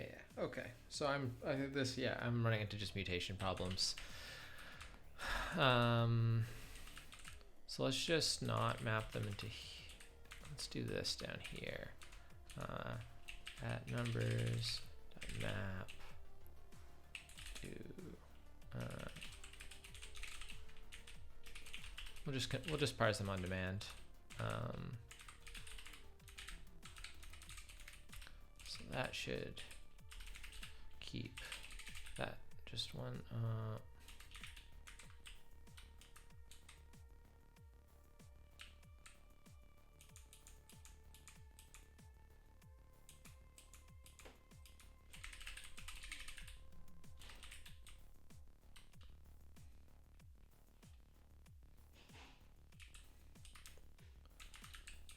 Be able to take that, just put it in here. Okay, we're good.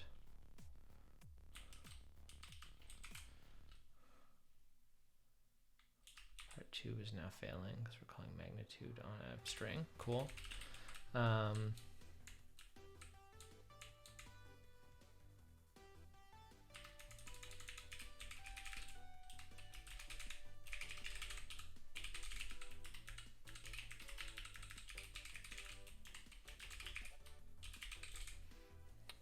Evening lighting just activated. Okay.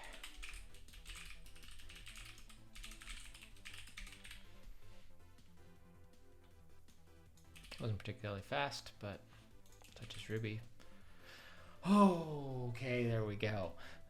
Just setting a little record for longest stream ever here, maybe 4.5 hours. Thank you for the help, everyone in chat, over the course of this. I'm very hungry. I'm not going to do any more of these today. But where's my thing here? But it's been a pleasure. If you, for some reason, got through this video on YouTube, what's wrong with you? But I'm glad we solved it. That was a pretty subtle bug. Wish that one of the test examples had uncovered it, but can't win them all. Big shout out to Random Next there for providing a working version so we could track down that bug. But that's it for me tonight. Hopefully should be back again tomorrow night to try and catch up some more, maybe do day 19, maybe do day 20. We'll see. Cheers.